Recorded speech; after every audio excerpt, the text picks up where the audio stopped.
that infertility goes much beyond that. And therefore, it is very, very important to accurately work at. So it goes through several stages, which we call protocols. The first stage is to actually ask the woman to monitor her own fertility. Next stage. Yes. After that, you now identify what it is. Immediately you know this is normal and this is not abnormal. By reading the chart that comes back to you, I can say with almost 90%, this is the problem. Next stage is now to confirm the actual diagnosis, the cause. And you do that using what we call, we don't do just one hormonal lasting. We do what we call serial hormonal lasting. I think this is getting too technical. Technical. The question is, it works. There's an option, right? Yes. But what is the age bracket of women that you consider and this? men that you would?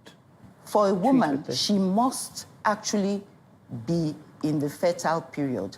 She must be ovulating because we use only... What if she doesn't ovulate? Eggs, then you make her ovulate. Then we only use, only use that, that's why it's called natural. You only use the egg or the sperm of the couple. Right. You are not allowed to use eggs from another woman. Oh, that's where the differentiation is. And then you are not allowed to use sperm from another man. Okay. And so you must work with that particular couple. I think that I now. need the age, that age bracket. If you The can age share is that. as long as any woman is producing eggs. There is no So a age. 60-year-old, for example, can't do If this. she is producing eggs, Okay. Okay. you use the technology. That's, All right. Even Annie is nodding his head. No, but in surrogacy, would any of us consider surrogacy? Because I read the story of Diana Ross, the musician. She was almost 70. I don't know if any of you have seen that story. But she carried her daughter's baby. Her daughter couldn't have a baby because there's something wrong with her womb or something.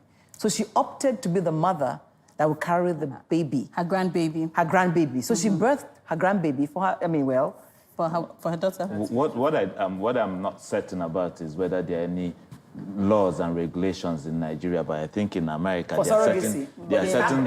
certain. Is it happening here now? Surrogacy is definitely happening here. In regular practice, or do you have to go and do it abroad? Are doctors doing it? No, here locally. And, well, in fairness, because of the nature of it, lawyers are involved because agreements have to be signed, in terms of let this person not go and claim another child, things like that. So quite a lot of groups, whether professional or agencies, are involved just to make sure that everything goes right. But it's happening here in Yes, but Nigeria. I want to know, are you allowed to know? So I know someone that did surrogacy and then it was successful, but they didn't get to meet the surrogate. But another person told me that she did it in a hospital here in Lagos. And then she got to meet the surrogate. She wanted to inspect the surrogate, To be sure monitor that the there's no surrogate mental and all that. illness And I'm in the like, family. is that allowed? Now, normally in my clinic, what we do is the fact that you want surrogacy, we get you to an agency, it's left for you to decide. By and large, if it concerns me, I would encourage that you do not know the surrogate. That's it. But some people will want to know. Normally, what you have just said, the characteristics of the person who is going to be the surrogate are shared with the person wanting surrogacy, so that you know the characteristic. It's not this person, it's not this characteristic, it's not that characteristic. The person who's going to carry the baby for you. Please, how do you find these surrogates?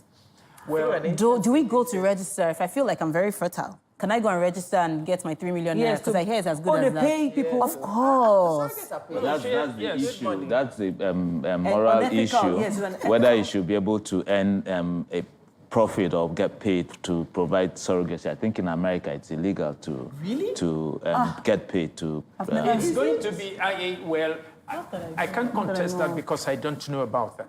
But I believe that, for example, let's say I'm a woman and I surrender myself, I want to become a surrogate. I don't know the person. And then my body is going to change. I'm going to experience a lot of pain, difficulties. In the delivery, it might even be a cesarean section. I end up with a surgery. And you say I shouldn't be paid. I think it It's a should. moral issue. Dr. Williams is very quiet on this. Well, let me just say that I have always recently looked at surrogacy as adoption of embryo, because when he was talking about adoption, so when people come to me, because of my own point of view, I say, look, if you're going for, because the type of people we see these days who are coming, women who cannot, Have babies. who are over 40, 50, 60, they don't, I tell them that, look, just go to an adoption agency and adopt. This is what I tell them. I say, why must you put yourself at risk for all these injections and surgery because you're actually adopting an embryo? That is what you are Go doing. and adopt a live baby. Go and adopt a live baby. This is my own way of looking at it. Can I ask, surrogacy, when you say adopting an embryo, yeah, I was under the impression that It's my surrogacy was own- that it's It's my the own. couple's egg and sperm, but That's it, there's no problem. gestation in another I'm glad that person. you are bringing that up because that's the major difference between What she adoption does. and surrogate. And surrogacy. By and large, is your idea. I mean, to a large extent, surrogacy is the man's sperm, the wife's egg, just another woman to carry it. That's if which the is problem different. is the woman's own. Where, for In example, actual fact, we know that by the time they are coming for these problems, many of them are postmenopausal. That means the women do not have eggs. And the IVF people prefer to use eggs from very young women because those eggs give you better results. I think- So in actual fact, you'll end up with the egg is not yours. So you and can't the even tell. sperm is not yours. Okay. And so that would be, this is the majority of the cases we have. I cannot. Anyway, so What these are, can we these are, do? these are, What can we do? So there's for a these are difference. moral issues.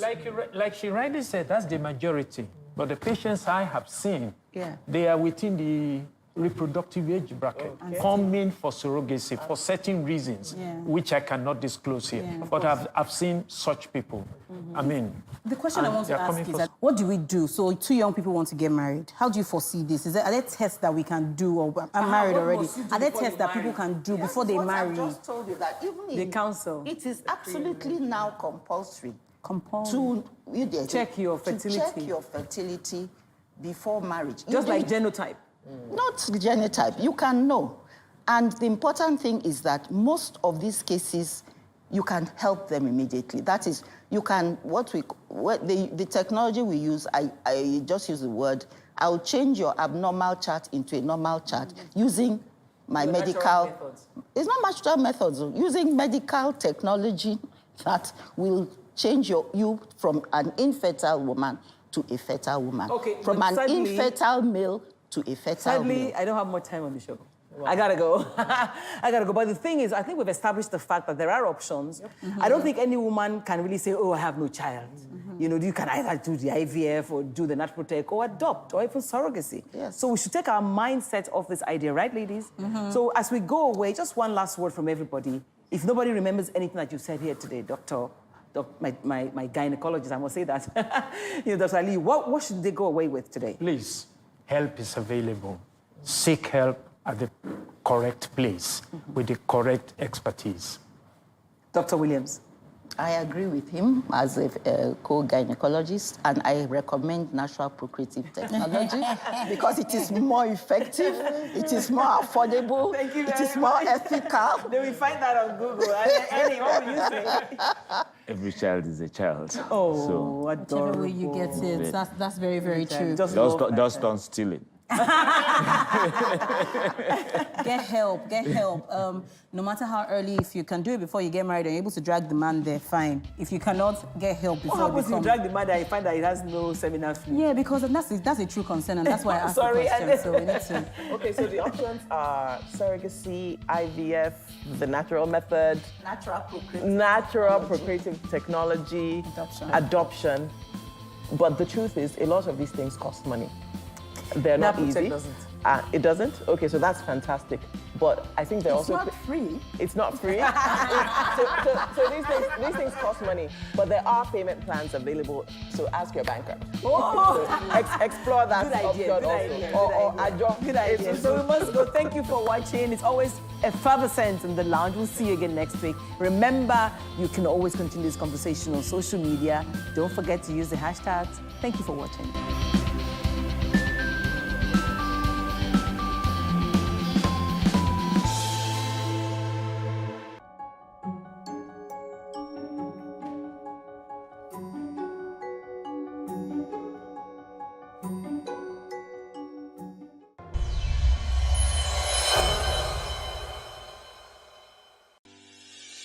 Increase the reach of your events or business services. To advertise on Plus TV Africa, please call 0906 000 5719 or 0909 040 8408, or send an email to marketing@plustvafrica.com. Plus TV Africa. Big stories live here.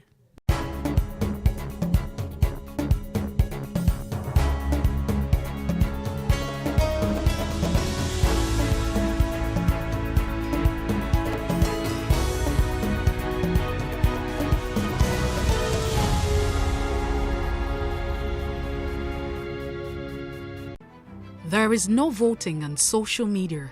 To vote, you would require a permanent voter's card. To get your PVC, visit cvr.inecnigeria.org. Create your account with a valid email address and start the registration process. An activation link will be sent to you. Click on the link and activate your account. Fill out the form, pick and submit a convenient date and time for your biometrics. Print the application slip, which should have your QR code. On the appointed date, go to the nearest INEC office for your biometric capturing. Thereafter, you will get a registration slip to pick your permanent voter's card when ready. Get your PVC today. This message is from Plus TV Africa.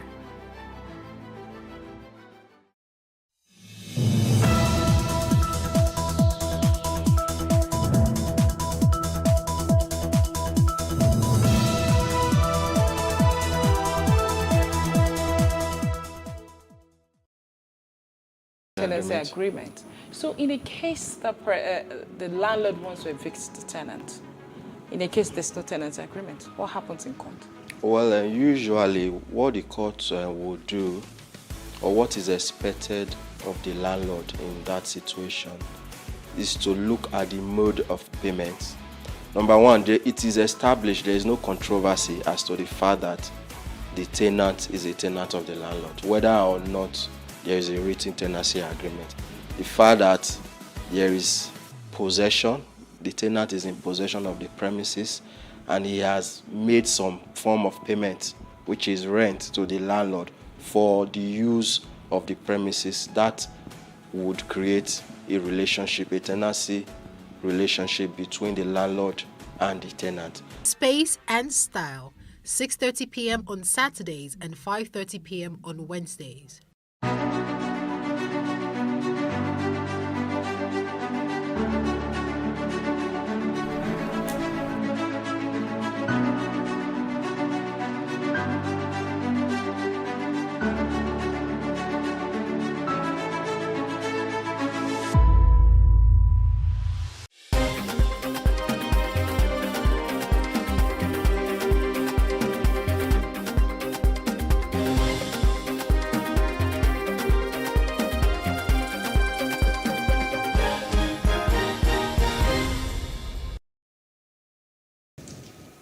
Good evening, I'm Tolu Ojaomi, and this is the news update. A two-story building on Chris Igade Street in the Agor Palace area of Lagos State collapsed today. Our correspondent gathered that people residing in the building vacated the premises immediately after the building gave in a sign of collapsing. No casualty was recorded during the incident, and the site of the collapsed structure had since been handed over to the Lagos State Building Control Agency.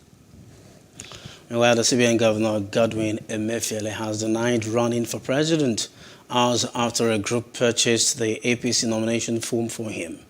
In a series of tweets on his official handle today, he thanked those who raised money for the purchase, but said he would buy the form with his money if he is seeking the post.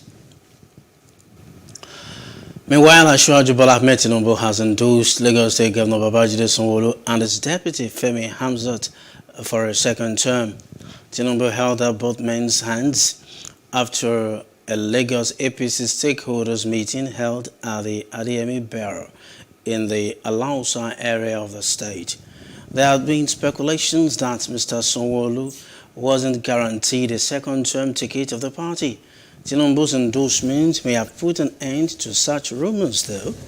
He is popularly believed to be the state's ultimate political godfather. Well, it's brilliant governor. I say thank you for those remarks.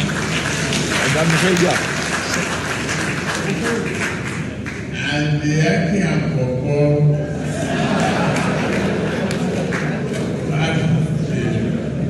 that I go well, even though they are different in height.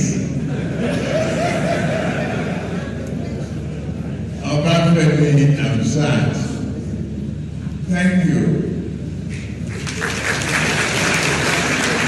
I thank you especially because a very good assistant is a pillar of support. Everything might not satisfy you, but you move along in a positive and understanding manner. That is how to make an unbreakable, unpredictable team. We are now being joined by the Commissioner for Information, Lagos State, Bengal Motoshaw. Hello, HC. Are you there? Yeah, I'm here. Good afternoon. Oh, good evening, Commissioner. Thank you for joining us. Thank you very much. We're having technical issues, so we're hoping the audio will be clear enough. Now, looks like the coast is clear for the incumbent governor, Babajide Sanwo-Olu. So, what about the rumored denial, shall we say, of a second term? We heard earlier in the week that he wasn't going to get a second term. Where did that come from? Well, this is a political season. Politics is here already. And during this kind of time, during politics, we hear all sort of things, all sorts of permutations, speculations, and all manner of prognosis on, things that you do not expect people to be saying. So nobody has come to Mr. Sanwo-Olu to ask him whether he's been denied a second term chance or not. People just went out to begin to do that. And that's one of the effects of the social media that we have. So nobody even tried to confirm. So what Asiwaju Bola Ahmed Tinubu did yesterday is a confirmation of the fact that the party is behind Mr. Sanwo-Olu to have another shot at the office, and that party people, elders, including members of the GAC, they are behind him. So the rumor, like you have said, is unfounded and it has no place. Amazing. No wonder, because when I got the rumor earlier in the week and I forwarded that message to you, you sent me a smiley like, these guys are kidding, like it wasn't going to be true. So I started suspecting. That was when I thought, okay, we could have a chat with you on the matter. Now, so what should we be looking at? Lagos State, Lagos for all. Some people will say Lagos for sure. So in the next couple of weeks, couple of months in the run-up to the campaigns proper, and of course the election, what should we expect from him and his team, one of which you are? Well, Mr. Babajide Sanwo-Olu has been so focused on delivering projects that will make Lagosians happy. That's why as late as even last week, Sunday, he was on the road inspecting the blue line of the rail project. So for me, in the coming few days, what Lagosians should be expecting is that we are going to talk about our programs, how to take Lagos forward to that greater Lagos that we are talking about. So we are going to be talking about projects that we are going to be working to deliver. And there are so many of them. We have Massey Street Children's Hospital there. We have the General Hospital in Ojo. We have so many major roads that we need to deliver in Ikorodu, Obase Kumade Road, Bola Tinubu Igbobo Road. We have the regional road that is on now. We have the Lekki Expressway that is also on. So we have so many projects, housing projects, Donose and so many other places that we need to deliver. So all of the things that we have done, we are going to be pushing forward for Lagosians to see and asking them to give Mr. Baide Sanwo-Olu one more chance for him to be able to complete all of the beautiful things he has started. I'm happy you mentioned these projects. Are you aware, Honorable Commissioner, that the best way you can say thank you to Lagosians, or perhaps one of the best ways, is by solving the long-lasting traffic problem in Lagos? Are you aware of that? Of course. That is why we are working seriously on the delivery, first quarter of next year, of the red line and the blue line. The blue line that will be moving from Marina to Kukumaiko, and the red line that will be going from Ipute-Meta to Agbado. The belief is that if you begin these two projects, if you commission them, and these are projects that can move thousands, if not millions of people simultaneously from that corridor, Marina to Kukumaiko, and from Agbado to Oyingbo. So we believe that if you have that kind of project running, then people who are used to moving by road, many of them may want to drop their cars, because if you travel from Oyingbo to Agbado now, it takes about 3-4 hours. And by rail, it's going to be taking like 25 minutes, 30 minutes, 25 minutes. So we feel that many people will drop their vehicles. So by then, the pressure on the road will be reduced. Then if you look at the waterways too, more and more Lagosians are traveling by the waterways. So people will be encouraged to travel by the waterways. Then apart from that, all of the roads that are bad, the government is bent on fixing all of them. And if you look at our junction improvement program, if you go to Allen Avenue, you can no longer see all the traffic you used to see there in those days. If you go to Ikotun, the same thing. The roundabout there has been reconfigured. We are working out on Ikorodu. The big roundabout in Ikorodu is being reconfigured so that the traffic in that place can be resolved. If you look at the fifth agenda of Mr. Baide Sanwo-Olu, traffic and management and transportation is the first pillar of this 6-pillar agenda. So it's a lot is being given to traffic. We are pumping in a lot of resources into it, and then we are making people to see why they have to cooperate too. Because some of these traffic programs that we are talking about, they occur because people don't want to cooperate with the authorities. There will be traffic light that people want to run the lights, and so many other things like that. They want to park, in a way that their vehicles will obstruct others. So there is a human problem there too that we all need to resolve together. The only part of the government is doing everything possible to ensure that the traffic in Lagos becomes something that is no longer as serious as it is. Thank you. Traffic management, security, roads, rail projects. You can't finish all these in the couple of weeks that you have left. Are you saying to us now that these are the projects that the governor will have to focus on if he does get a second term indeed? That's what I'm telling you. That already the template is there for us to be able to do what we need to do, for us to be able to deliver all these projects. The template is there. So, and for the governor, is for him to just keep working the way he's working. And then the work, we believe the Lagosians have seen many of those things that we have done. And based on that, they are going to give us a pass mark and another chance to return to office. Thank you very much for spending part of the weekend with us.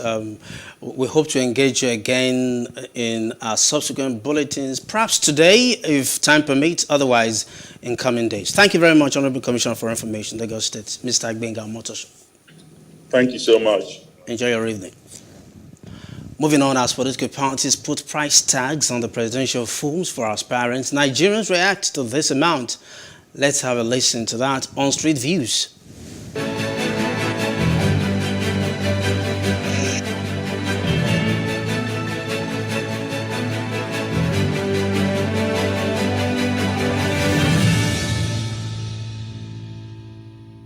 as a people, these are things that we need to take into consideration when making our choice of a party to support or the candidates to support, because there is consequence to such things being put in place. You don't expect someone that pays a huge price and buys from his pocket to actually then not want to recoup that money. Where do they get such money from to buy just a form where it's not guaranteed you're going to win? So, as citizens, we need to be watchful of that and make our decisions. It's not ideal, especially if you look at what's going on in the country now. 100 million is a lot of money. I don't want to use the word absorb, but it's a lot of money. And the consideration is, for me, is what's the basis? How did you come about 100 million? I think the other parties are doing 40 million, 35. Even 10 million is a lot of money, given the fact that we're looking for a leader now who doesn't necessarily have to have all the way to do financially, but a leader who knows what it is that the country needs or is expected of him. They are making the money for the party. The party belongs to the money belongs to the party. So you can never say maybe it's wrong or it's right. Because even though they say it's a trillion. If you have the power, you do it, you pay it. It doesn't make any sense at all. That's too much. At least there have been like 50,000 at least. Actually, that's too much. 100 million, no. 100 million, 100,000, I don't understand. 100 million, no, that's too much. No, it's too much. No. If a Nigerian, an individual will bring out 100 million from his purse to buy for form to run for the presidency, meaning that he has trillions of naira in his account. Therefore, EFCC is supposed to go there and find out what is working. If you happen to buy the form too, what are you going there to do? You must bring your money back, put your interest before you think of others. That's ridiculous. In fact, when I heard the news, and I'm wondering, where do they want like genuine people to actually get this kind of money? People that can afford it are people that are actually stealing. The other time, a certain man did a burial and EFCC invited him over to probe him because of the money he spent for the burial. So EFCC should also invite these ones that are able to buy these forms and then probe them and ask them where they got that money from, because you can't tell me it's not it's genuine. Even if it's genuine, when they enter now, they will want to steal and get back that money.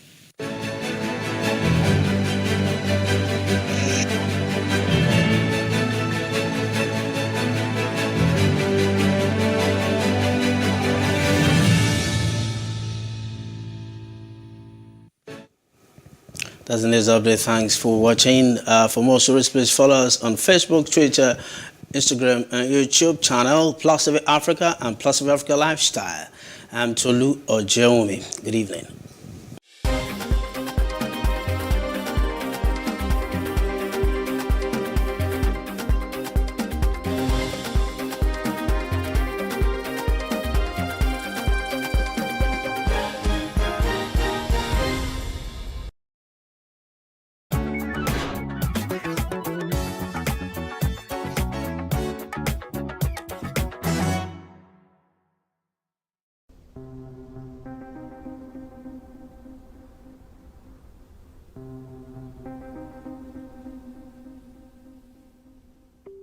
The Sahel extends almost 6,000 kilometers, 3,700 miles along the southern edge of the Sahara, from the Horn of Africa on the east to the western Atlantic coast. There's little rainfall in the Sahel, and farmers struggle to eke out a living in some of the harshest agricultural conditions on Earth. As climate change brings more intense droughts and degrades land in the Sahel, intercommunal violence over dwindling resources has increased.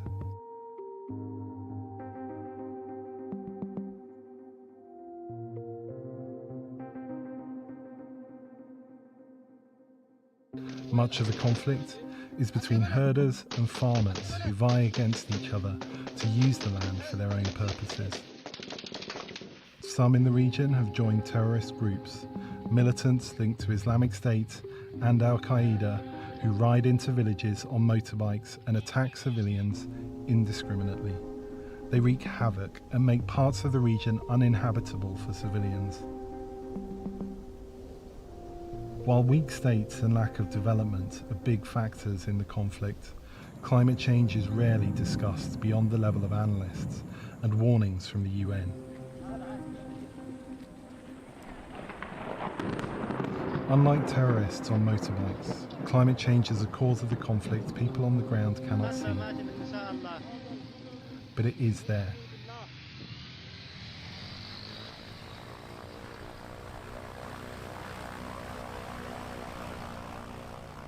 We travelled to Dori in northeastern Burkina Faso, where people are living on the front line of war and climate change. We wanted to find out how the invisible enemy of climate change is affecting people's lives and driving them from their homes. But first, we had to get there.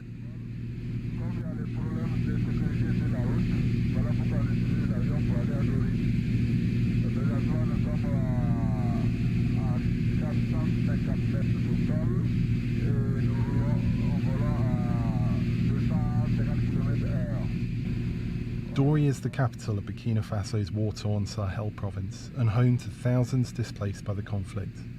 The road from Ouagadougou, Burkina Faso's capital, to Dori is dangerous because of IEDs and pop-up terrorist checkpoints. Just 5 kilometers outside Dori, terrorists have attacked civilians and UN vehicles multiple times this year. Bagaye Lamizana grew up in Burkina Faso. Today she's based in Bonn, Germany, as project officer for the United Nations Convention to Combat Desertification. Climate change is a kind of invisible enemy in the Sahel conflict. UK Ministry of Defense said that 60 million people will migrate from degraded land, part of Africa, if nothing is done. I think neighboring countries and Europe can see this migration affecting them. Migration manifests itself in different ways in the Sahel. Some people, as farming becomes impossible, move to the cities in hope of finding work, but often they end up with low-paying jobs or living in poverty. Some of those migrants in turn begin to move further afield, often to Europe. They take trafficking routes through Niger, Algeria, Libya, and then take boats across the Mediterranean. The crisis in the Sahel has displaced nearly 3.5 million people, according to the UN. We met Zara Ureta, living in a host community on the edge of Dori. She's one of the 1.3 million internally displaced people in Burkina Faso. Zara came to Dori from Arbinda, a town about 60 kilometers away, where extremists regularly terrorized the communities, killing men, women, and children. An attack on Arbinda in August left more than 80 people dead. She describes the raid that led her to flee Arbinda 2 years ago. Il n'y a pas ce qu'on, puisqu'on pensait même qu'on ne va même pas sortir, puisqu'il y a deux fois, il y a des balles perdues là même, c'est pas facile quoi. Voilà. En tout cas, ce qu'on pensait là, on pensait que c'était bon, la fin du monde seulement, puisque les bruits de feu là, c'était trop. On a pu rentrer dedans jusqu'à bon, les feux, bon, on n'entendait plus les coups de feu. Maintenant, on est sorti au dehors. Quand on est sorti au dehors, bon, on entendait des nouvelles qui n'est pas bon en tout cas. Ce qu'on a tiré plus de... Ce jour-là, on a tiré plus de 18 personnes.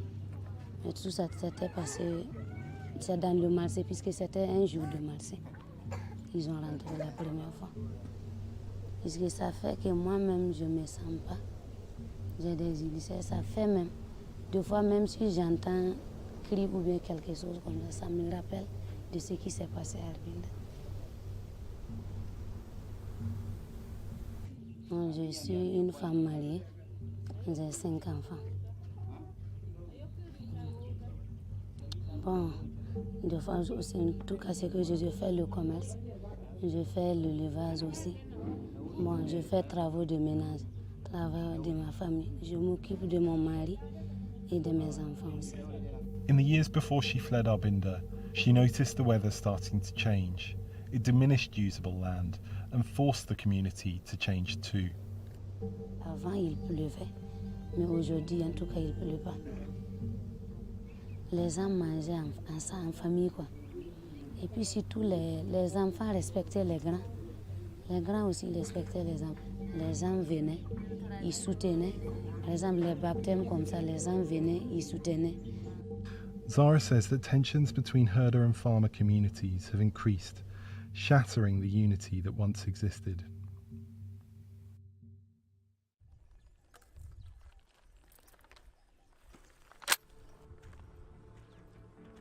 Salem is also a migrant who fled terrorism. Like thousands of others in Burkina Faso, he's joined a state-backed militia group known as the Volunteers for the Defence of the Homeland.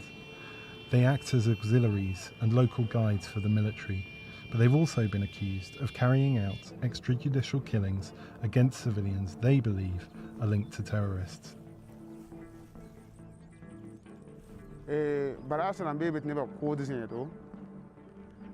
Pagla kam koda me sakda gulo sakda wala kodo butoto sakda pihla la terroriste huwa wa baras kalatin ko jere gulo kalatin gole ko kalatin ko abkin ha ton pil sora kom la ko yudu la nimbana e kwal kalatin karmi lo tori kalibe terrorist namba hon ton nimbuide libra nimba ran tar ton pisla ton ko ta songre ton ka mi be pisi ton ha te yo rapport ton ka yo rapport ton ni won ta yo rapport wakat le nem tin tin da bage yo ba yi kun lore tiam ta mi ti ka wa ne ba jin kan yi kun lore la be ya tiesa ye yam ka mi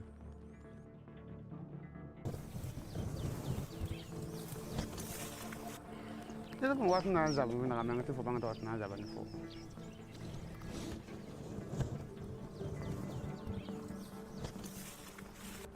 Pise model la katin bangi.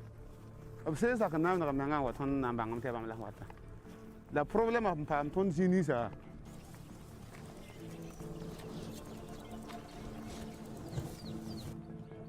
Ya lingri.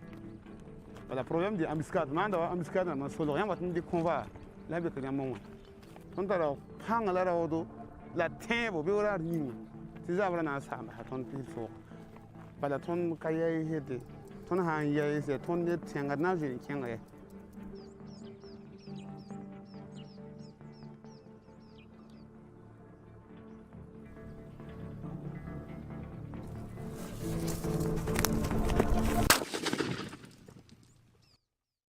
Having lived in Burkina Faso for 2 years now, I've borne witness to some of the worst effects of climate change anywhere in the world. It's a big factor in this country's conflict.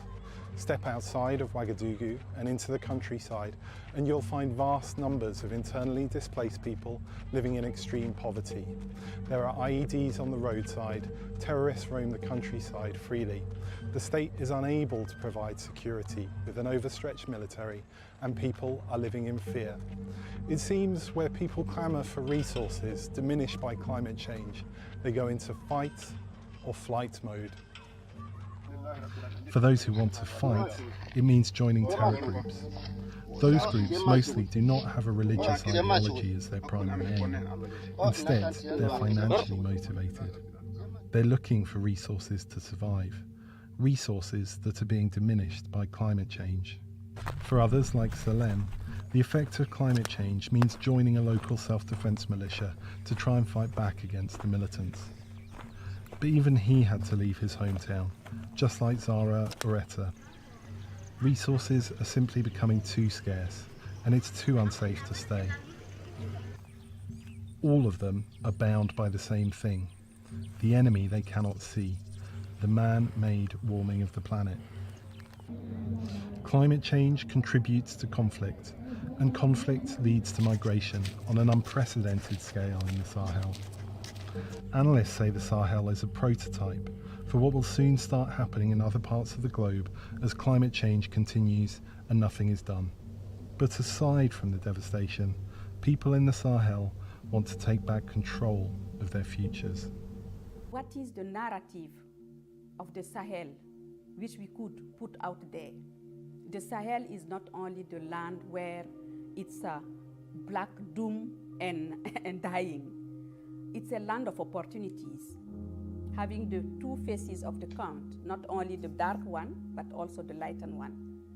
It's a region where you had the great kingdoms. It's a region where you have a vibrant youth. It's a region where you have a massive natural resources. Climate change is not just happening in the Sahel or in Africa. It's a global issue, and it's undermine health, it undermine agriculture, peace, security, in employment, and even economy. So by bringing together and intervening the political will with the action on the ground, we could really change a bit the narrative of the Sahel and give hope. Ce que, en tout cas, moi, je pense tôt ou tard, en tout cas, il y aura la paix. Et moi-même, je souhaite que la paix règne sur cette terre. C'est ce que, en tout cas, je prie Dieu chaque fois et que je demande à Dieu que la paix règne pour que toute personne déplacée puisse retourner dans son coin et que la vie continue comme avant. Tondo kota wende ti ton kamba to lebagan dik ton naure bala tondo ya buri kyon ya buri kimbi la patrie où la mort nous vient courant.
Hello and welcome to Plus Events, your favorite social diary show that brings you the best and biggest events to your screen. I am Jacinta Obiugu, and on today's show we have 3 interesting events that you will definitely enjoy. First is the birthday celebration and book launch of the former managing director of Daily Times of Nigeria, Dr. Yemi Ogunbiyi, recently held in Lagos.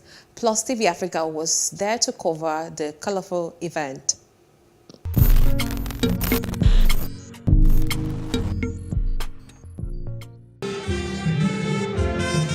It was an evening of memories, celebration, music and nostalgia, as dignitaries, friends and families of Dr. Yemi Ogunbiyi gathered to celebrate his 75th birthday and launched the book, The Road Never Forgets, and fundraising for the Yemi Ogunbiyi Anglican Schools in Shagamu, Ogun State.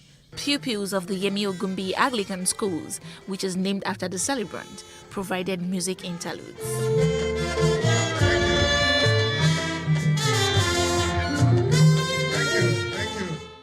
Various speakers at the event likened Ogunbiyi's trajectory to the birth and political growth of Nigeria, with the fact he was born in Kano by a Yoruba father, an Igbo mother, which he vividly narrated in his memoirs. They all unanimously agreed with the fact that he is a true Nigerian. I'm so happy that a school has been named after him, and I think that's the most important gesture, the most important development, especially for us in this country. And I'm going to my main mission here, when it is a point of duty to be here today, is to invite all of you to lobby all of you to please support this worthy cause through your donations here. My own amount is actually limitless. I shall be donating, and I shall, in true spirit of business, be collecting that amount from the celebrant himself. I've learned quite a bit coming here twice now. You see, this title, The Road Never Forgets. I wrote a play called The Road. There's no way Yemi Ogunbi will persuade me or anyone that he did not steal the copyright of The Road. And I'm willing to negotiate with him, and I donate whatever I extract from him to this worthy cause of universal education. Someone like my dad, the lockdown at the advent of the pandemic was extremely stressful. I lived in Abuja with my brother at the time, and every few days my dad would call, and the conversation would be filled with variations of, "Ore, can you believe this? Are you seeing this? This is just, man." My brother does a much better impression, but my dad started calling us every day, sometimes twice a day, and he would pick up the phone and say, "But Ore, I've been calling you." In short, it just became clear that my dad was bored out of his mind. He was bored out of his mind at home. And so one day I said to him, this part isn't in the acknowledgements of the book, so I just thought, let me take this opportunity to tell you. I said to him, "Dad, now you have time to write your book." Genius, I know. And so after just a few days of checking in on him, he had started the research. It's taken us 2 years to get to this point. 2 years of late nights in his study, 2 years of backaches, 2 years of hand cramps, because for the first year, my dad only wrote by hand. In 2022, ladies and gentlemen. But now, you will finally get to see what he's been cooking for so long. One of the inspirations for this work is Farmi, whose relentless questions as a precious young 10-year-old about Ipara, about her grandparents and their exploits, compelled me to put pen to paper. Was my great-grandpa born in Ipara? Why did he go and live in Kano and not stay in Ipara? Was he Balogun like you? What does Aremo mean? Is it the same as being Balogun? Which is a bigger title, Balogun or Aremo? Does Iyalode of Remo mean the mother of everyone in Remo? Fermi's questions were constant. The need to provide answers to her questions and impart a sense of identity into her partially inspired this volume. But on a lighter note, being a grandfather has been a great fun. As someone put it, if I knew grandchildren would be such fun, I would have had them first. Being a grandfather is like having a good dessert at the end of a good meal. Former Secretary General of the Commonwealth, Emeka Anyokwe, used the opportunity at the event to speak about Nigeria and solving its myriad problems. By all national indices, all key national indices, politically, including stability and sense of national unity, economically, including the pace of development and pervasiveness of poverty, ethically, including the prevailing societal values, the internal security of life and property, and the country's standing among the Committee of Nations. I believe that the picture that emerges from the book is that Nigeria has largely been on the decline during the period in question, and that, in Yemi's words, Nigeria needs a fresh start, new thinking, and a new beginning. The Vice President, Professor Yemi Osinbajo, while addressing the audience, called on Nigerians to engage one another in discussion in order to resolve their differences and foster peace. In this contemporary history of Nigeria, it turns out by some quirk of circumstance that the author is present at several critical events that occurred in our country. He had a ringside seat during the wet year period in the old Western region, by virtue of the fact that Ibadan Boys House High School was located behind the Chief Obafemi Awolowo's home in Ibadan. His first open day at King's College was the day of the first coup in Nigeria, and he was right there when Adekunle Adepeju was fatally shot at UI.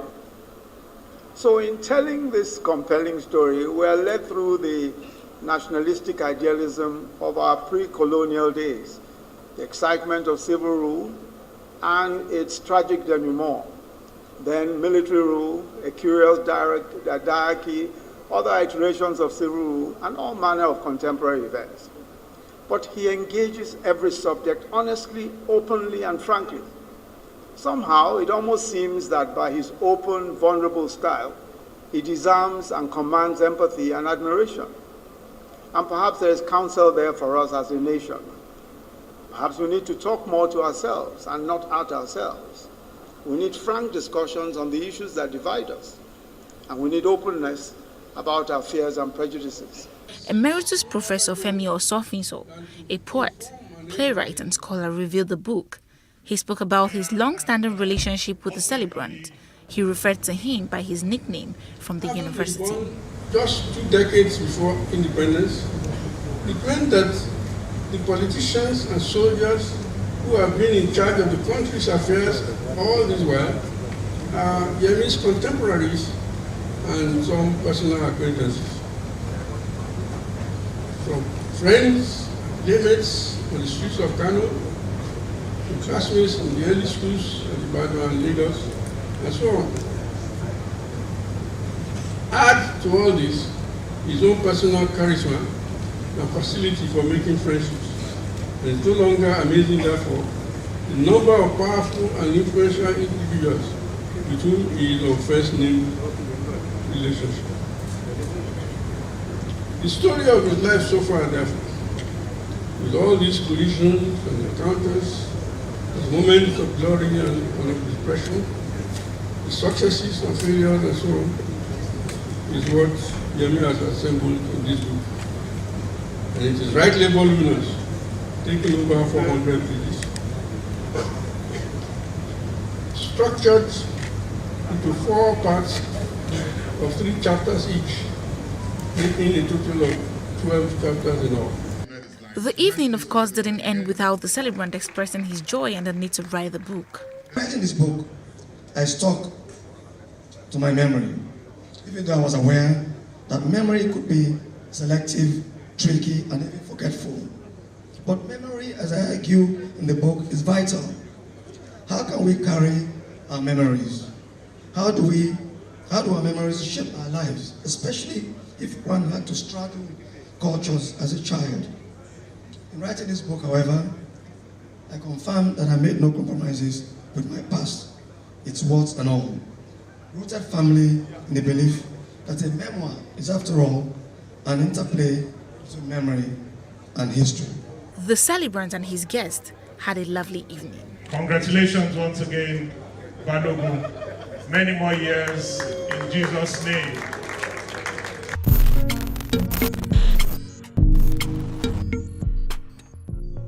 The next event is the event where the British Council Study UK, Alumni UK, has officially been launched in Nigeria. Enjoy.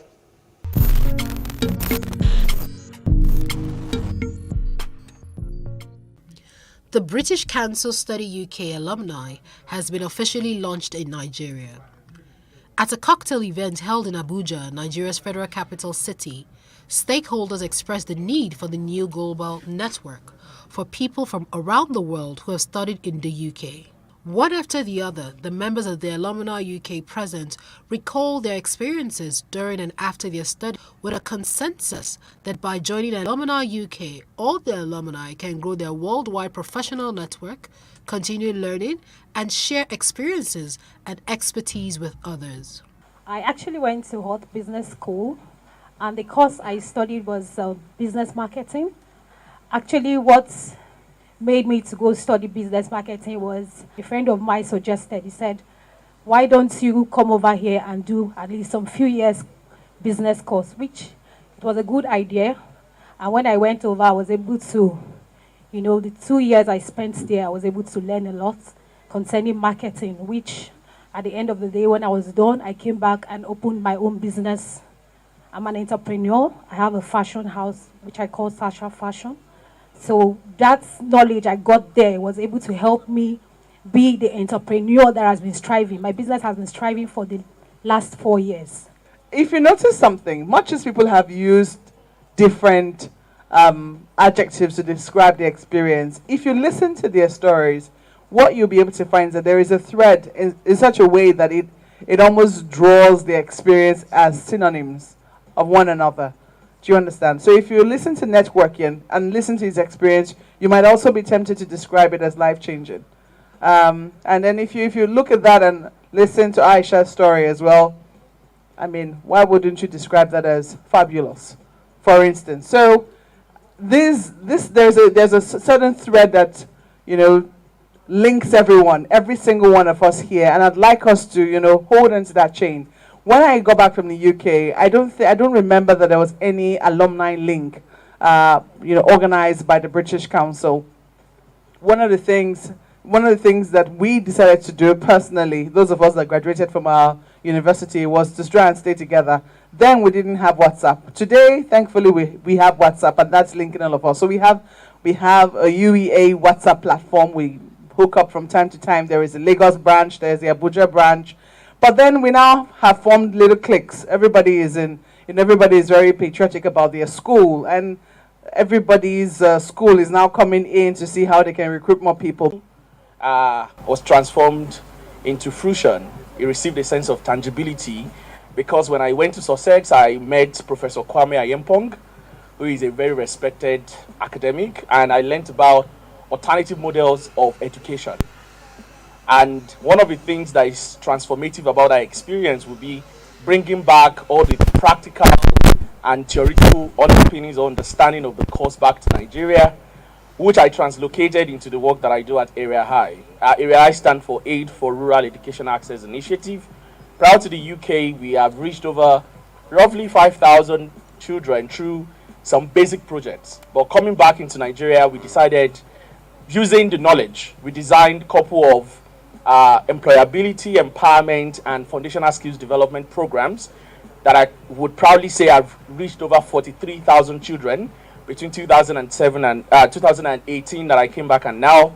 And we've been able to attract sponsors and donors like, interestingly, the FCDO sponsored me to the UK, Malala Fund, quite a number of organizations. Speaking further on the initiative, Program Manager, British Council, Daniel, said the program offers a partnership platform through which the alumni will be supported with their personal and professional development by making a positive contribution to the economic and social prosperity of their home countries.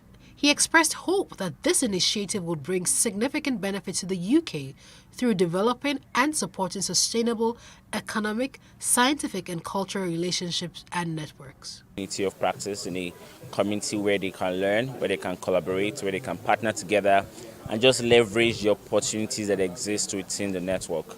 And that's why we're launching this, right? To understand that there are a lot of young people who have studied in the UK and Nigeria, doing amazing stuff in their career and their different projects or endeavors. And why not just bring them together? Why not just leverage the knowledge, across board? Why don't they, what are the career opportunities that exist? One thing we're looking at is even giving them access to leadership webinars, more knowledge that would make them better and contribute further to the advancement of the society. So this is launching in Nigeria, but it's also launching globally. The goal is to have about 150,000 people, young people across the world in that platform. So we're calling out to everyone who was studying in the UK before, to sign up to join the Alumni UK program, where you learn, where you collaborate, where you network, and where you just improve yourself in your career and personal advancement. It is on record that the UK alumni are among the most employable graduates in the world, and 38% of Nobel laureates who studied abroad did so in the UK. All UK alumni are further enjoined to build the relationship with others who studied at any view to find out how their association can help achieve their global goals.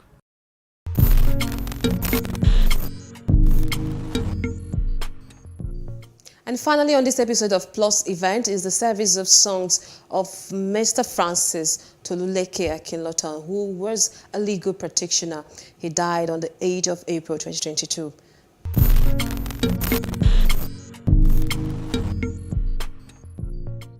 Francis Toluleke Akinlotan was a legal practitioner, a son, husband, father, politician, and an advocate for a better Nigeria. It is an understatement to say that the state of insecurity in our nation is disturbing. Almost everyone knows someone who was recently robbed, kidnapped, or killed. The most fundamental term of our social contract is security of life and property. Sadly, that can no longer be guaranteed in Nigeria, and things are getting worse. The provision on criminal immunity should be removed. If a governor has committed a crime, he should face the law. Who passed on the 8th of April 2022. He was a young man whose colleagues and friends described in glowing terms at the tribute held in the evening of Monday the 18th of April at his office, Properties Partners in Victoria Island, Lagos. Francis was such an uncommon. I call him Boba. Alright, sometimes I call him Anoba without a kingdom because I've never seen him on a throne. But I still call him Boba. But we talked about everything. He was an uncommon breed. And I think he deliberately left a mark in everybody he had contact with so that we would not forget him. I was almost tempted when he passed on, and I looked at my second son. And I'm saying, I hope they're not going to be a lawyer. I'm going to discuss that with my wife because I always want to see Francis around me. The first time I met Mr. Francis was in 2014, around that time. And one thing that I also note about him was authenticity. He was authentic all through the way. He was never pretentious in any way. How Mr. Francis is in the day, that's how he is in the night. And I'm grateful for that because in today's world we don't find people who are that authentic. It is sad that we are losing him at this time. Like I said, he only stayed 40 years, but he felt like he had lived 1,000 years. I thought I'll be reading my tribute to Francis, but after I heard everything everyone had to say, I changed my mind. I'm just going to share some few memories. Of course, we had a lot. You were all able to say things, memories shared at work, but I'm very sure that nobody spent as much time as we spent together the past 13 years. I met Francis in 2008. God bless that day. When my father bought a house in front of his father's house, and when I got to that area and I was like, is there anything good around here? Until I met Francis. The Probitas family, our clients, our friends, a lot of you are here. Myself, and I'm sure Wale, have been receiving calls from people we've not spoken to, heard from in years. And that you all made time to actually be here with us. I'm seeing some of you that were here from the beginning of this event till now. We thank you all. We thank our members of staff. And of course, we thank the Akinlotan family. You produced Francis. You are all what made Francis to be who he is, and it's been a benefit to not just Probitas Partners, to Nigeria at large. And lastly, thank you, Francis. Mr. Francis was a fantastic individual, very hardworking, very selfless, very tolerant, very liberal. He was married to a Muslim. He was born in the north.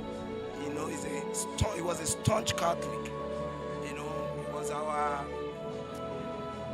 Islamic law or Islamic finance expert. He was a good teacher. A lot of the people that passed through our law firm, he was the one that was always putting them through. was a good ambassador of our Lord, a believer in Nigeria. Not the way it is now, but the way it should be. The service of songs was followed by the funeral mass in line with the Catholic doctrines on Tuesday at the Church of Assumption, Falomo.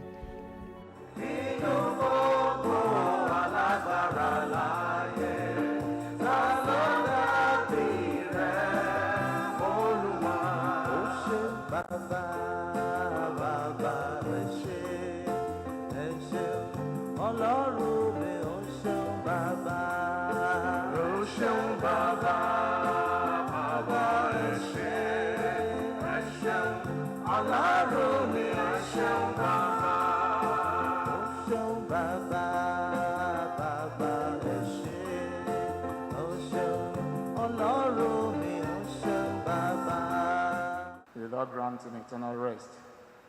As I see all of us sitting down here, I saw that most people are young people. And it's always good to say some few words to us. You see, a day-old child is old enough to die. A day-old child is old enough to die. And for us Christians, we are jubilating, celebrating Easter. How old was Jesus when he died? Just 33. But he led a quality life. That's what we are celebrating, the quality life Jesus led. We've got to wake up and live quality life. May the soul of our brother, Francis Toluwaleke Akinlotan, and the souls of all the faithful departed, through the mercy of God, rest in peace. Amen. On behalf of the family, I sincerely want to thank our Lord Bishop. Thank you very much. Also to the parish priest, Father Ike, thank you. Father, thank you. Our Reverend Sisters, thank you. For everyone here present, we sincerely appreciate you. Thank you for making it down here. The procession moved to the Ikoyi cemetery for the interment of the deceased. He was described as a selfless, passionate man who was always available to share knowledge.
To say Barrister Francis like my elder brother. I call him Ebo. I had serious personal relationship with him. He's a very selfless human being. He's very much accessible. I would probably say to what he has achieved in life. He was very much accessible to the extent that you can call him any day, anytime, and he would answer you. And it saddens my heart that he's dead today. He's dead. And we've buried him today. So we can only learn from his values. Very selfless, very humble, very, very simple. Egbon, like I call him, he's my Egbon, he's my friend. He's an associate, a senior colleague who shaped a lot of things for me. He made my entry into the legal profession more memorable. I mean, I had his guidance as a new wig. I had the experience and expertise of one of the best legal minds behind me. Francis Akinlotron, survived by his aged parents, wife, children, siblings, and numerous associations who will miss him dearly.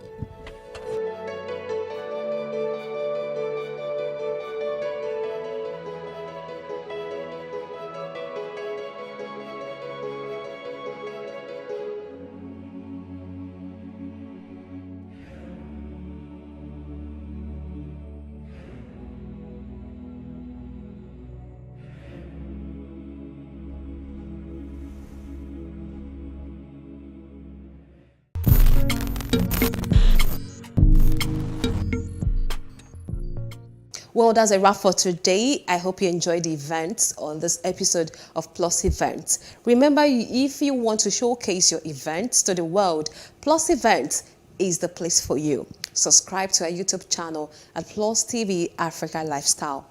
I am Jacinta Obiugu. Please stay safe.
Hello, this is the Greater Lagos Vision and I'm your host, Love Ikuku Oyedoku. Lagos State Governor Babajide Sanwo-Olu has announced a 100% funding increase for the state's employment trust fund. According to the governor, the increase is part of measures to help grow small businesses across the state through soft loans. The governor made this declaration at the second edition of the Lagos Employment Summit, co-convened by LSE-F and the Ministry of Economic Planning and Budget. Sanwo-Olu also noted that the state government had committed over 10 billion naira in grants in the past 3 years to strengthen the activities of LSE-F, supported 4,000 micro, small and medium enterprises, MSMEs. This is the Greater Lagos Vision. I'm your host, Love Ikuku Oyedoku. Welcome once again. This episode features transport sector reform.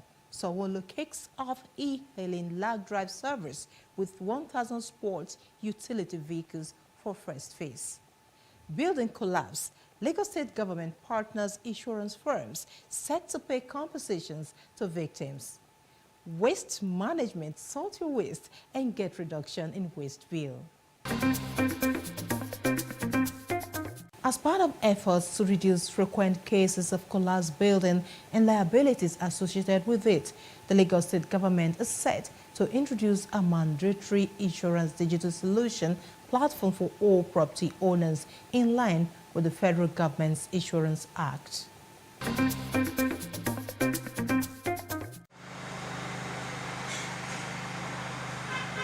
There has been cases of collapsed buildings across Nigeria, and Lagos is not an exception.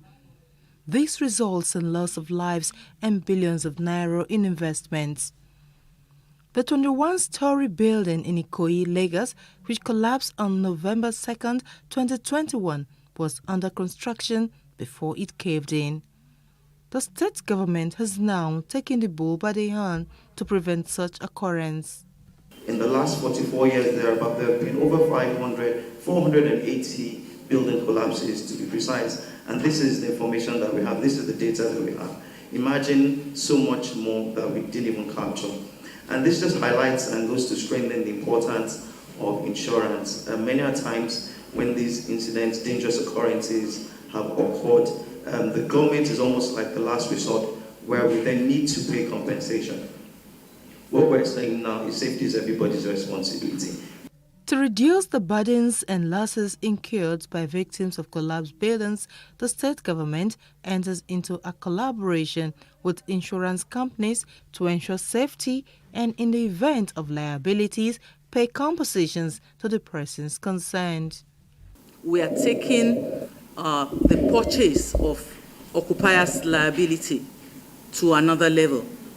We want to, first of all, sensitize everyone that this insurance is not about IGR. It's not about what comes to the insurance industry. It's about the safety of all. You know, sometimes we say, God forbid, it will not happen. But many times we have seen it happening. And when it happens, some financial responsibilities come with it. Ilori adds that a digital solution platform will provide hitch-free and transparent activity. Lagos State Governor Babajide Sanwo-Olu has reiterated his administration's commitment towards supporting innovative ideas and investment in technology to achieve global solutions. Governor Sanwo-Olu, who stated this at the opening ceremony of the Microsoft facility at Ikoyi, said it was inspiring to see efforts made by the company in putting up the smart building, despite the challenges posed by COVID-19 pandemic. Well, it's incredible to see what, the imprint of Microsoft, here in Lagos and in Nigeria. I mean, given the level of investment, it's not only encouraging, it's actually very audacious. I must indeed see that it's going round.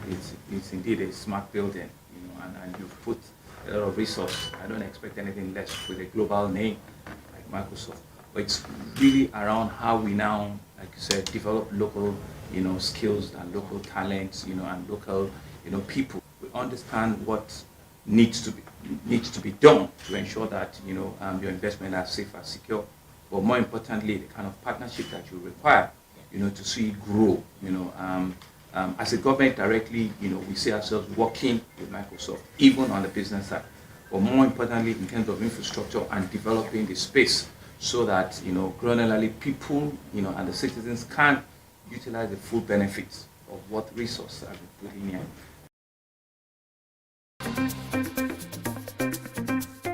Lagos State Governor Babajide Sanwo-Olu has sworn in 3 new permanent secretaries, bringing the total numbers to 50 in his public service in less than 3 years. The governor charged them to justify the confidence reposed on them by adding more value to the service. Almost 70 to 75% of the current crops of permanent secretary were appointed in our administration. And that tells 2 things. One, the fact that we want to continue to identify, and recognize the brightness of our whole lot in the service of Lagos State. And that's what we're doing. Secondly, is also to give people that are deserving this position.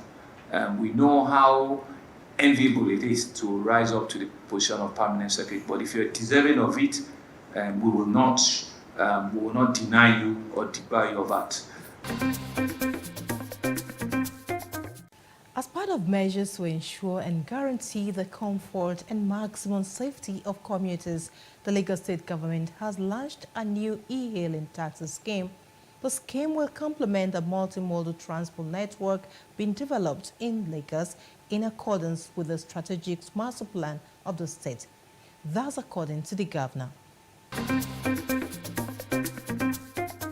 A partnership agreement for a new e-hailing transport scheme was signed in 2021 by Lagos State Governor Babajide Sanwo-Olu and Chinese CIG Motors Company Limited. The result of that agreement is now manifest with the launch of the new e-hailing taxi scheme. It's known as Lagos Ride, with 1,000 sport utility vehicles for the first phase.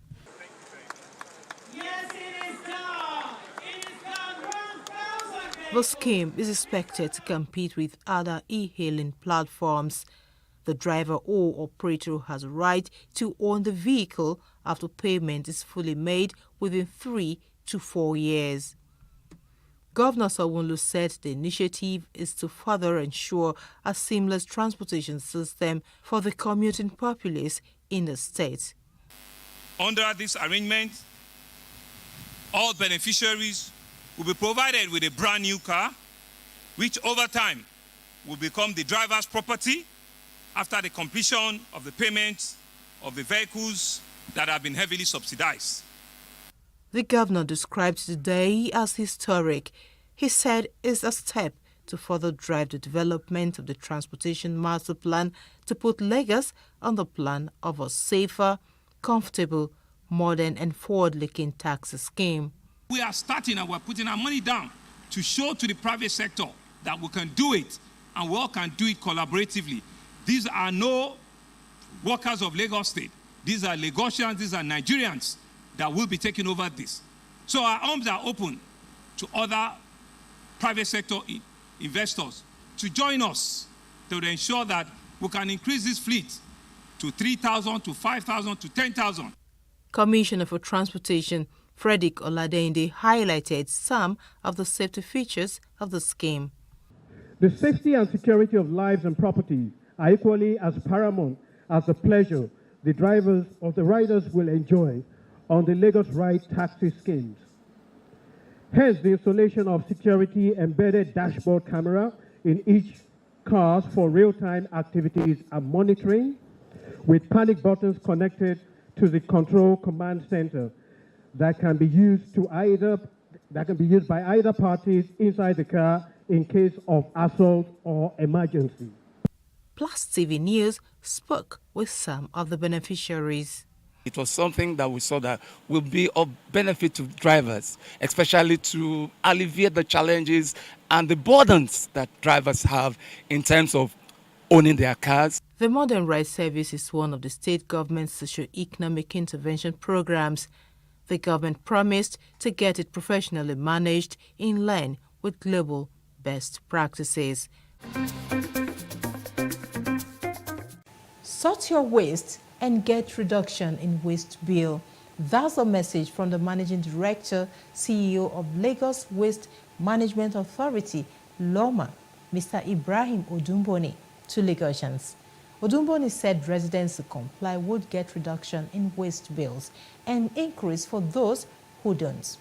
He added that LOMA was engaging recycling as a veritable tool to tackle the challenge of plastic pollution, as the state generated about 13,000 metric tons of waste daily, with plastic materials constituting 17%. Joining me shortly is the Managing Director, CEO of Lagos Waste Management Authority, LOMA, Mr. Ibrahim Odumboni, for more insight into how LOMA is complementing the Governor Sanwo-Olu's themes, agenda, and a dream of a smart mega city. Thus, after this break, please stay with us. In terms of waste management, there are various chains in the various steps in the value chain of waste management that we need to ensure that a lot of cares are taken about, from point of generation, sorting your waste from source, containerization, collection, disposal and treatment, and also maybe waste to energy and waste to wealth. We need to ensure that that chain all connects very well. And part of the way we want to connect is to encourage this operation from source so that the end value will be there for everyone to see. Also, if you look at it, if we continue to sort our waste from source, we can tackle things like pollution, plastic pollution, and waste pollution in a couple of areas across the states. So if we look at Lagos as about 25 million plus people living in there, knowing fully well that each and every one of us will generate about 176 single bottle a year. And with that in mind, we have about 4 billion bottles generated annually. So if those 4 billion that has been generated annually are not captured or taken back to produce new ones, does that really mean that over the next 10 years we're going to do 40 billion bottles? What about the previous 40 billion bottles that we have? So we can't continue that vein of that vein. We need to change the way we live. We need to modernize. We are an emerging economy in Lagos, and I know that we are a pace setter for other states in Nigeria.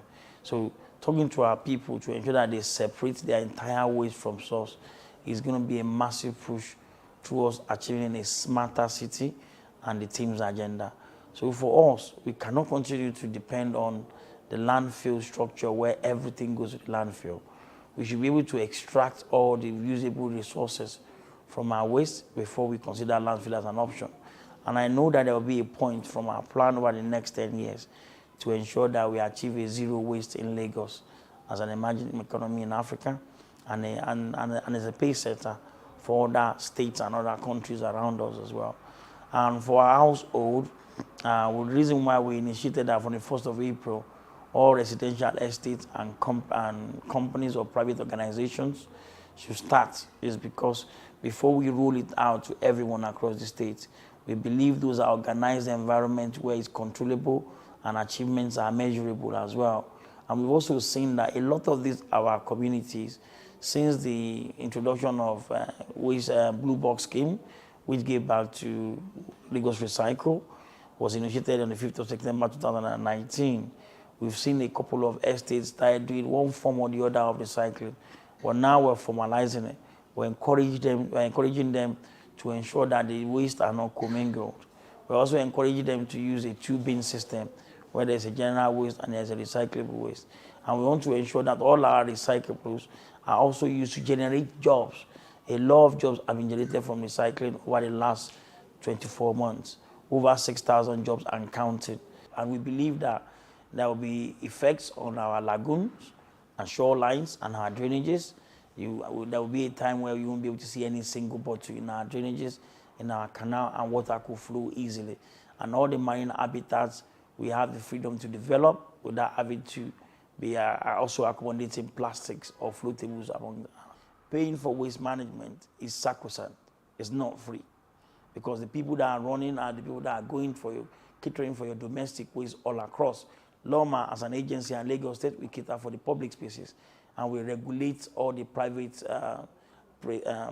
businesses or private residential properties that they service. But these businesses are there as a business that we are building to grow. We don't want any of them to be a going concern. So if people are resisting to pay to them, it's basically you're denying them the opportunity to be able to transact. And I want to also state that we have a enforcement and monitoring team that ensure that when we have cases like that, our what the people call wule-wules, our health officers are there to support the CDAs, the CDCs, to be able to tackle or mitigate against any of this cause and manage the situation when we have any tenement or any household that's having the issue of waste management. And in situations whereby it's gone beyond management, then we have a legal system that backs that. So the legislative arm of Lagos State also backs us over 28 magistrate courts. There's no room for ignorance. There's no room for excuses. We've now gone all the way. We created Loma Academy to be able to educate people and create awareness. All our public primary schools in Lagos, through the support with SUBEB and Mr. Governor, Mr. Babajide Sanwo-Olu, we've been able to educate them on waste management.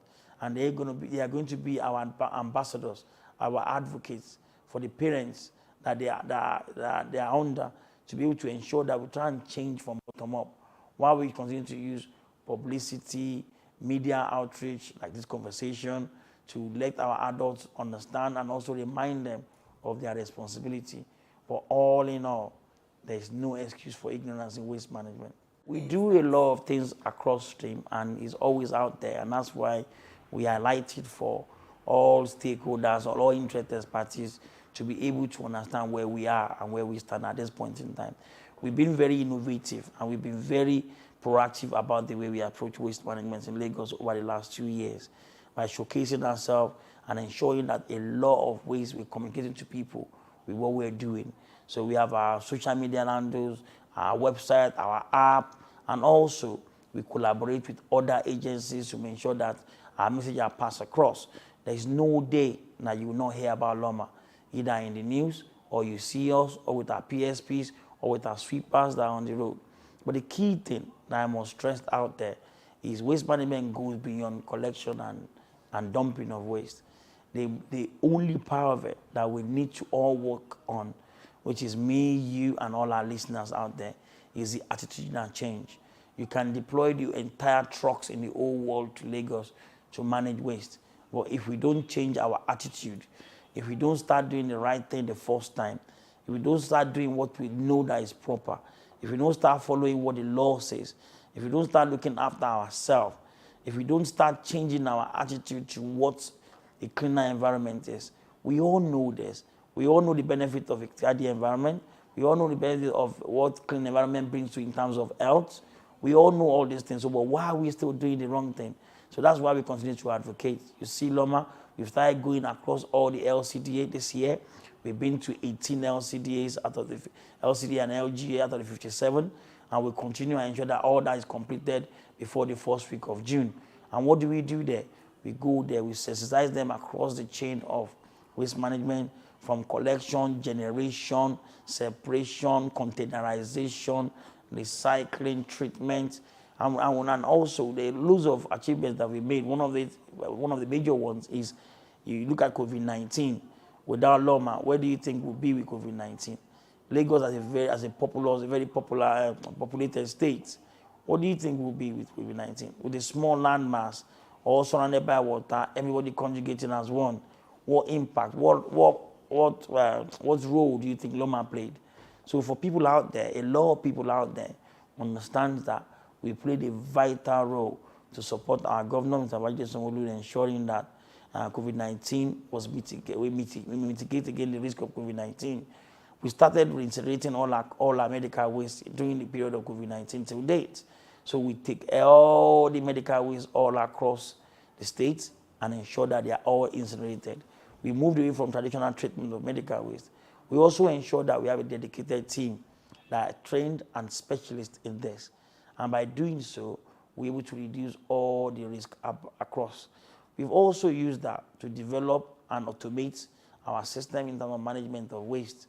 We've looked at the need for us to regionalize our operation. So we divide our operation into 5 different districts, and then we manage from there. So if you tell me now what's going on in Ekpe or Badagry, with a click of a finger, I can tell you exactly what's there because I have Loma operatives there. So we've done a lot across. We've reformed some of our legacy programs, like the sweeping program is all being reformed. Our engineering team is now functioning as a solely made in Nigeria engineering team. We make our bins ourselves, we design our trucks ourselves, we assemble our truck ourselves, we fix our truck ourselves, we're making things ourselves rather than buying and maintaining. So a lot of changes across. But for us, I think one of the reflections that we have in waste management is we have a lot of, Lagos has a very big advantage over every other state in Nigeria in terms of waste management, in terms of the fact that the human capital and the stakeholder around it are very knowledgeable and passionate about it. Starting from the governor, he understands it very well and he provides a lot of mentorship and leadership and coaching for us on waste management. So it's given. We have a governor that waste management is given to. Then I have a lot of management team or senior executive team in Loma, and even all the junior staff in here. We are all very scientific about everything we do. And sustainability is very key to us. So a lot of things I've known, a lot of things I've learned, a lot of things I'm learning. There's no end time to learning in waste management. And all these people that have been in this practical over the years are now having the benefit of having someone from the economic side of things, from the technical side, coming in to inject a lot of sustainability into what we're doing. So I really appreciate the opportunity this gives. But for Lagosians, it just basically demonstrates what the future holds for us. Waste management is never going to be the same. every year, year in, year out, there will be changes that we are making for a better living for Lagos as a whole. I'm very confident that by the end of this year, we have an MOU in place for our first energy facility in Lagos. But I must state that in Lagos, the energy facility that we're going to have in Lagos, we'll try and find the best sustainable at a very affordable cost and also strategically placed for the state. We're also going to look at what fits. We are not going to use one size fits all, but we're going to choose the best proponent, the most active proponents, and the more realistic proponent to be able to deliver that to us. We've reached a time whereby 100% of what we have in waste can be put to use. And in putting that to use, it is very important that we understand what our future goals are. Our future goal for waste management is to have an energy plant in Lagos, which is our immediate goal in this year. And then to ensure that over the next 3 or 4 years, we start to help to solve some of the energy problems that we have in entirety across the state. And in 10 years' time, we should be able to have replicated what we've done across certain parts of Nigeria and look at movable energy. If you look at the team's agenda, one of the key agencies that was mentioned in the team's agenda, if you really digest it, is LOMA. LOMA was mentioned as an agency on the team's agenda when looking at the health and environment. And it shows the importance of what we do here to every part of the agenda. And I believe that with the structure the team's agenda creates and the interlink that LOMA has with other agendas, we are on course to ensure that a successful delivery is given to all the ultimate goals of the agenda. And I can well assure you that we're given the opportunity to innovate, develop, evolve, be dynamic, and challenge the norm in LOMA. And that's why we are here where we are now. On a daily basis, we challenge the norm. We go to look at status quo. What do we need to change there? What do we need to improve? If it's not broken, sometimes we leave it. But if it needs to be fixed, we go all out and find out the root cause and how can we make sure that the changes that we are making is sustainable. And I can tell you out there, part of the smart city agenda and the team's agenda is to ensure that we're not just doing it and it's just not coming from somebody's head or somebody's thought or somebody's ideology. We are now professionalizing what we're doing. So I'm happy to tell you that even all my management team and my junior management team will be proceeding on a sustainability and circular economy training for them to be certified as waste manager for the state. And what that does is it creates sustainability for LOMA for the future and also builds on from what our governor's agenda is in Lagos State. That's all we have for you in this episode of the Greater Lagos Vision on Plus TV Africa. I'm Love Ikuku Oyedoku. Bye for now.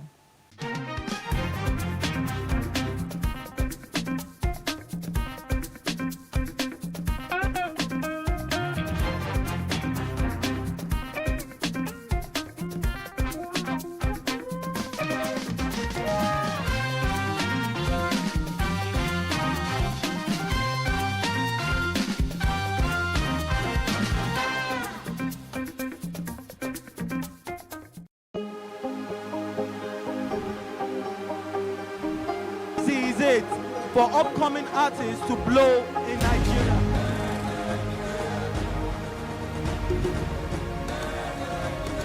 Welcome to Plus Trending.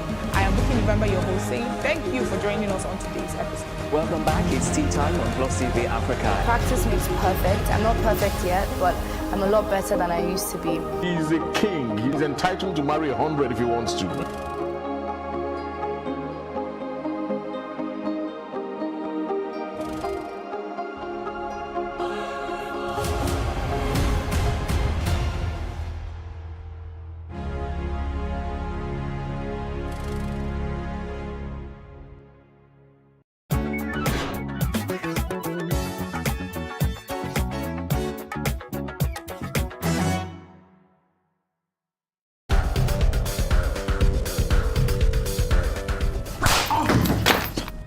Your treacherous body would have been manure for the motherland. Listen to the words of a corpse. You cannot win this war. My production career started off practically by some form of divine intervention. I work in TV production, and I've done that in advertising for over 20 years. I do storytelling as well. I do narrative. I've done films, TV series, etc.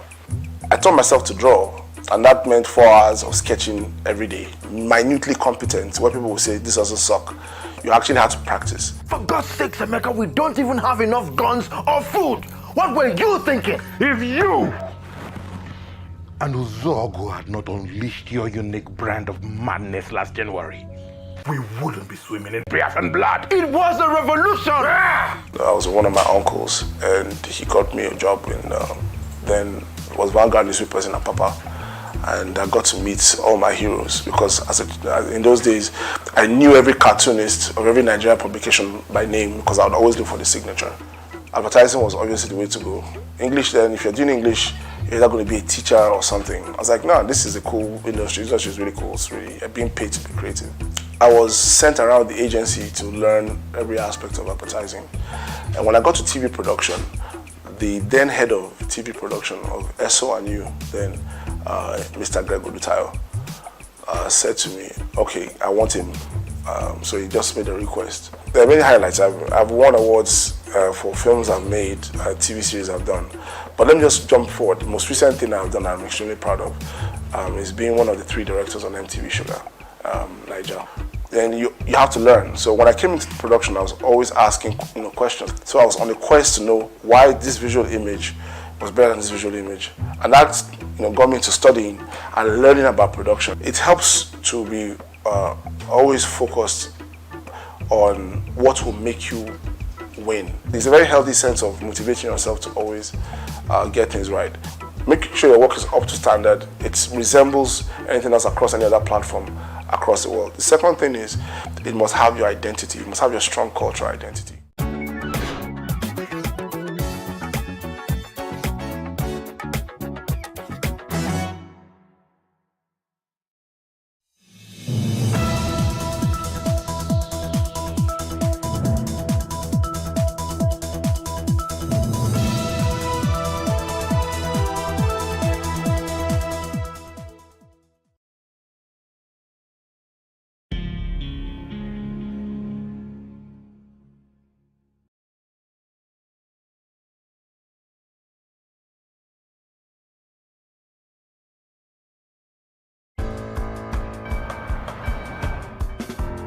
If you come out here and you build something of great value, you can make it. That's what's amazing about Silicon Valley, and that's why you see everyone flocking towards Silicon Valley. It's really that place where there's this groundswell of smart people dedicated to using technology to solve very difficult problems. I was like, oh my God, people just think of these things and it just happens, and how can I build something? I just want to build something from scratch. We come here ready to make something of ourselves. So when an African leaves Africa and comes here, we're coming here to do battle.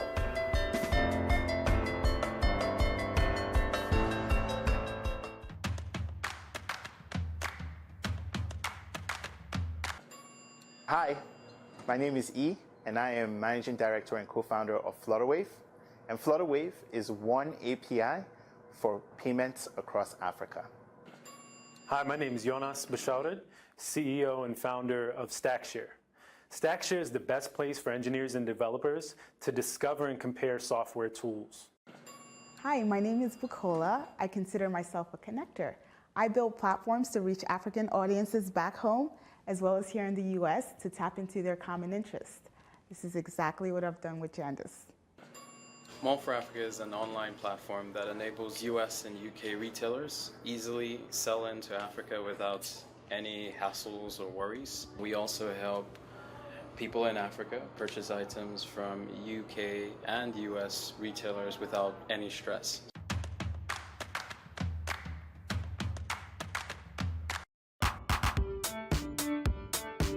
Mall for Africa started really with an idea.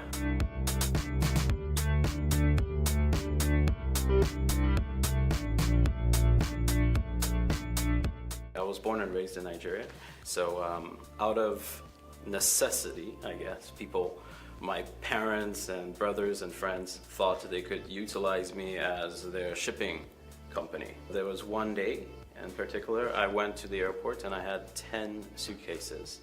And I remember vividly the lady across the counter, it was a Delta flight, the lady across the counter looking at me like up and down, like, you are not serious. This is not gonna happen. So I decided to build an app.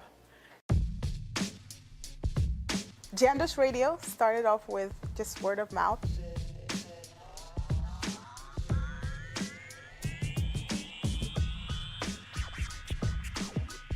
I sent it to a couple of friends who wanted to listen to live radio back home. We didn't have a lot of apps that were catering to African content and radio at that time.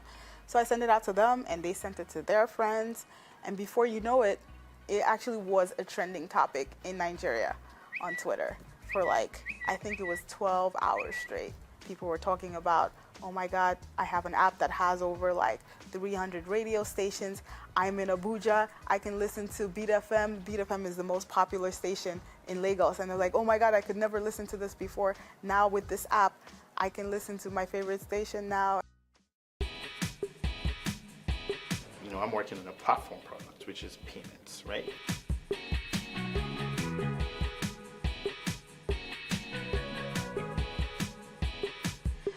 And I started digging into that and realized like it was an absolute nightmare to be a developer and get paid in Africa. I'll give you an example. Like up until recently, if you were an Android developer in Africa, you had to put your apps up for free. You couldn't make money on your apps because there was no way for Google to pay you. We're not just enabling people the ability to increase revenue by providing them new means of payment, but we're also enabling them to access global technology services by doing so, right? That is revolutionary. The concept was, let's bring all of these tools that you use to build your company and your apps and infrastructure, let's bring them into one place and organize it.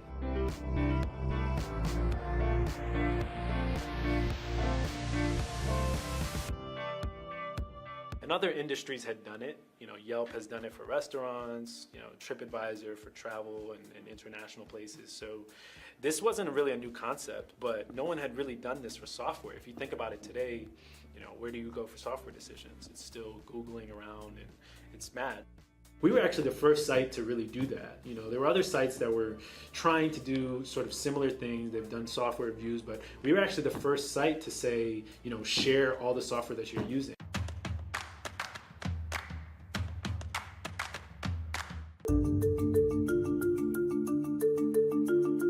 For an average entrepreneur in Silicon Valley, there are stages to what the venture funding cycle looks like.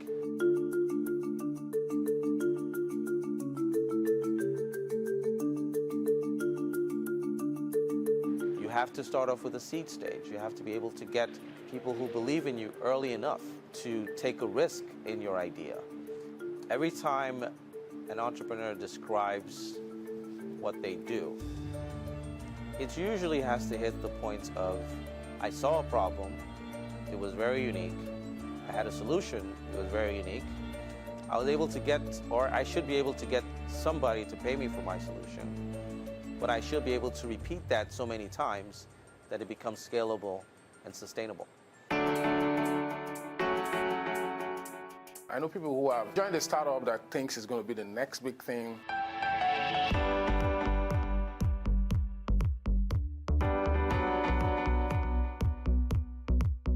And then you just wake up one morning and they didn't get the funding round and it's lock up shop. And that's it. Happens a lot more often than it's talked about. We hear about the Facebook and Google and Apple and all the other startups that are successful, but 1 out of a million succeed and the rest fail. Silicon Valley is probably the Disneyland of capitalism, is a good way to put it.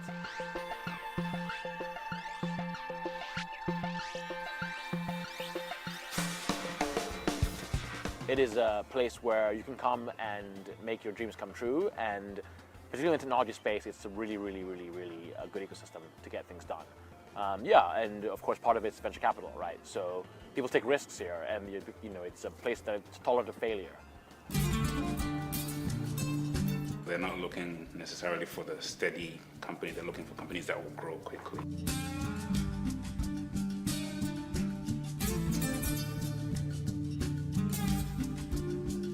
A lot of them will fail. They won't get their money back. Some of them will bring some money back, and a small percentage of them will hopefully bring a big return. The Draper Venture Network's mission is to be in all the places where interesting technology is being developed, where entrepreneurs are doing great things. And right now, we have partner funds on all the continents except Africa. So we're actively looking for a fund that fits the kind of profile we're looking for. They're investing in early stage technology companies. It's not an exact science. A lot of it's just character assessment. People who are trying to build something bold versus like copying an idea. In it for the long term, have the tenacity and ambition to see it through, boldness. Yeah, definitely think e-commerce is a huge area, allowing Africans to buy products they couldn't otherwise access easily, particularly without having to build huge malls and kind of leapfrogging retail. Financial services is also a big area. Fintech, anything around telemedicine, because access to doctors is really hard in Africa. What everybody hears is you raised 100 million. They say, yeah, but that's not success. Success is lasting long enough till you can exit, either through an acquisition or an IPO, and the money that the investors get in becomes liquid and fungible. So a lot of businesses I've seen don't make it out of the exit, and that means everybody gets washed out. You just spend 7-8 years of your life working on this thing that didn't pan out. The 5 or 6 most valuable companies on the stock exchange are technology companies that were once venture-backed. So it's a compelling story about how people that invest in high-risk ventures are able to move a society forward because they were willing to make the investment when those ventures looked silly. And one thinks maybe this could happen in Africa. We belong to the school of thought that that believes very firmly that Africa's future will be built on the back of entrepreneurs. We are firmly rooted in bridging those knowledge gaps and making sure that the interconnectedness between Africa and the rest of the world comes in forms of capital, in forms of education and resources, and mostly its people and their ability to think and grow beyond what's currently attainable by using technology to flatten the playing field. Zibracorn is going to be a company that's built in Africa, for Africa, and scaled in Africa. It could become a unicorn by going beyond Africa, but made in Africa, scaled in Africa, serves multiple African markets. And that's really what distinguishes Zibracorn.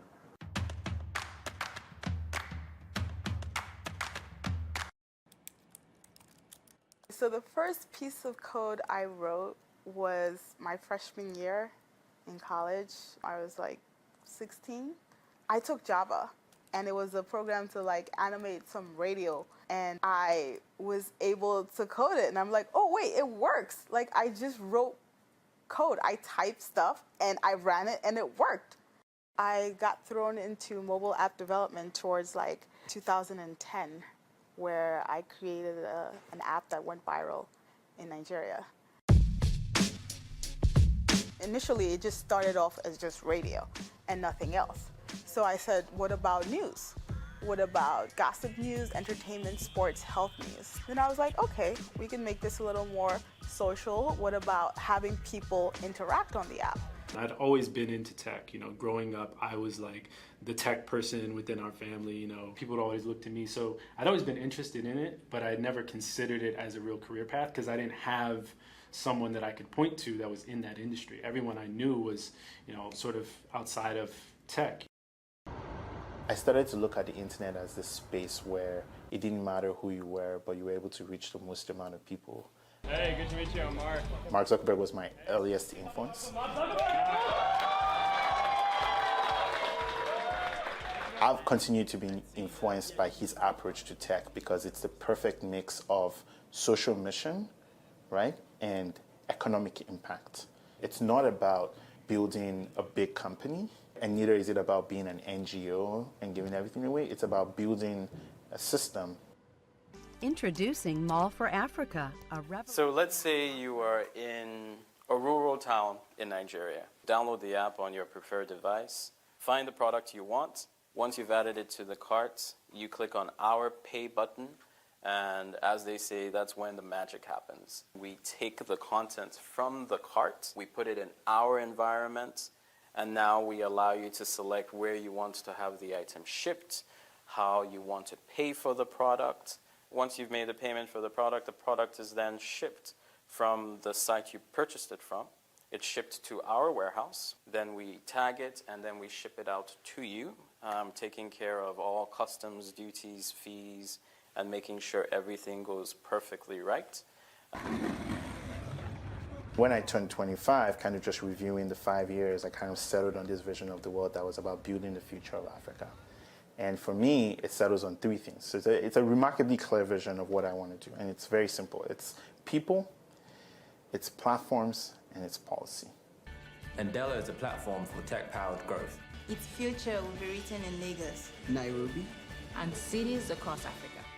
And that was what we did at Andela, right? Found really smart young people, very motivated, with high learning agility, paid them while we taught them how to build software, and then got Facebook and Google and IBM and all these companies to hire them to build products for them. This is Andela. So what Flutterwave is, it's an API that enables anyone from anywhere in the world to process any kind of payment across Africa. We are finally making financial inclusion real. Every time I went to one of these hackathons, I'd see a new API and I'd think, man, I should know about that. Like, there should be this one online space that has all the best stuff and feedback from developers and engineers and people actually building software, you know? I was like, man, this should exist and I should just go build it, you know? And so I just treated it as a side project at first. At the time, it was called LeanStack. Eventually, I got introduced to this guy named Nick Grandy, and he was the first employee at Airbnb. So we started working together for about 6 months. We built out the first real version of LeanStack at the time. And then he actually stayed on as an advisor, and he was the first investor. So, you know, that was big. We had a hosting company that had malfunction in their servers, and they deleted the whole database by accident and had no backup. Sadly, we had to shut down temporarily, but we're working on rebuilding.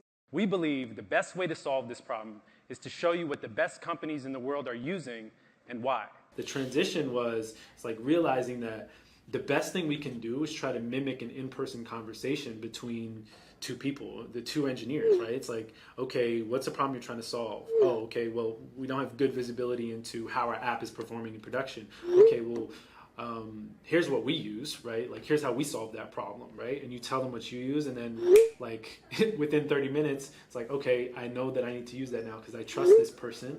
I trust their decision-making process, and it sounds like a good one to go with. So let me go with that. I have a passion for creating products that I am interested in and that I'm passionate about. It's tough because at the same time, you have to make a living. And being a startup founder, you don't always have the means to provide for yourself. I didn't have any of that, any serious investors. So after a while, I just to keep myself from not starving, I actually had to break down and actually get a 9-to-5 just so I can provide for myself. I basically just kept at it because I saw the value of it and I saw that it was picking up steam.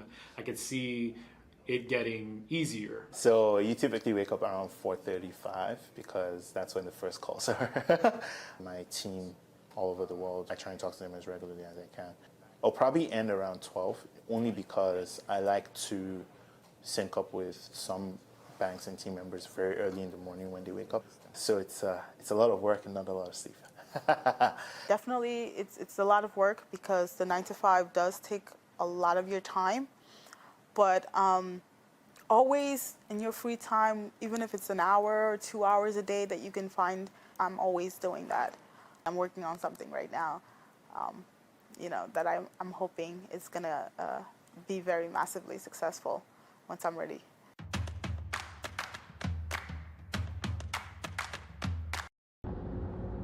You go to a venture capital in Palo Alto on Sanio Road and you say, hey, I'm trying to raise funds for my African company. And they look at you and they say, are people buying Ralph Lauren? Are people buying Louis Vuitton? Do they know who Prada is? So I think part of the challenge with being black in tech is that there just aren't enough black people in tech. When you see all the big companies, they all have like co-founders that went to school together. And when you grow up with people that aren't in tech, you don't have the luxury of saying, okay, I'm gonna start a company and I know exactly who I'm gonna tag and bring in as co-founders or early employees. What role do networks play here in Silicon Valley? I think it's a huge, huge role. It might be the distinctive of Silicon Valley, how over time these networks have grown. Cold call somebody or send a cold email to somebody and say, hey, I saw this thing that you did, and surprise, surprise, they respond. There's a lot of work that has to be done, the cultural preparation of what to expect in the Valley. And sometimes it's the most ridiculous, mundane, simple things.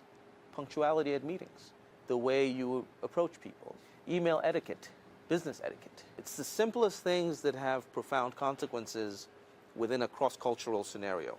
Growing up in Nigeria, as an African in Nigeria, I have natural networks. I have cousins, I have brothers, I have classmates. I like to say I can get to the president in Nigeria, whereas in the US, I can't even get to my mayor. If you are not from here, it's very difficult for you to have a social network. You have to create that social network yourself. We want to make it. If you came into Silicon Valley and you're a well-trained research and development professional and you went to Stanford or UCSF and you were a specialist in what you do, you'll get a great job and you'll get well paid. If you came into Silicon Valley and you were of African descent and you knew nobody in the Valley, it would take you a longer time. In Africa, I'm an Igbo man.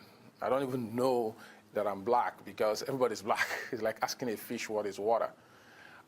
So Silicon Valley also has the aspect of the fact that it's about 3% black, which a lot of people don't realize until they get here.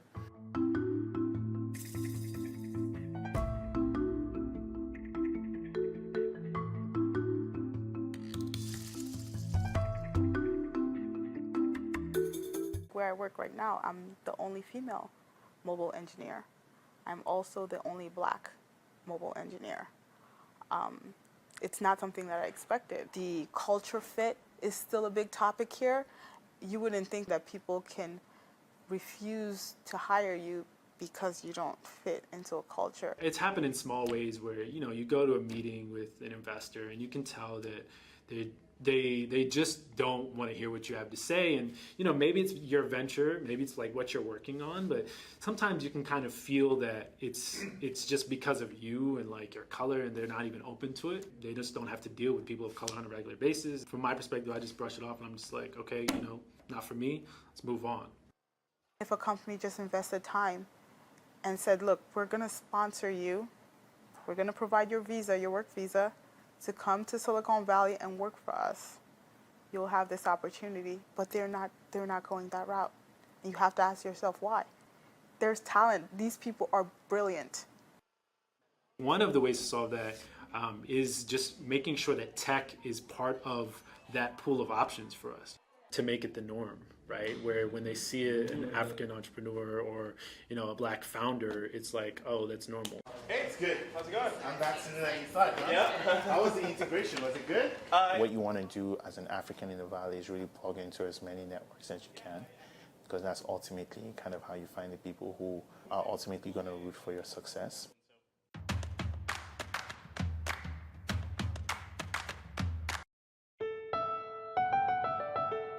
I definitely see myself doing this for the next, at least 5 to 10 years. And I think anytime you're building a company, you have to be thinking long term.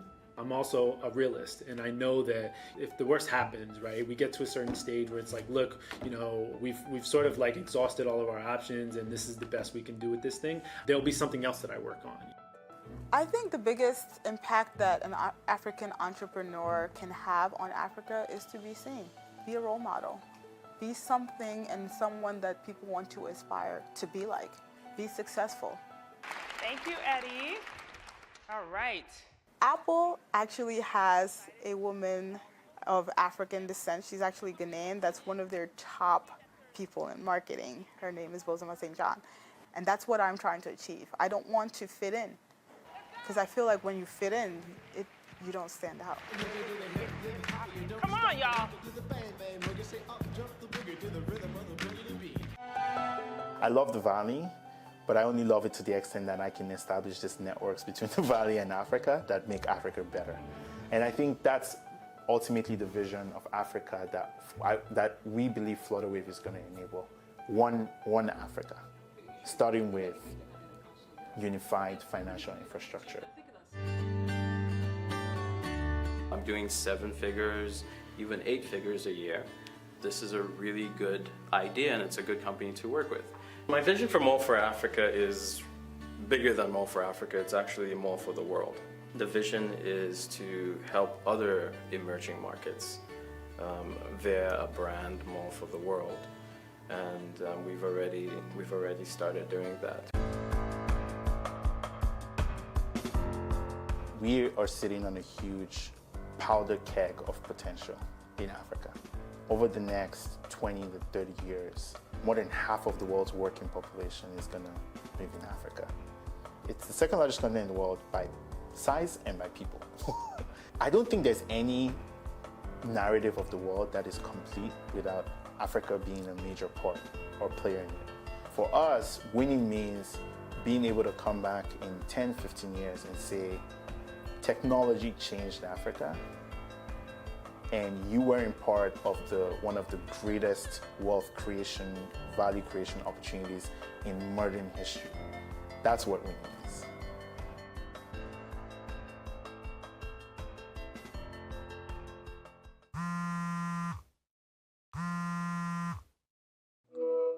Okay. Hello? Hey, how you doing? Hi everyone. Since we last met, we have made a lot of progress and done a lot of great things. We're under a new name called Mall for the World, which is same thing as Mall for Africa, but outside of Africa. I have released a new app called Afrocast, and basically it's a podcast aggregator for millennials. So far we are in beta. We have over 300 users, so I'm really excited about that. We launched a new jobs platform that allows engineers to essentially find jobs based on the technology they're familiar with. We've had our best month ever in terms of traffic. We were also featured in Software Development Times, online magazine for engineers and developers.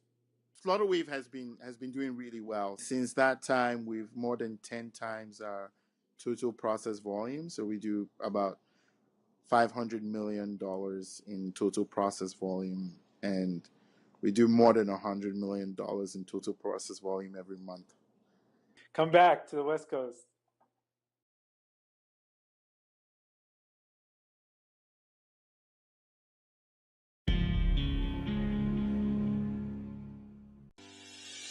Increase the reach of your events or business services. To advertise on Plus TV Africa, please call 0906 000 5719 or 0909 040 8408, or send an email to marketing@plustvafrica.com. Plus TV Africa. Big stories live here.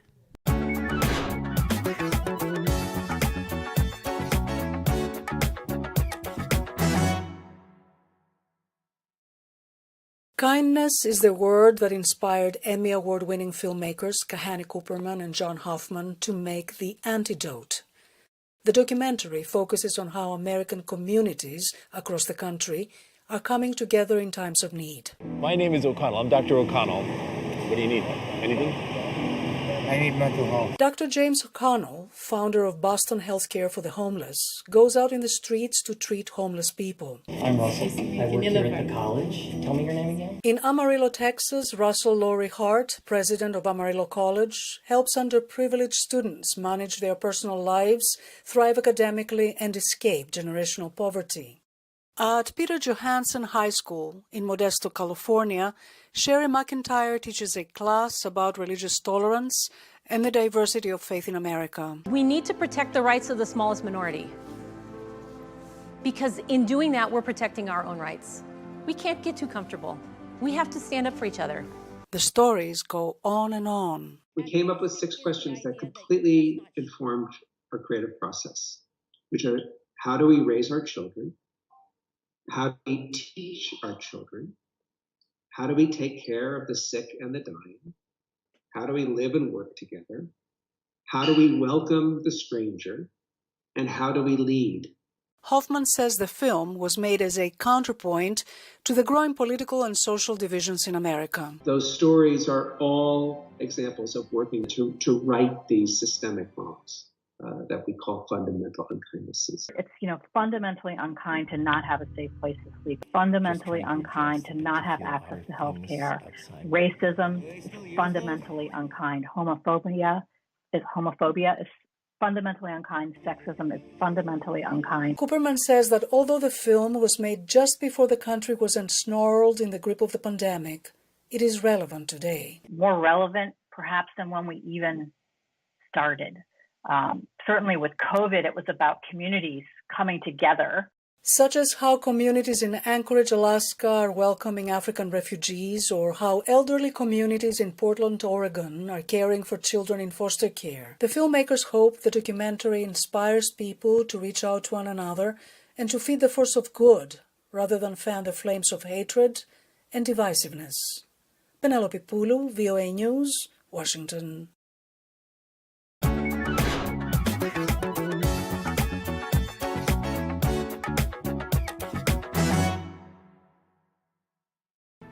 There is no voting on social media. To vote, you would require a permanent voter's card. To get your PVC, visit cvr.inecnigeria.org. Create your account with a valid email address and start the registration process. An activation link will be sent to you. Click on the link and activate your account. Fill out the form, pick and submit a convenient date and time for your biometrics. Print the application slip, which should have your QR code.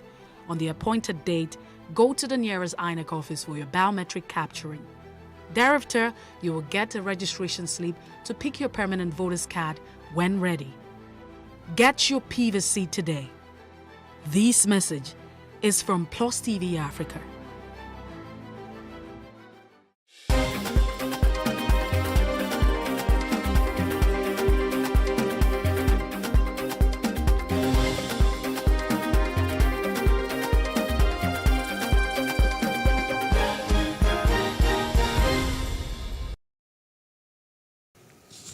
Good evening, I'm Tolu Ojomi. This is the news update. A 2-story building on Chris Igade Street in the Agor Palace area of Lagos State collapsed today. Our correspondent gathered that people residing in the building vacated the premises immediately after the building gave a sign it wanted to collapse. No casualty was recorded during the incident, and the site of the collapsed structure had since been handed over to the Lagos State Building Control Agency.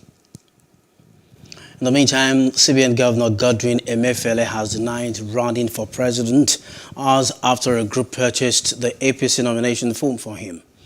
In a series of tweets on his official handle today, he thanked those who raised money for the purchase, but said he would buy the form with his money if he is seeking the post.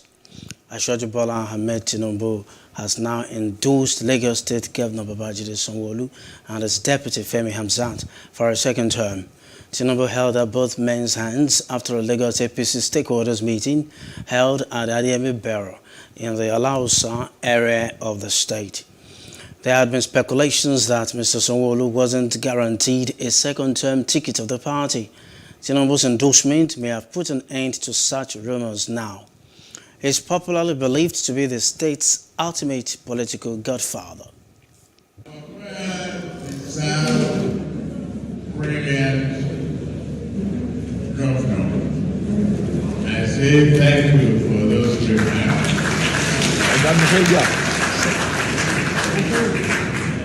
And the Aki and Popo,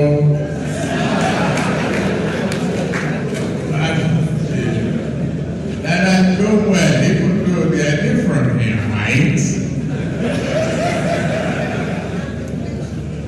Obafemi Hamzat, thank you. I thank you especially because a very good assistant is a pillar of support. Everything might not satisfy you, but you move along in a positive and understanding manner. That is how to make an unbreakable, unpenetrable team. Meanwhile, Nigerian airline operators have issued a notice that with effect from Monday, 9 May, they will shut down their operations due to the high cost of aviation fuel, which has hit 700 naira per litre. The traveling public are now advised to make alternative arrangements to avoid being stranded at the country's airports if they were intending to fly. Over time, aviation fuel price, Jet A1, has risen from 190 naira per litre to 700 naira per litre currently. The Minister of Aviation, meanwhile, Senator Hadi Sirika, has begged Nigerian Airlines to suspend the planned shutdown of operations from Monday over the high cost of aviation fuel. Nigerian Airlines, under the aegis of Airline Operators of Nigeria, AON, yesterday announced plans to shut down operations from Monday due to the high cost of aviation fuel. The minister urged the airlines to consider the multiplier effect shutting down operations would have on Nigerians and global travelers. Sirika assured Nigerians, especially stakeholders, that the Buhari administration remained stoic in its commitment to the creation and sustenance of an environment that promotes the growth of the aviation industry. Now, as political parties put price tags on the presidential forms for aspirants, Nigerians react to this amount, and that's on Street Views. You take a listen.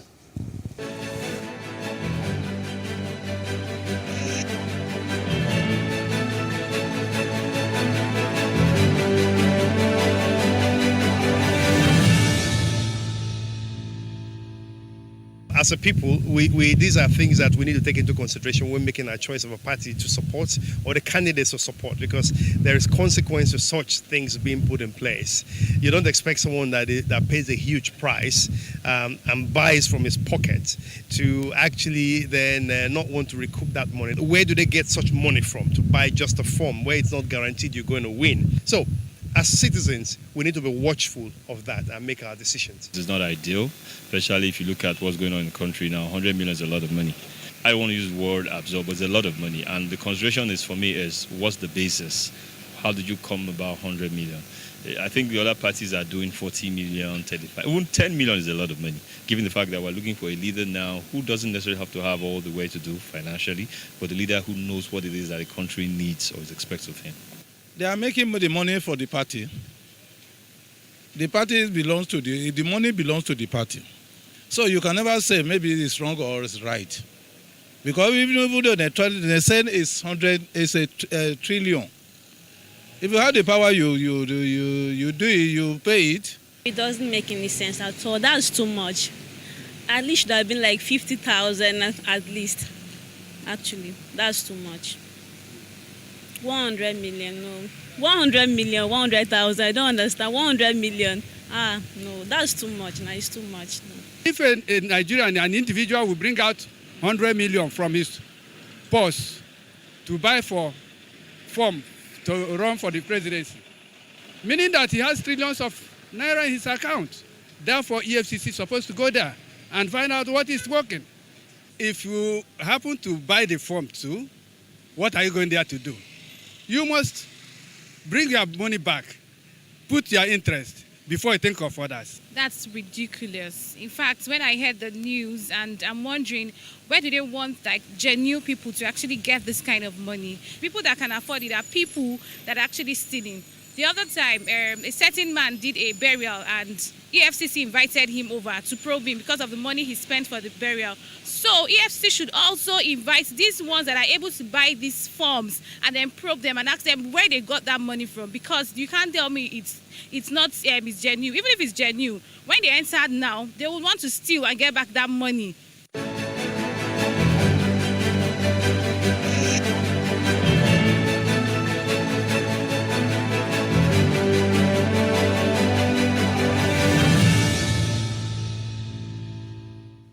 Let's pay a visit to other parts of Africa. Civil society organizations in the Gambia have urged the authorities to prosecute former dictator Yahya Jammeh ahead of a long-awaited government statement on the issue. The government has until the 25th of May to decide on the recommendations produced 6 months ago by a commission that investigated the former dictator.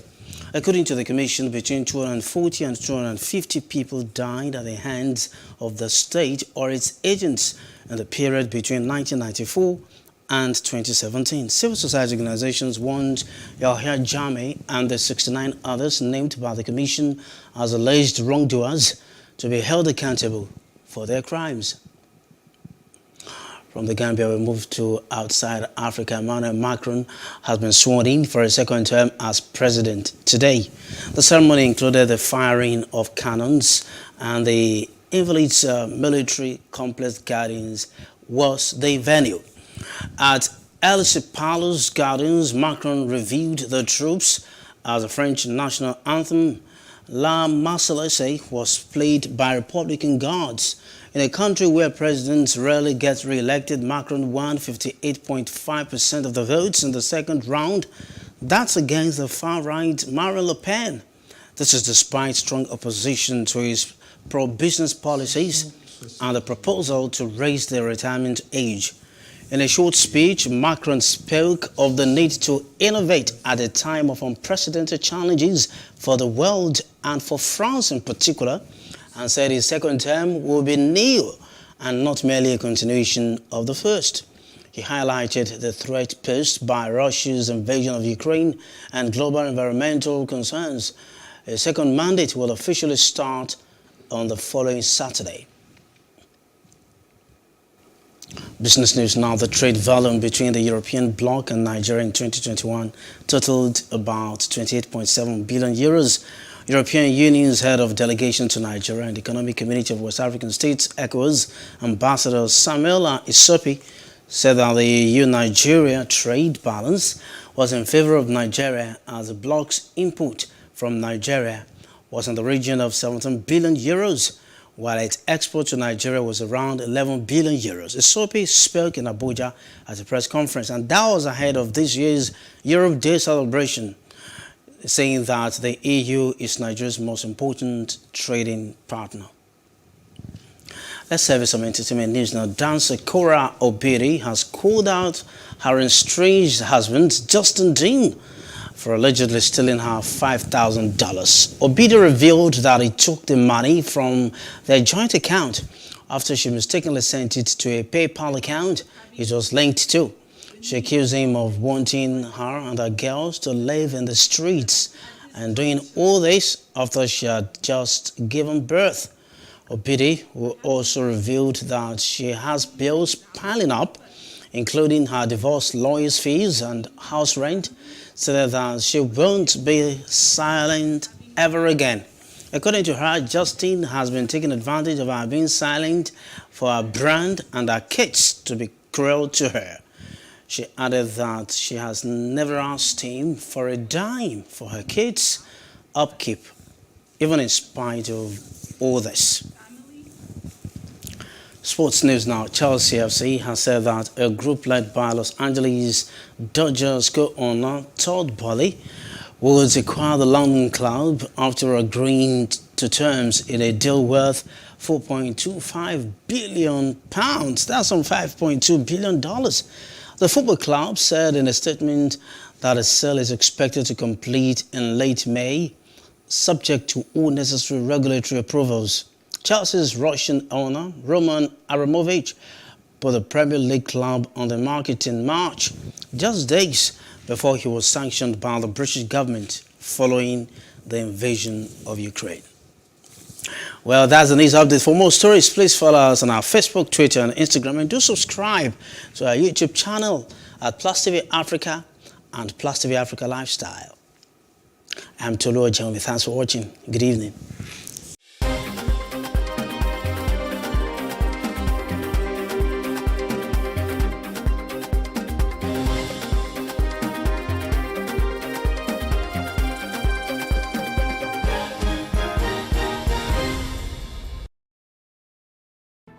There is no voting on social media. To vote, you would require a permanent voter's card. To get your PVC, visit cvr.inecnigeria.org. Create your account with a valid email address and start the registration process. An activation link will be sent to you. Click on the link and activate your account. Fill out the form, pick and submit a convenient date and time for your biometrics. Print the application slip, which should have your QR code. On the appointed date, go to the nearest INEC office for your biometric capturing. Thereafter, you will get a registration slip to pick your permanent voter's card when ready. Get your PVC today. This message is from Plus TV Africa.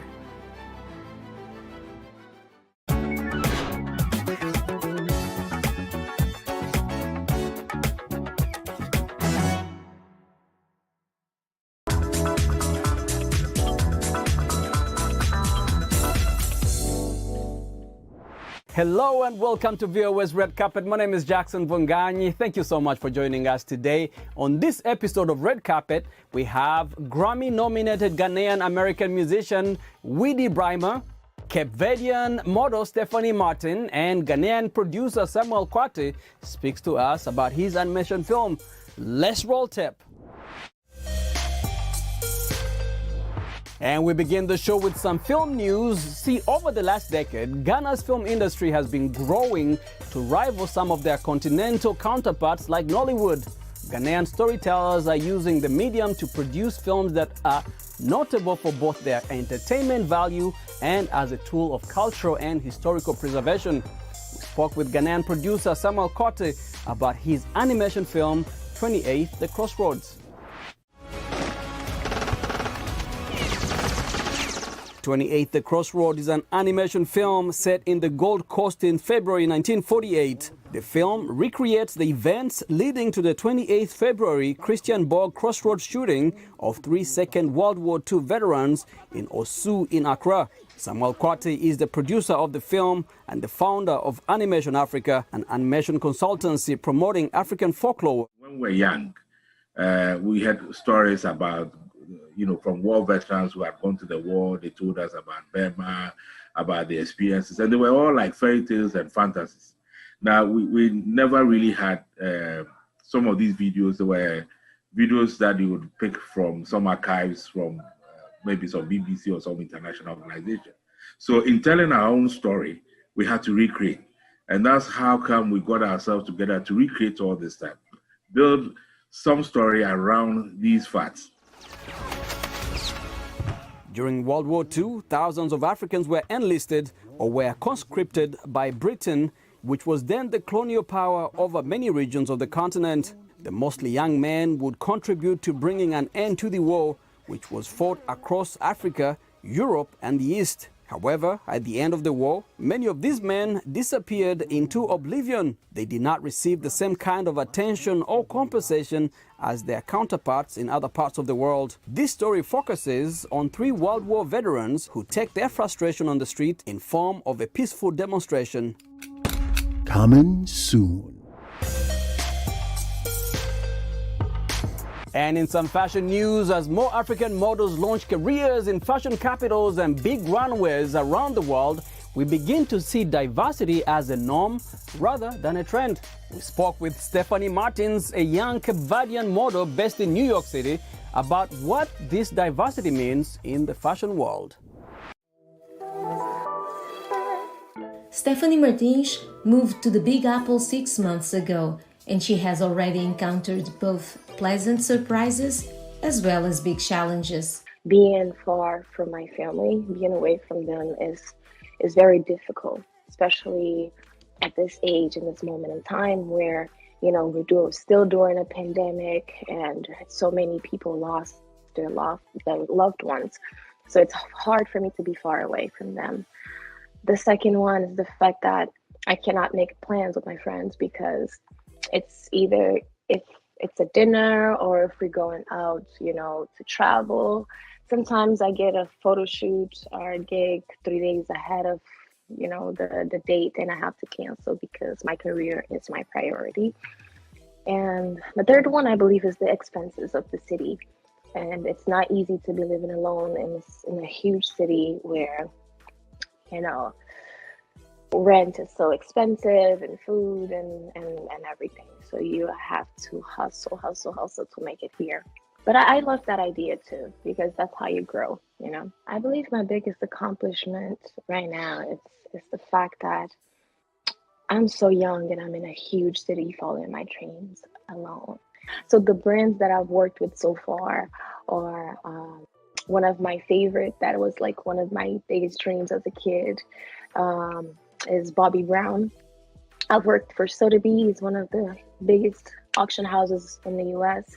I've worked with Ware Pepper, Folklore, R13, and you name it, so on and so on. And L'Oreal, to be more specific, with Kiehl's. 22-year-old Stephanie moved from Cape Verde to Brockton, Massachusetts in the United States when she was 17 to finish high school.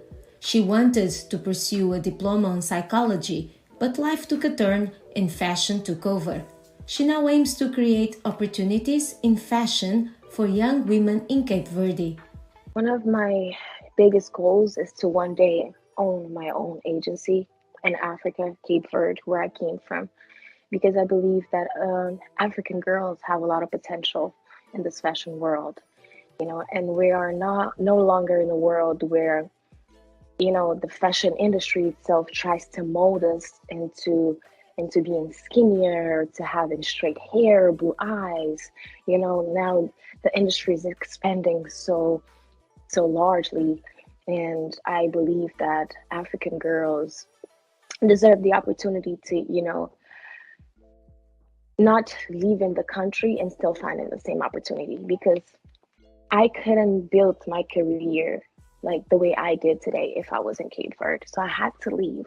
So one of my dreams is to make those girls in Cape Verde, make it easier for them. When it comes to what representation means in the fashion industry, Stephanie is sure diversity is not a trend and shouldn't be.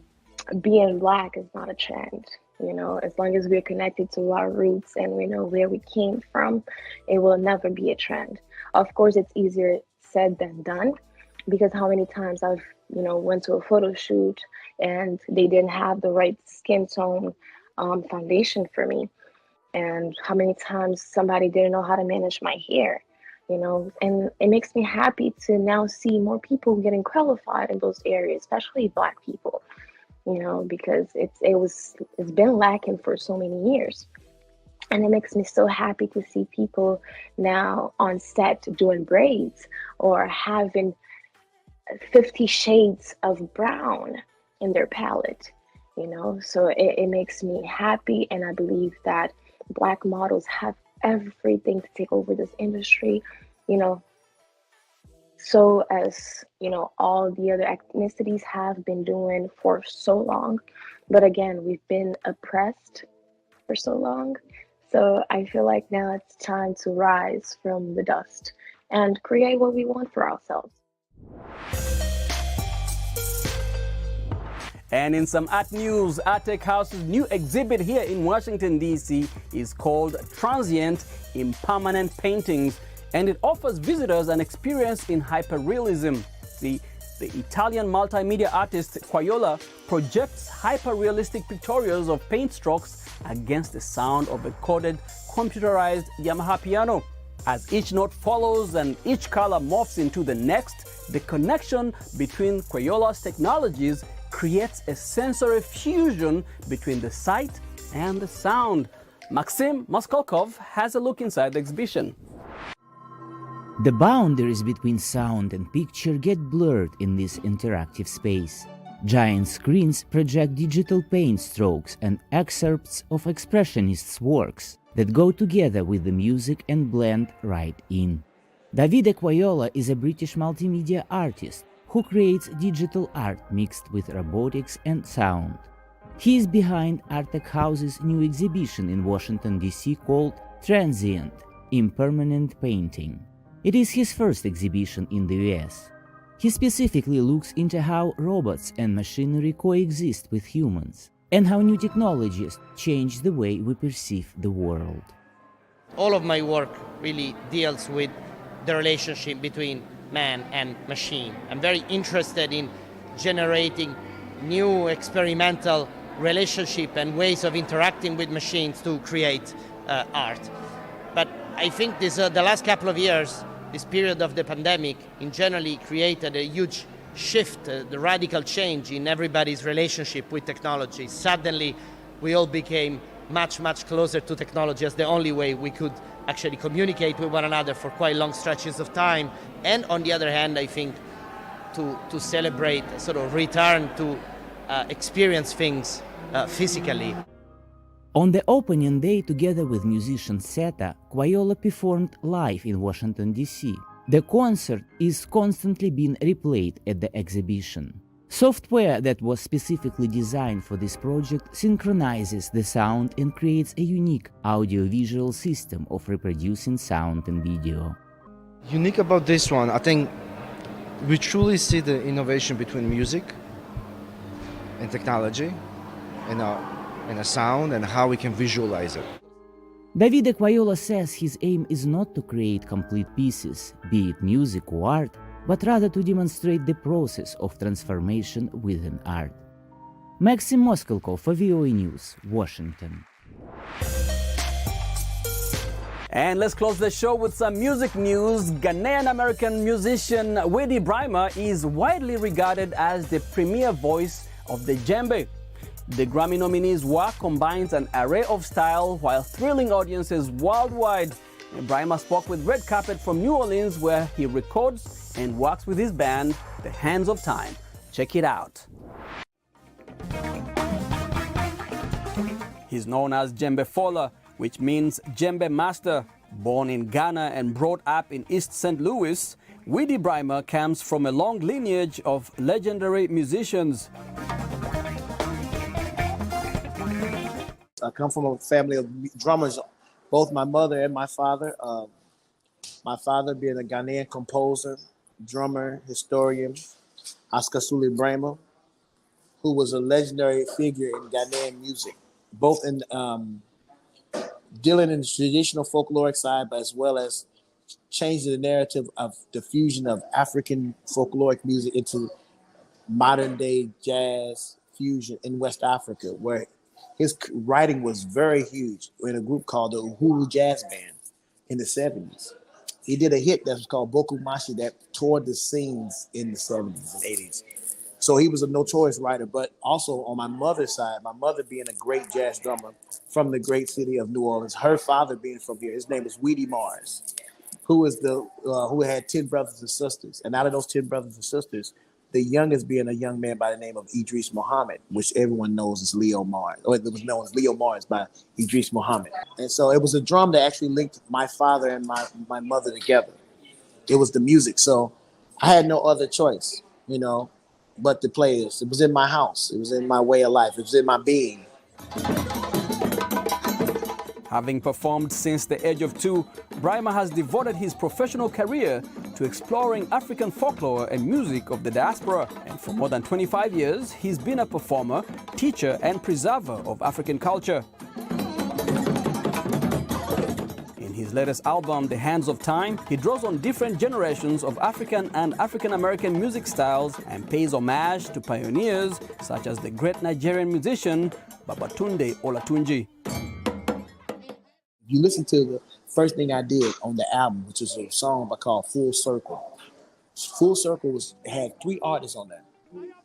One being Babatunde Olatunji, one being Kamadi Dinizulu, and one being my dad. Olatunji was the one who was able to bring about the continuum amongst the African and the African American. When Olatunji's first album was created, it wasn't a bunch of artists from West Africa on there, Drums of Passion. It was the only African artist. The first album was Baba Olatunji, Chief Bey, Montego Joe, I think Taiwo Duval, and a couple of other artists at that time who was a part of his movement. And he wasn't a drummer himself. He was going to, he went to Morehouse University in Atlanta. Went to Morehouse. So he understood about what? The African-American struggle, and he understood about the African-American continuum over here. He learned and got into that. And it was that which made him go deep into his folkloric way. So that's why that album is special. Currently, the Grammy-nominated Djembe Fola records and tours with Christian Scott Atunde Ajua, Baba Mal, Trombone Shorty, and Bokante, as well as with his own band, The Hands of Time. And with that, we come to the end of our show today. I want to thank you for hanging out with me. My name is Jackson Vonganyi. For more entertainment news, remember to check us out at voanews.com. We are also on all social media platforms. We are on Facebook, on Instagram, and on YouTube, where you can watch our videos. Remember to share, subscribe, and like. Until next time, I'll catch you right here. Goodbye, everyone.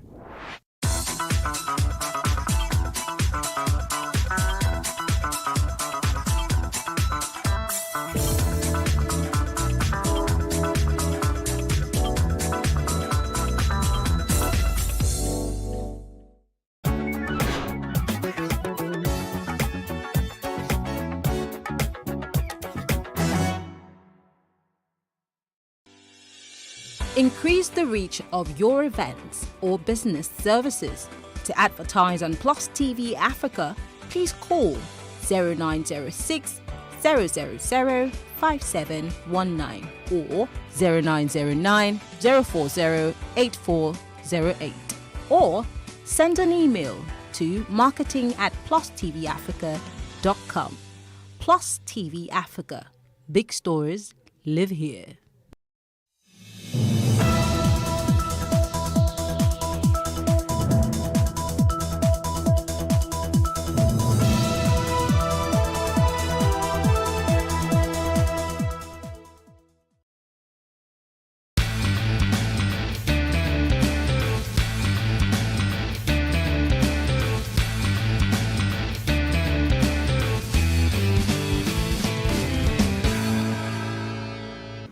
Hello, this is Face and Style, your weekly dose of real estate education, and I am so delighted you're sharing your evening with me.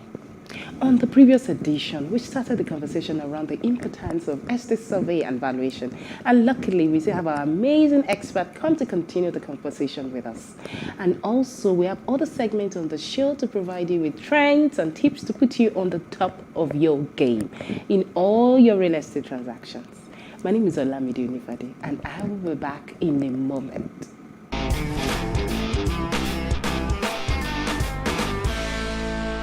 Welcome back, and thank you for staying with us. Earlier before the break, I stated that we are still discussing the essence of estate survey and valuation. And please join me to welcome Mr. Osatu Osawaye again, a fellow of the Nigerian Institute of Estate Surveyors and Valuers. He is the past chairman of the Faculty of Plant and Equipment, Nigerian Institute of Surveyors and Valuers. He has worked with various companies ranging from Knight Frank and Rutley to Odudu and Associates and Salty Nigeria Limited. Presently, he is the founder of Osatu Osawaye & Co. and also the team lead of Barra Builder Services Limited. Thank you for coming again. Thank you for having me again. I'm so delighted that you're coming here again. It's my pleasure. Yeah, so last week I had a conversation around valuation, why do I need an estate surveyor and valuer instead of an estate agent. We talked about what can help you to boost your valuation reports. We talked about why you need a valuation report. So going forward, I would like to say, this quackery of a business, what is the Nigerian Institute of Estate Surveyors and Valuers, what are they doing about it to eradicate them from the street? And I know why I'm saying this. It's even tedious for us in our business as lawyers to conduct our business. They come, you want to transact a business, you have a closing to do, and you see all of them in your office fight over fees and all that. They call you at odd times. They don't understand when you're talking to them about title. They don't even understand. Theirs is, I've brought to clients and we need to close the deal today. They don't even give you adequate time to do your search and all that. So it's a bit, their activities is a bit unpalatable. So I would say, what is the Nigerian Institute doing to combat this menace? All right, thank you, Lamide. It's good to know that you're a lawyer. You understand that every profession has its own challenges, you know. And agency is a legitimate business. Like I keep saying, the Nigerian Institution of Estate Surveyors and Valuers has tried and is still trying. And what we have done now is to have an association of estate agents, you know, supervised by the Nigerian Institution of Estate Surveyors and Valuers, to try and remove all the cobwebs, all the bad eggs in the estate agency business, and get them to work supervised by a professional body like us. Okay, to cut you, and sorry to cut you in, it means that's going to be an all-comers affair. You don't have to have any training in that regard. You can just you need to have. You need to have some form of training. Like I keep saying, agency, anybody can be your agent, but it is the value you place on your asset that determines the kind of agent you approach. But what the Nigerian Institution of Estate Surveyors has done further is to sanitize the practice of agency. One of the things we do, apart from a whole gamut of other things we do as estate surveyors and valuers, is agency. Agency just means I am representing you as an agent to sell whatever you want to sell. That's not all that we do. And we understand that agency in all climes, it's a free entry and a free exit thing. An housewife can be an estate agent to her husband. A son can be an estate agent, an agent to his father. But we need to guide and supervise their activities so that the issues of quackery and somebody running away with your money is being dealt with when you have a supervisory body that you can report that fellow to or hold that person accountable to. That is why the Lagos State government is having estate agents registered to practice in Lagos. But you are combating that. Your institution is combating that. No, we're not combating that. Okay. What we're saying is that they do not regulate the practice of estate surveying and valuation. They can regulate an aspect of our profession, which is agency within Lagos State. It is the duty of every well-meaning government to do that, just like they are trying to regulate the issue of advance payment of rent. We're trying to protect its citizens, to say, look, if I put my money in the hand of this estate agent, I should be able to go to sleep, that I will get value. Soon, and I think you're going to come back to discuss that issue of this monthly advance rate. Payment of rent. Yes, and monthly rent and all of that. So this takes us to the question of why do landlords prefer to use the services of lawyers as compared to using the services of estate surveyors, who are the ones that are trained in the art and science of property management? You see, the issue of your preference is a function of your enlightenment. You know, when you choose to use a lawyer, it's because you don't understand the benefits of working with an estate surveyor and valuer. A lawyer can only deal with one aspect of your real estate holding, egress and ingress of tenants. But estate surveyor can advise you beyond just putting a tenant in your house, the maintenance aspect of the house, the making sure the house can continue to return value for your investment. These are all the skills that the estate surveyor and valuer has that the lawyer doesn't know, doesn't have a clue about. But it's a synergy. But I will advise any discerning landowner or property owner to always go to the professional. The lawyers are there to draw up the agreements, to manage the tenancy cycle of the property, of the asset. But the property management itself is the job of an estate surveyor and valuer. We work in synergy. You know, we need each other to render professional services to our clients. Thank you very much, Mr. Osawaye. We are due for a short break. Please don't go away. Thank you for staying with us. We are still talking about estate surveying and valuation, and Mr. Osatu Osawaye is still here with us. But please stay with us. We're due for a short break. We'll be back shortly.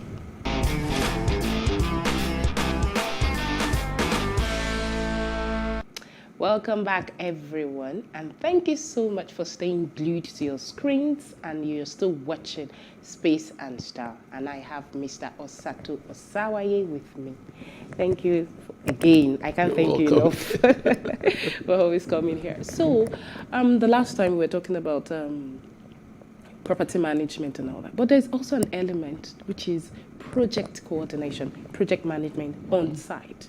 I have heard arguments from estate surveyors saying that it is within their jurisdiction to coordinate all the professionals on site, on building sites, from the conception to the completion and to probably the sale of the property. I don't agree. Why do you think it's so? Well, you see, the estate surveyor is a unique professional. We are trained in almost all the aspects of the built environment. You know, so we understand some elements of law, a lot of elements of law, some elements of design, some elements of construction. So we are a rounded professional. That is why we can handle the conception of the project. From the time you think of a project, I want to invest in real estate, you need to consult an estate surveyor and valuer to tell you what aspect of real estate you should actually throw in your money. Is it residential? Is it commercial? Then when you're coming up with a design, the estate surveyor can also tell you if you put this type of building here, you are assured of this type of rental income or this type of capital value if you want to sell.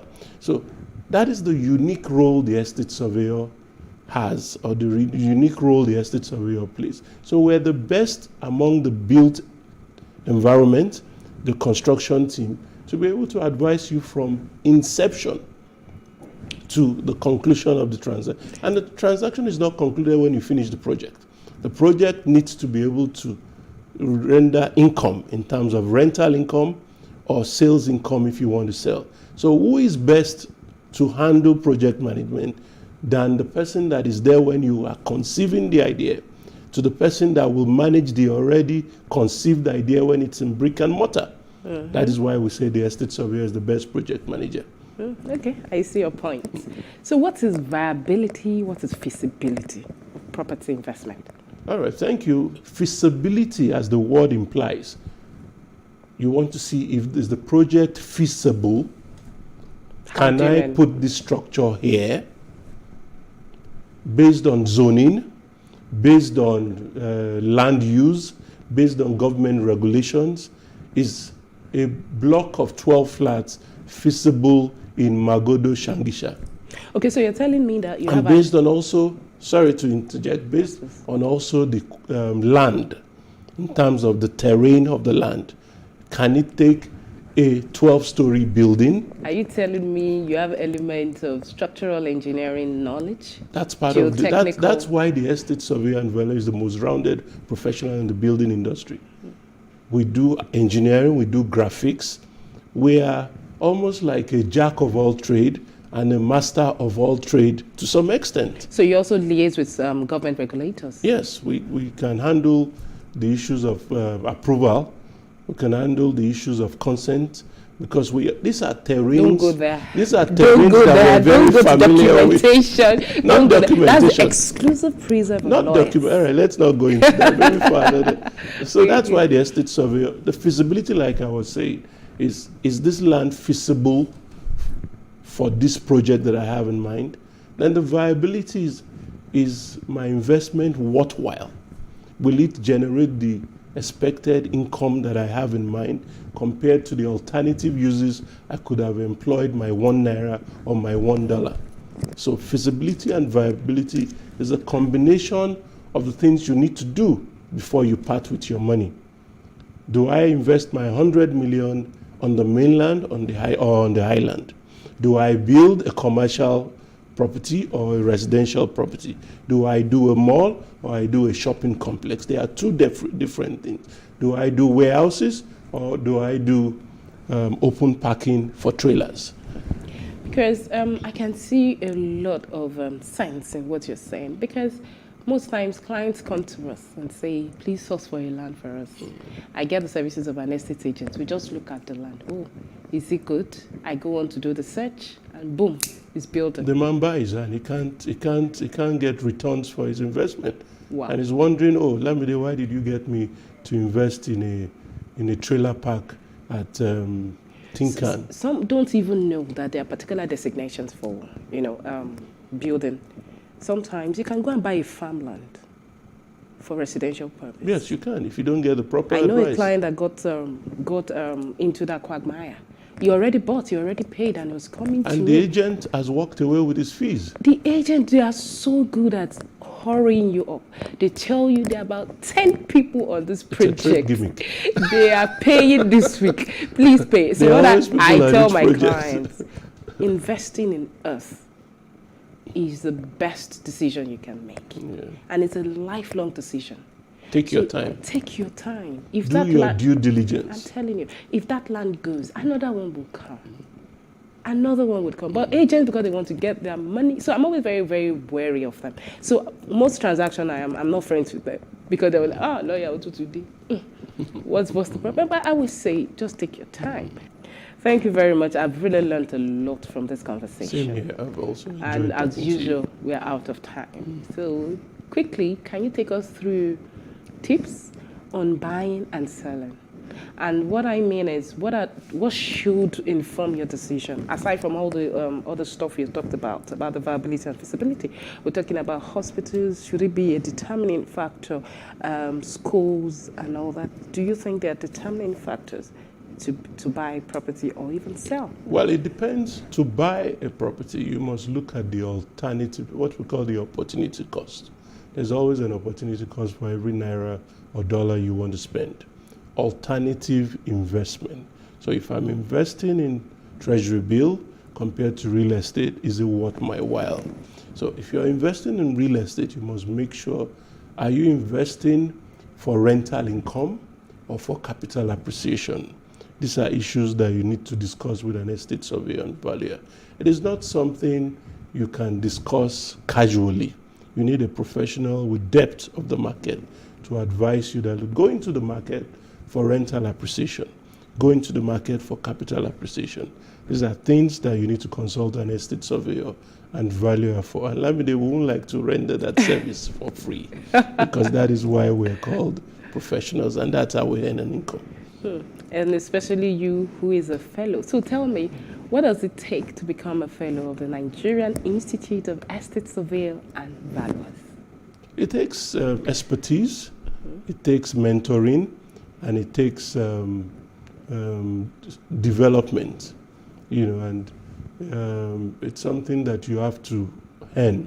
It is not a right, it's a privilege. It's the institution that will deem you privileged enough to be endowed with such pinnacle of your professional practice. So it's equivalent to the status of a senior advocate of Nigeria in the legal profession. Yes. Wow, I'm really impressed. Thank you very much for coming. You're welcome. I am so grateful. I really had a nice time. And I hope that when we call you, you'll come again.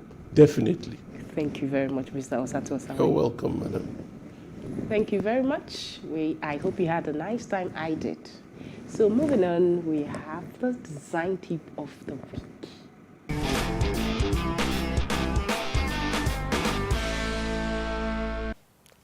My name is Dr. Maureen Kebasharu, CEO Creative Director at Dewey Options Limited, an interior design firm. So today, we're going to talk about the common mistakes we make in design or decorating our spaces. So I'm going to start with colors. Some people use dark colors in small spaces. So it's important we know what's the use of color, the importance of colors.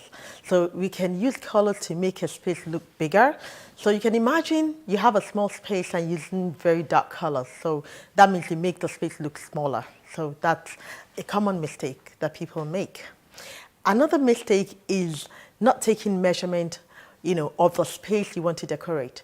So you have a really big space and you're putting like a sparse number of furniture in there, or you're not putting furniture of appropriate sizing, to space. So when people don't take measurement of their spaces, they can place inappropriate furniture or inappropriate decorations in the space. Another mistake is actually the curtains. So you have people put their curtain just above the window sill, and you have very high ceiling, and that looks quite inappropriate in the space. So when you have high ceiling, even if you have normal ceiling, you want your curtain to start from up there, really close to the ceiling, to give that feel of height, for the ceiling. So let's note that mistake as well. Another mistake actually is the rug size. So your rug is actually supposed to have all the furniture around it sit in it, right? So let's take the dining space, for example.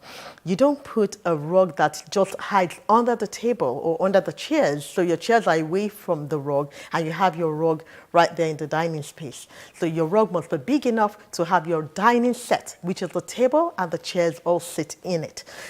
So we must pay attention to the rug size in the living room, in the dining room, even in the bedroom. You should use appropriate. You can have a really huge bedroom and you just put a very tiny rug. Your rug must be appropriate to the size of the room you're trying to decorate. So another thing is the lighting. So like we all know that lighting, is what gives life to your design project or to your living space anyways. So some people will use lighting just in one corner in the room and the other spaces look kind of dark and spooky. So you have to have lighting across the room. So lighting is very important. We have to understand that lighting must be spread across the room in a nice way. So another thing is actually the painting placement. Oh my God, I see this all of the time. So some people place the painting, it's a wall art for crying out loud, to decorate your space. They put it so high up there and people come into your space and they have to raise their head up like that. And the same vein for your television. So you want to place your TV on your feature wall and you place it so high up. It shouldn't be like that. It should be at the eye level. It shouldn't be too low and it shouldn't be too high. So placement of your wall art or your TV must be at eye level. So that's important as well. So let me give you a tip.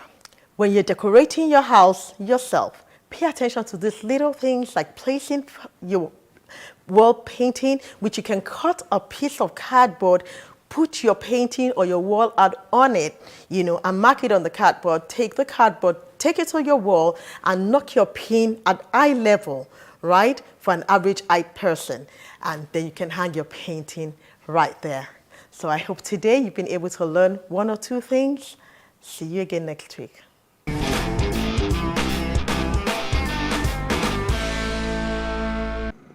And lastly on the show is the artisan spot. And for some reason, it's my favorite. Enjoy.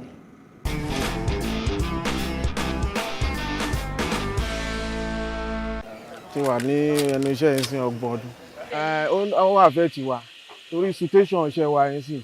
Bí dọ́là yẹn ṣe ń rise ni owó orin yẹn náà wọ́n máa ń gbówó ẹ̀ sókè. So whatever ń sìn, assuming irin tá à ń rà ní bí 1,000 tí dọ́là bá rise, wọ́n lè tà fún wa 3,000. So àwọn tó dẹ̀ ń gbéjẹ́ fún wa náà ọ̀n ní fẹ́ fowó kù. Ṣùgbọ́n míì kan ti mọ̀ wá pẹ̀lú iṣẹ́ yẹn. Kò sí nǹkan tá a lè ṣe ju pé káwa náà tẹ́ wọn lọ́rùn. Challenges pọ̀ gan-an níbi iṣẹ́ yìí. Ìgbà míì wà tó yẹ pé iná máa disturb wa. A ní rí iná ṣiṣẹ́. Generator tá a dẹ̀ ń lò kò powerful bí iná. Ó ti yé yín. So àwọn challenges tá a máa ń face, a máa ń dojú kọ lórí iṣẹ́ nìyẹn. So táwọn oníṣẹ́ bá dẹ̀ lọ́wọ́ fẹ́ gbéṣẹ́, kò dẹ̀ sí nǹkan tá a lè ṣe ju pé ká wá means láti fi parí iṣẹ́ yẹn iná generator náà lálẹ́ lè lò àsúnmì tó bẹ́ẹ̀mi ṣe wà yìí máa ń ní program fún iṣẹ́ mi so mo lè níṣẹ́ 3 4 so àwọn ọmọ tó ń bá mi iṣẹ́ wà tó yẹ pé tí bá ti níṣẹ́ tó pọ̀ bẹ́ẹ̀ màá pọ̀ pé wọ́n wá àjọ handle iṣẹ́ yẹn so lórí iṣẹ́ yìí náà àwọn ọmọ wà tó yẹ pé àti kọ́ńṣẹ́ tó yẹ pé èmi wà nù wọn tó yẹ pé ó ń lọ school ó ń ti school tó bá close in school á wá síbi á wá kọ́ṣẹ́ yẹn so ó fi ń ṣe part time so along the line ó dẹ̀ náà ti wà láyà rẹ̀ client wà tó yẹ pé èmi wà ó lè lóun fẹ́ gba iṣẹ́ òun níbi ọ̀sẹ̀ kan tíṣẹ́ mi dẹ̀ ti wà lọ́wọ́ mi so mo lè fún grace fún ọ̀sẹ̀ 2 tó bá lè afford ẹ̀ so I go ahead so èmi ìtàn dẹ̀ ti mọ iṣẹ́ wa so kò ní doubt and okay kò sí problem wọn á ṣe so láti bẹ̀ lọ iṣẹ́ ẹ̀gán lè má tó time tèmi wá dá fún yẹn á gbé àwọn irin tá à ń lò àwọn irin quality so àwọn nǹkan tá a dẹ̀ fi ń ṣe ó máa ń last débi pé ẹlòmíì gan tún máa padà fún yàn ni ìyàtọ̀ tó wà nù fọ́nrìn àti local nìyẹn fọ́nrìn bóyá wà ẹ́ kò ń strong ṣùgbọ́n wọ́n máa ń wo finishing tiwa dẹ̀rẹ̀ finishing tiwa ó lè farapẹ́ díẹ̀ ni ṣùgbọ́n tiwa ó máa ń strong ju wọn lọ ìyàtọ̀ tó wà nù finishing fọ́nrìn ni pé materials wà tó ń mòdì kíní yẹn fún wọn lọ́hùn tiwa ń bí ọwọ́ làwa fi ń ṣe irú ìsìn ìgbà táwa fi kọ́ṣẹ́ tiwa ń gbà yẹn àwa lo 6 years a tún fi 6 years sin ọ̀gá ṣùgbọ́n ń sìn láyé òde ìlú àwọn ọmọ tó ń kọ́ṣẹ́ ń sìn grace wọn ò ju 1.5 years 2 years so àwọn náà ti wà wọ́n ti gbàyàn dá àwọn náà ti máa dáṣẹ́ ara wọn ṣe nígbà tí mo bẹ̀rẹ̀ iṣẹ́ yìí gbà yẹn mo wà ní bíi 19 years mo fi bẹ̀rẹ̀ iṣẹ́ yìí nígbà yẹn so ẹ̀kọ́ rí méjì mo kàn rí lórí iṣẹ́ yìí ni pé ìgbà yẹn náà mo fẹ́ kọ́ ṣùgbọ́n àwọn òbí tó bí mi wọ́n ti ríran jù mí lọ so àwọn ní iṣẹ́ yìí ló máa kọ́ along the line bọ́ọ̀lù ohun mi kì í gbá ṣùgbọ́n mi ò fẹ́ tàpá sí òfin àwọn òbí mi ni mo ṣe ìyànṣẹ́ yìí láàyò ìgbà tèmi náà dẹ̀ wá wọnú ẹ̀ mo á rí i pé iṣẹ́ tó rọrùn ni iṣẹ́ rí iṣẹ́ wẹ́dà ọ̀pá àti obìnrin ṣe rá wa ọkùnrin wa gan láde ní ayé ìsìn ọ̀hún fẹ́ kọ́ṣẹ́ wẹ́dà torí iṣẹ́ tó le ni iṣẹ́ ojú ni ó ti yẹ nǹkan tó máa fi ń sá fún iṣẹ́ yẹn nìyẹn. Space and style. We have come to the end of the show this week, and I hope you had a nice time through the insightful discussion by Mr. Osato Osawaye and all the other segments. Please stay with us next week. I am Olamide, and thanks so much for watching. Until next time, this is Space and Style.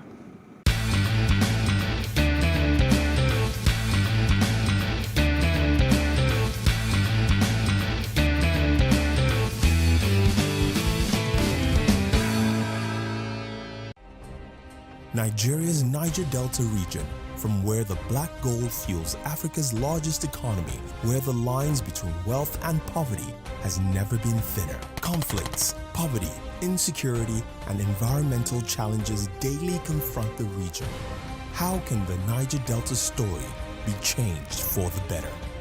Join Mamode Akuga at 9 p.m. every Friday evening on Plus TV Africa as he probes deep in search of solutions. Inside the Niger Delta with Mamode Akuga, the authentic voice of Nigeria's oil-rich region.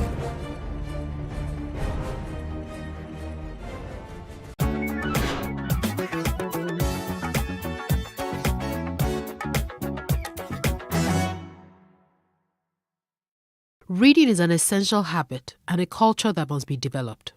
Nigerians are generally believed to have a poor reading culture. The role of government in promoting reading and equipping reading spaces and libraries in Nigeria cannot be underestimated. But first, we must look at the development of reading habits from the home and the role parents play in encouraging their children. My parents, my mom used to be a teacher, so reading was obviously part of a curriculum. And then my father used to be a professor and is an author. So I started reading very, very early, and I started reading books that were higher than my age grade. I was reading African Writer series from age 7, age 8, and reading encyclopedias by that time. So obviously my parents had a huge part and encouraged that in me. In the Nigerian book market, there's a high influx of foreign authors writing for children, but very few Nigerian authors telling relatable, homegrown Nigerian stories. If you start out reading stories even to your baby, even before they're 1, and then as they get older, buy appropriate materials that are colorful, with easy to read words, and read with them.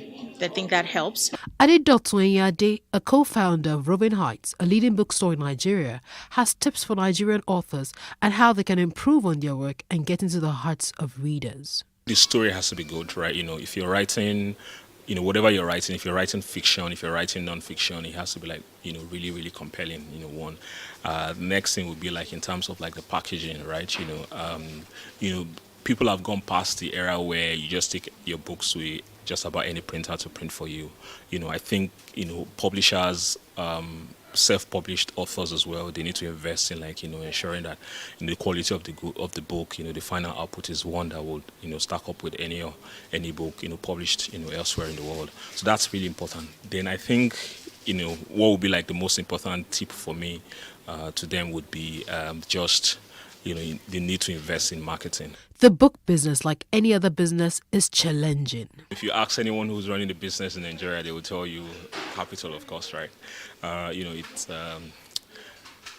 book selling is also, as with any other business, is also quite capital intensive.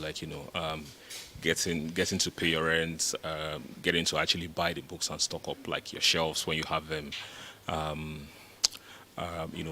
Hiring good people requires decent amount of capital. So I would say it's getting the startup funds to set up something.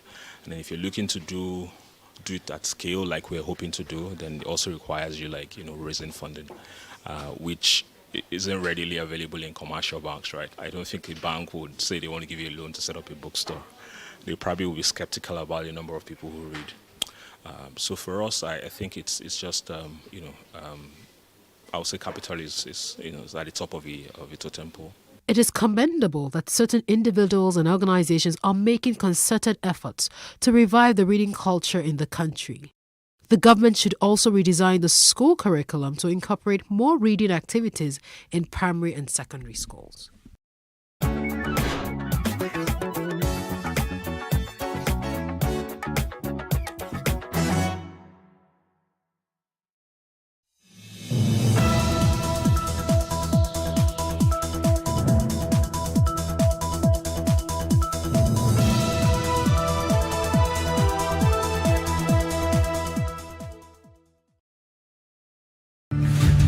The governor of Central Bank of Nigeria, Godwin Emefiele, Ekiti State Governor Kayode Fayemi, former national chairman of the party, Adams Oshomole, and others declare presidential ambitions, bringing the number to about 27, 17 of whom have picked 100 million naira form.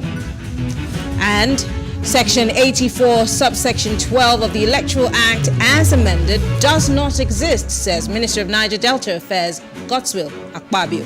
Well, this is Plus Politics. I am Mary Anna Cohn.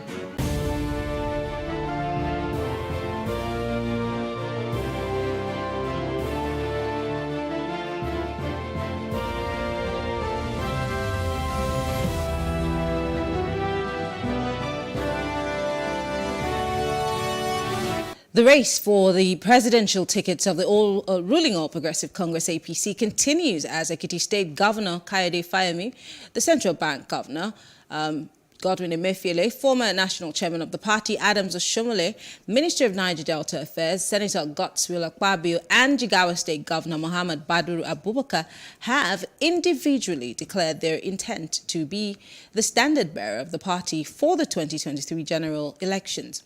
Altogether, over 15 individuals have declared their intentions to run and have picked up the required forms. Yet, the party has now extended its deadline for the sales of nomination and expression of interest forms. The ruling party has made about 1.23 billion naira from the sale of expression of interest and nomination forms to 17 presidential aspirants. Well, joining us to break this down and more is Bola Oba and Biodu Shomi, who both are political analysts. Thank you very much, gentlemen, for joining us. Thank you. Very much for the opportunity. Great.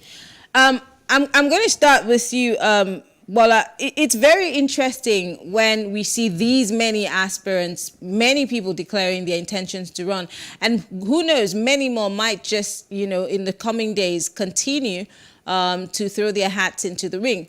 But then let's start by looking at the quality of the people who have so far declared their interest. Supposed to be a question? Yes, I'm asking, what do you think about the people who have joined the presidential aspiration so far? What do you think of the quality of these men, including the woman who has also joined? So pedestrian speaks to the fact that we are in a silly season. We are in the silly season of politics, and to be honest with you, it shows more so to me that the incumbent must have dumped down the quality of the hallowed office so much that every riffraff believes he or she, in so much as he or she could garner the funds, can go for it. Very pedestrian. When you say every riffraff, I'm looking at the people who have so far joined that race in the APC, by the way. Can you really qualify them with that term? I mean, we've had former Senate presidents, we've had former governors, we've also seen former party leaders. Do they really qualify as riffraffs, or Tom, Dicks and Harry? Former party leader who was decapitated in a manner bordering on a comical production. You forgot now he was decapitated from the seat. Or former Senate leader in another party, I guess you're not talking about the ruling party. And the Senate leader, whilst he was still on the hallowed seat of the Senate leader, even lost his state. So, if that does not speak to something to you, for you, it does for me. Interesting. Let me come to you, Biodu Shomi. Let's look at the quality again, like I asked, of the people who have thrown their hat into the ring so far. I mean, Walaba has said that he feels that it's a come one, come all affair for the APC. Many have said that this is some form of money-making scheme for the ruling party, and this might empower them, when it's time for the main race in itself. But what are your thoughts? Well, there are different ways you can move this issue. In the first instance, is the party deliberately encouraging so many aspirants to come out with a view to make some money, rake in money. That's one way. The other way is it about another game plan? When it comes to the quality of the candidates, it depends on what you mean, what our own understanding of governance. Many of them are well experienced in art of governing Nigeria, and I will call it like that, in the sense that they've been holding political offices, and some are still holding offices till now. And we have so many of them interested in contesting for the presidency. One thing which I found strange is that we've never had the lodge of presidential candidates in our political history. Even prior to 1999, we've never had it. So therefore, we need to understand exactly what is really going on. Is it about the political party wanting to make money?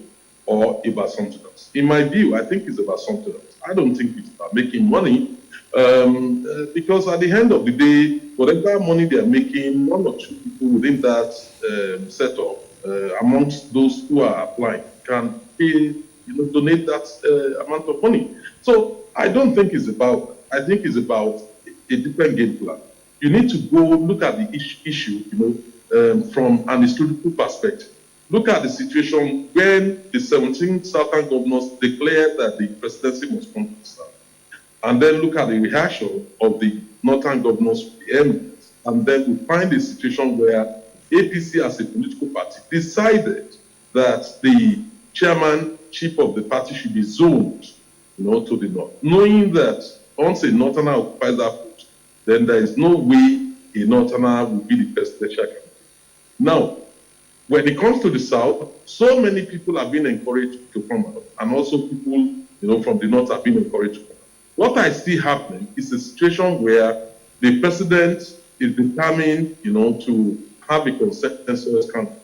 If you have so many candidates out who are holding, their own territory, it will be difficult for anyone, to have 50% of the votes in a particular zone, because if the constitution has actually broken it all down to zones, and they've increased the local government from the delegates from local government from 3 to 5. So therefore, it would be impossible for any particular aspirant to win the whole zone. So this will compel negotiations, and that is when the presidency will come in, the leadership of the party will come in, and then choose whoever they want as the consensus candidate, and then they will be able to get the necessary backing for that person. But we should not forget what the Electoral Act says.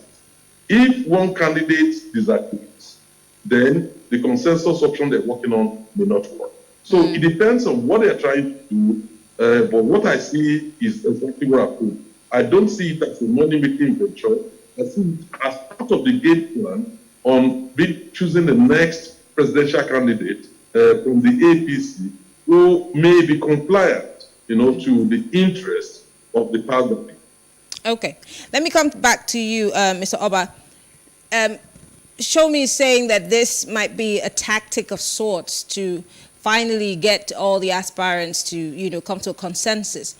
But do you see some confusion erupting as a result of this game plan if it does not necessarily work? Being that we're seeing more and more people emerge from the south and less people from other regions. Like he has said, they have zoned the offices to the north, of course. Now, the south, obviously, are the ones who are at play. But do you see a smooth sail in this particular game plan? Or are there other things that, other permutations that you see in the future? I want to congratulate Shomi for the overstretch of his public intellectualism in trying to rationalize the madness that is happening in the APC now. The best explanation for me is money laundering. The party needs money. They go out to encourage, every character who they believe could be used to articulate the money laundering exercise. And basically, it's just a festival of plutocracy. Permutation, consensus. There's no consensus mechanism in the APC Presidential Convention Constitution.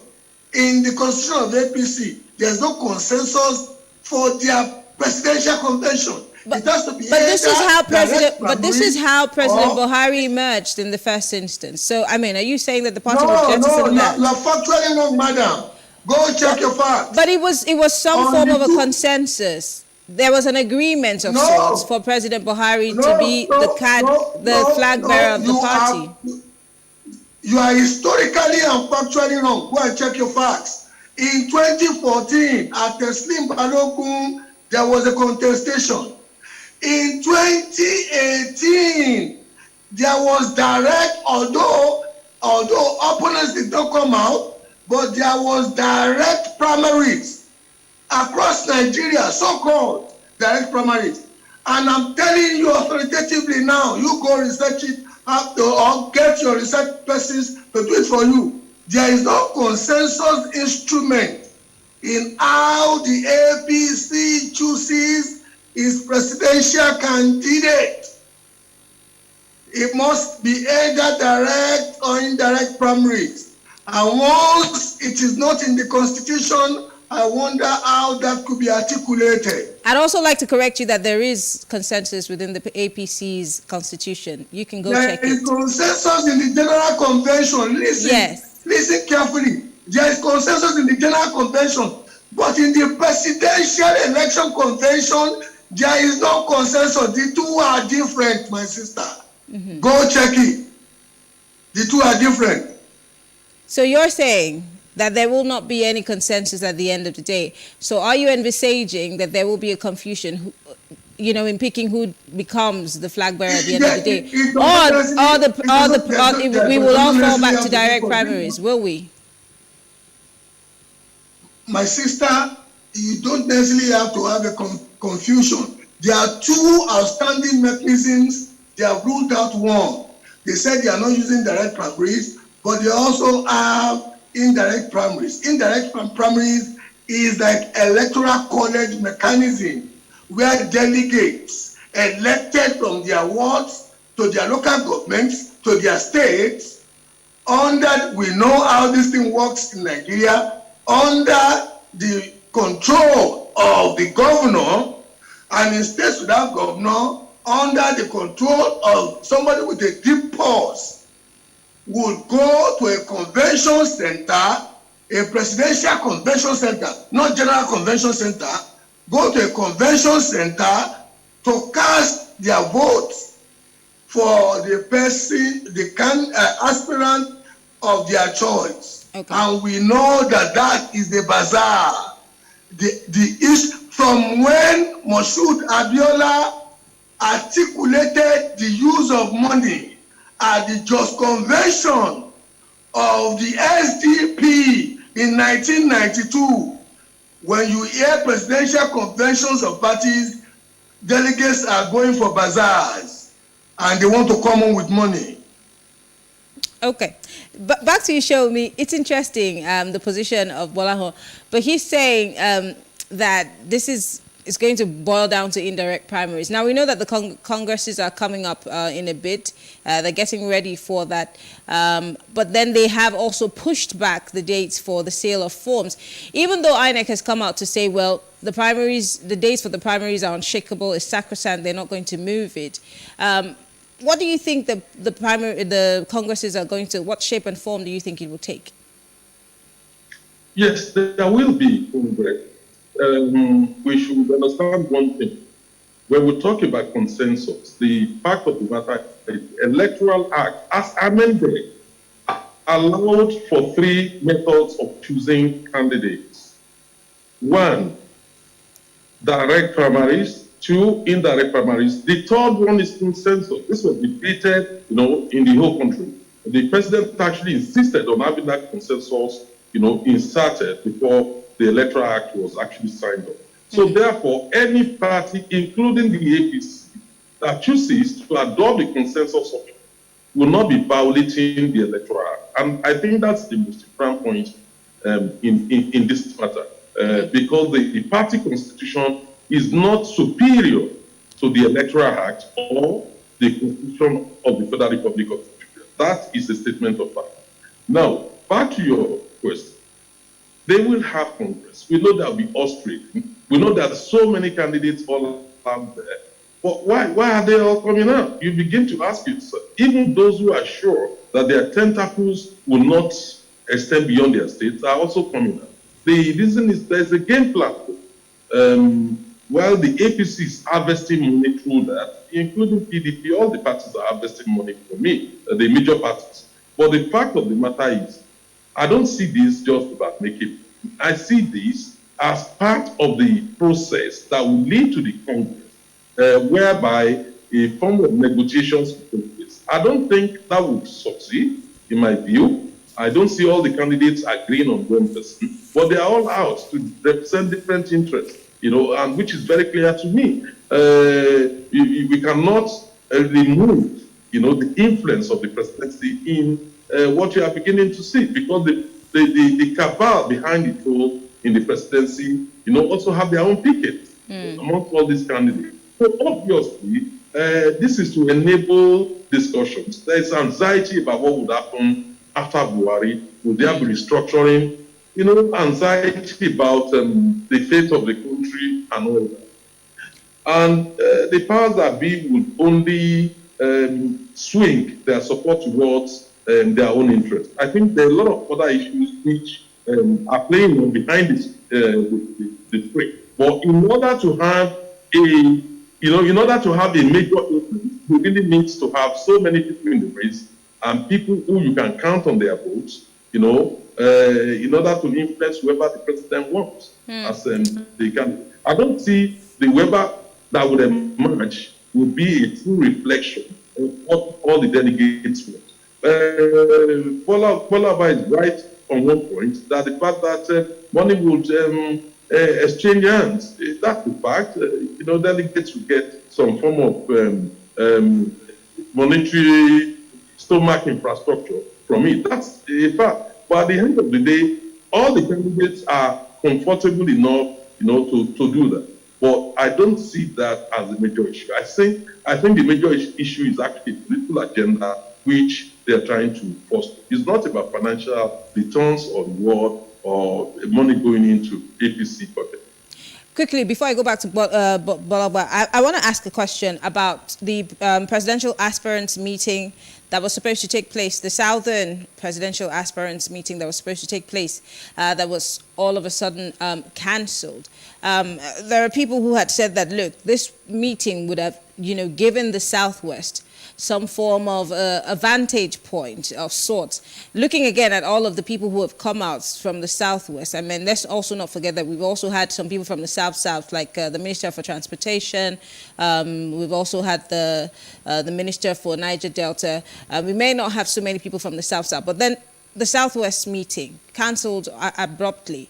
In looking at all of these Southwesterners, and now let's look at votes. Let's look at how the handshake across, from here to other regions. How powerful, or which candidates do we think that if that meeting were to hold, would be able to, spread its tentacles right across the country to be able to win that seat for the APC? Is that for me? Or yes, it's for you. Oh, yeah. When you look at the handshake plan across the Southwest, what's the essence? The essence is to prune down candidates in a way that it will be manageable and Southwest will be able to present, a common. And I think it's exactly the same thing that the South or Southeast intended to do. Now the one for Southwest has been cancelled due to distrust, and questions are being raised by some of those who speak for Mr. Vice President, while others welcome. In the Southwest, the agenda is very clear. The candidates are very clear. I think nobody can deny the fact that Tinubu is a major factor in the Southwest and is in the race. So we also have the Vice President, who also is a sitting Vice President. And when it comes to those people with tentacles, across the whole country, I think Tinubu probably, given the length of time he's been on the scene and given his role in the past, and being the national leader of the APC, I think he's in a very good position. But at the same time, a sitting vice president cannot be dismissed as not having influence across the country. I think he does have influence, across the country. So I can see both of them as probably leading candidates in the Southwest. Same question for you, Mr. Oba. What do you think was at the... Before I go to that question, let me put this emphatically.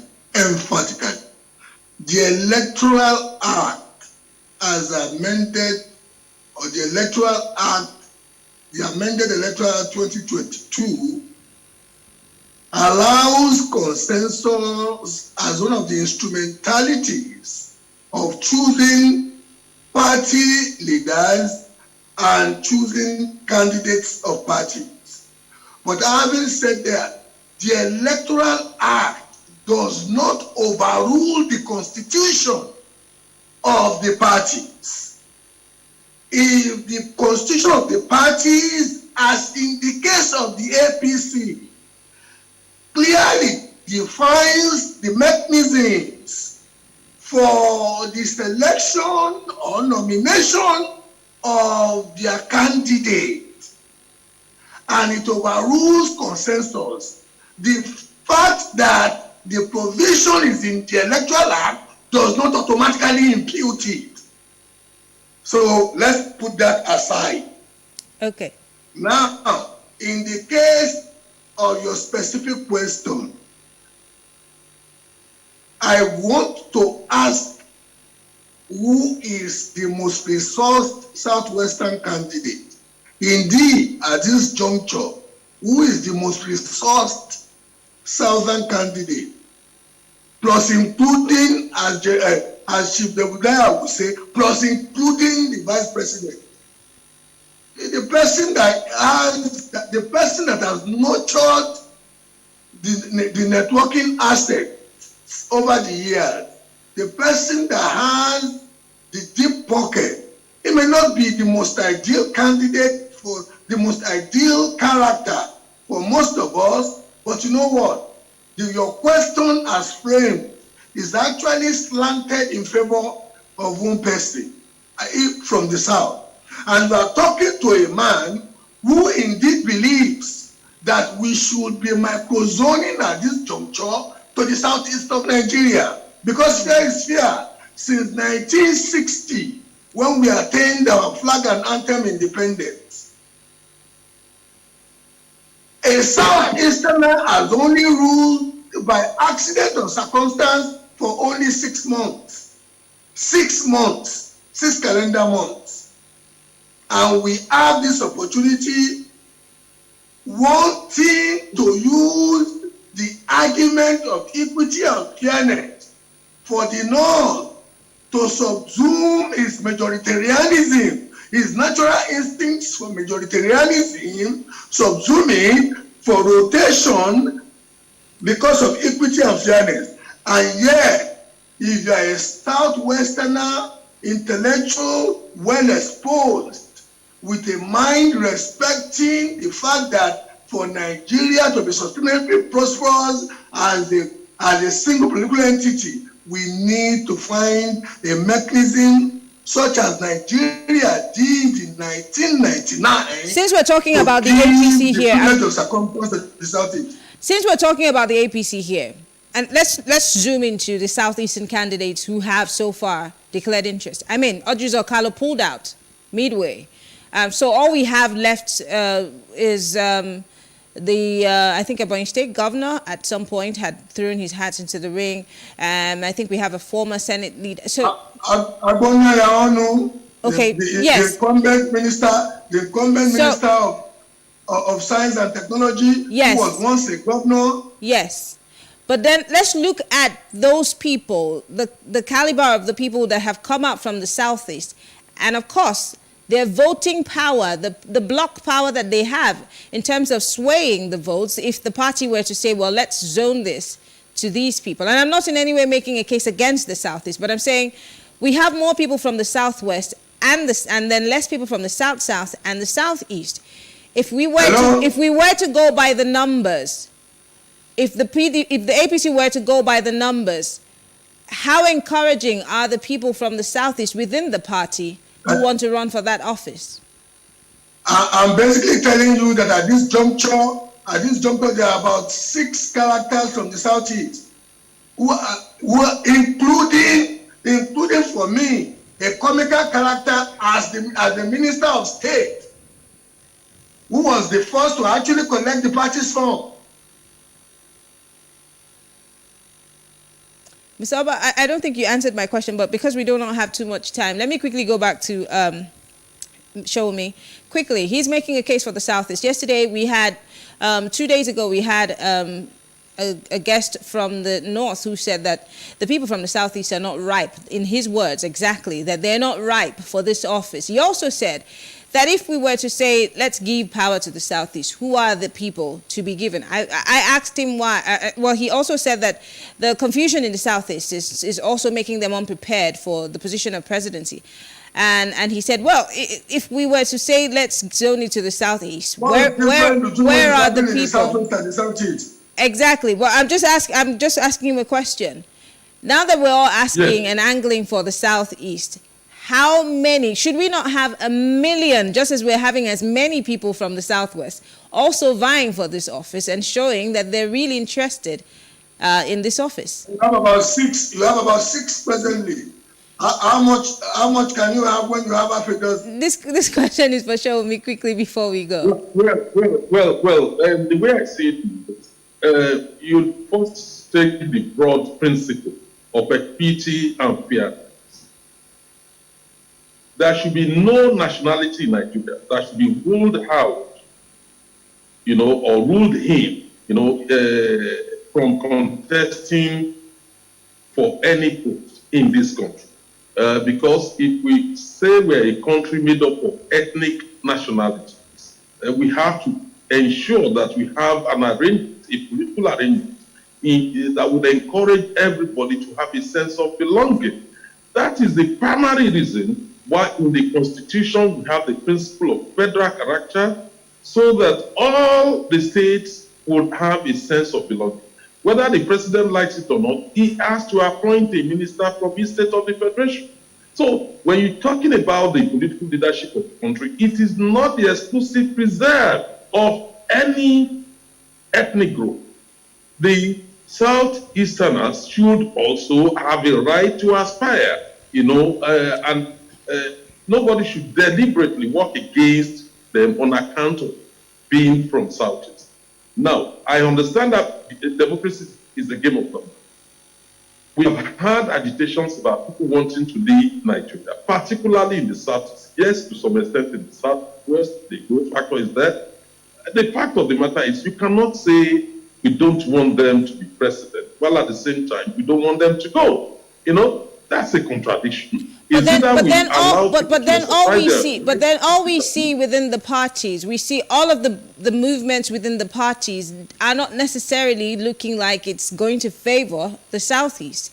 And this is why I asked that question. We're not seeing that much attention towards the Southeast. We only hear agitations. We hear people saying you need to give your tickets to people in the Southeast. But the parties in themselves don't seem to be going in that direction. The APC and the PDP, in fact, the PDP has thrown its party ticket open. So really, are we just paying lip service to this issue? And again, the people from the Southeast, how eager are they to run for these offices? It's not enough to say we want power, but are they showing that they want to grab hold of this seat? Yeah, for obvious reasons.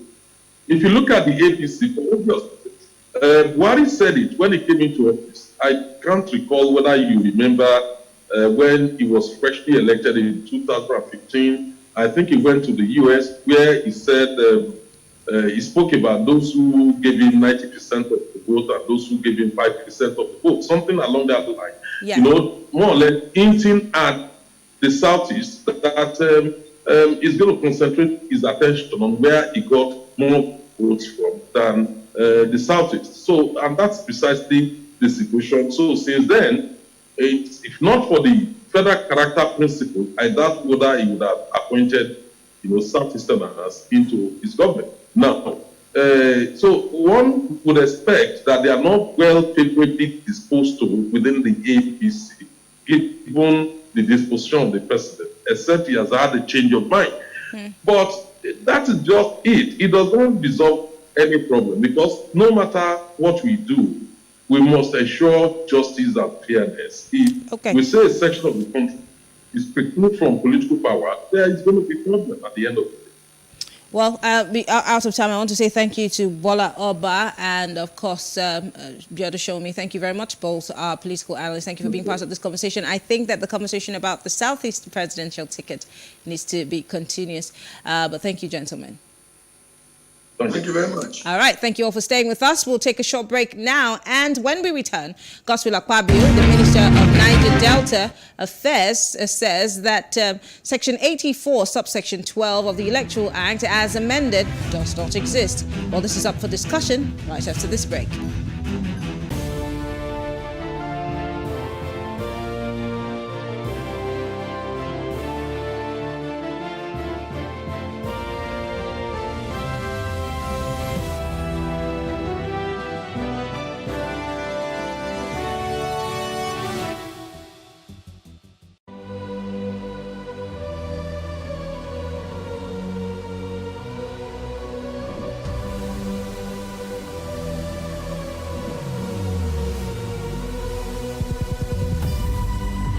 What we do not understand, we will stigmatize.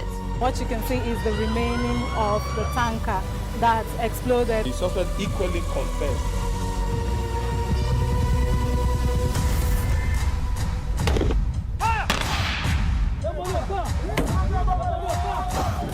A 500 naira they collect am. If you no talk, dem go beat you. Na 2,500 they pay.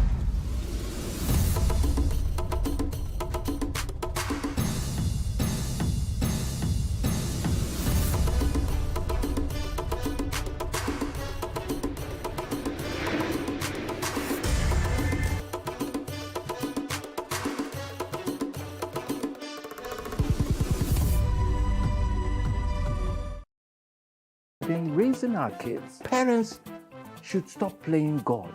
The internet is actually using the people. But when you are looking for money to help other people, then it becomes easy. Don't rush into marriage. I always say this. You rush in, you rush out. Family is the bedrock of every society and the essence of life. On Today with John and Helen, we dig deep into family values in every sense of the word. Join us every Saturday at 9:15 a.m.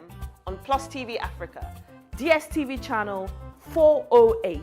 With you, we play a part in strengthening the values passed from generation to generation.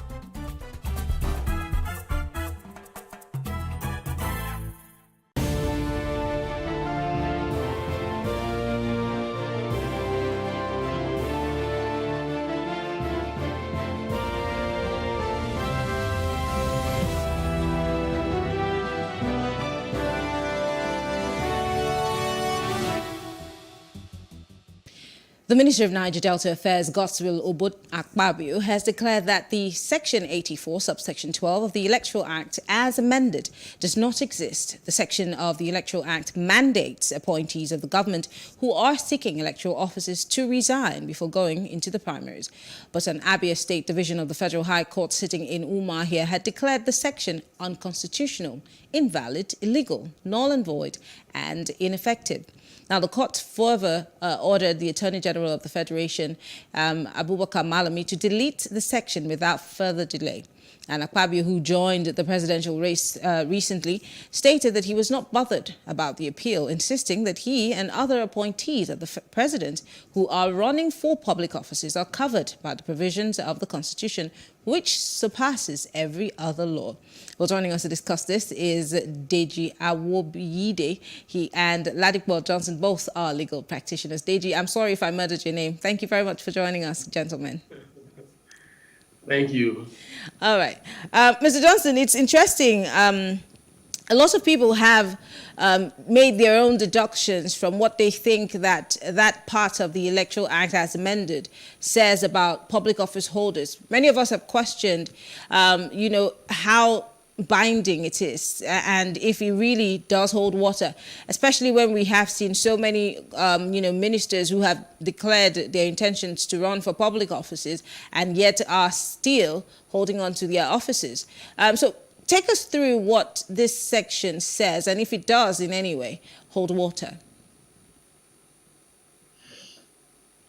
Well, good evening. I think that where we usually are at with some of the laws that are promulgated by the National Assembly.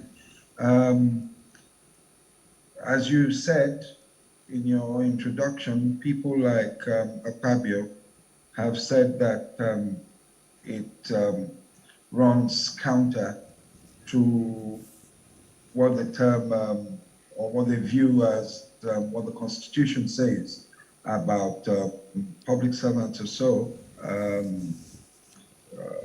leaving office before election. And you'll recall that the minister made in his statement, tried to say that there was a difference between primary elections and an election. But basically, it would seem that everything is still there until it is tested again in courts. The Federal High Court, as you said, has stated that the provision runs counter to provisions of the Constitution. But basically, one has to look at it and wonder why we have that in our laws. Why would they want them to appointees to leave office before contested, whilst those who are elected, maybe let's say like the vice president, who is also trying to seek office, are not affected by it at all. So unfortunately, it's become like a gray area, and maybe we'll have more lights being shed on it. Either way. Okay, Deji. What's it? Let me bring Deji in. The contention, as Mr. Johnson has said, it's a gray area, and he has made an interesting point. Maybe it needs to be tested in court, but then if a court has already said that this is null and void, it should be struck off, even though it's still not struck off, and the fact that the National Assembly had brought this even into our laws. Nigeria always has these many laws, but when it comes to us actually enforcing those laws, sometimes it just looks like we enjoy writing down these laws and then also enjoy not adhering to them. But I'd like to hear your thoughts on this. Do you also think that maybe it needs to be tested in court? Do you think that maybe somebody also has to, raise a suit against these public office holders to be sure that that particular clause or part of the Constitution or the Electoral Act maybe stays there or being struck off? Well, thank you very much. Let me just start, first and foremost by taking you through the jurisprudence of why that provision was enacted by the National Assembly. Don't forget that by virtue of the Constitution, Section 4 precisely, empowers the National Assembly to make laws for the good governance of the nation in its entirety. Mm-hmm. Now, pursuant to that power that they have, the National Assembly thought it fit to enact this Electoral Act and to insert this particular provision. Now, the backdrop is that previously, you've had cases where the right of ministers or political appointees to contest election, have been challenged in court. You have those cases of Oni and Fayemi, Adamu and Takori, PPA and PDP, where the issue was raised whether or not a minister is a public servant. Mm. Now, that question was always a recurring theme for, the past several elections we've had. There's always been an issue that has arisen. When a minister contests an election, the issue is usually raised. And the courts are settled that particular issue. In those cases, that a minister is a political appointee and not a public servant. Mm. But don't forget that the Constitution already provides that public servants must resign their appointments at least 30 days before the election. Now, that's what you will find in Section 66 1F, 107 1F, 137 1G, 182 1G. That's what you will find in the Constitution, okay, that you need to resign 30 days before the election. However, because these political appointees have always gotten away with it, okay, so they will remain as ministers, they will go and contest 30 days before, then if they emerge victorious, then they will get sworn in. If not, they remain in their political offices. So the National Assembly now decided, don't forget that you have the House of Reps and the Senate. Mm-hmm. They both decided, all those heads, like them or hate them, they had, the bill went through both houses, both the House of Reps and the Senate. And they came to the conclusion that to plug that gap, the lacuna in the Constitution that usually allowed political appointees to get away with it, to insert this provision of Section 84(12), which says political appointees should not participate in congresses or in elections without resigning their offices. Right? So if you understand now that what the National Assembly did was to block that particular loophole that was used by these same politicians previously under the Constitution. Don't forget also that the National Assembly has the power to legitimately make laws for the nation. So pursuant to Section 4, they made that particular law. And that law, in my opinion, is valid, is subsisting, where even though the court has said it should be struck out, which is on appeal. Okay? And in fact, I was going to the politics of that as well, because the politics of it is also that they filed an action against that particular law, did not join the National Assembly to read the case. That court now ordered, if you look at the very, any practicing lawyer knows that that's a very funny relief. The court now ordered the Attorney General to delete that section. Elementary political 101. Even year one students know that the power to delete provisions of the section, or to alter or to amend, is vested in the National Assembly. Exactly. So when the court now says, I hereby order the Attorney General to delete, and after the judgment was delivered, the Attorney General said he was going to comply with it. I'm lost for words, because to get government to enforce that, to comply with judgments in this country is a very Herculean task.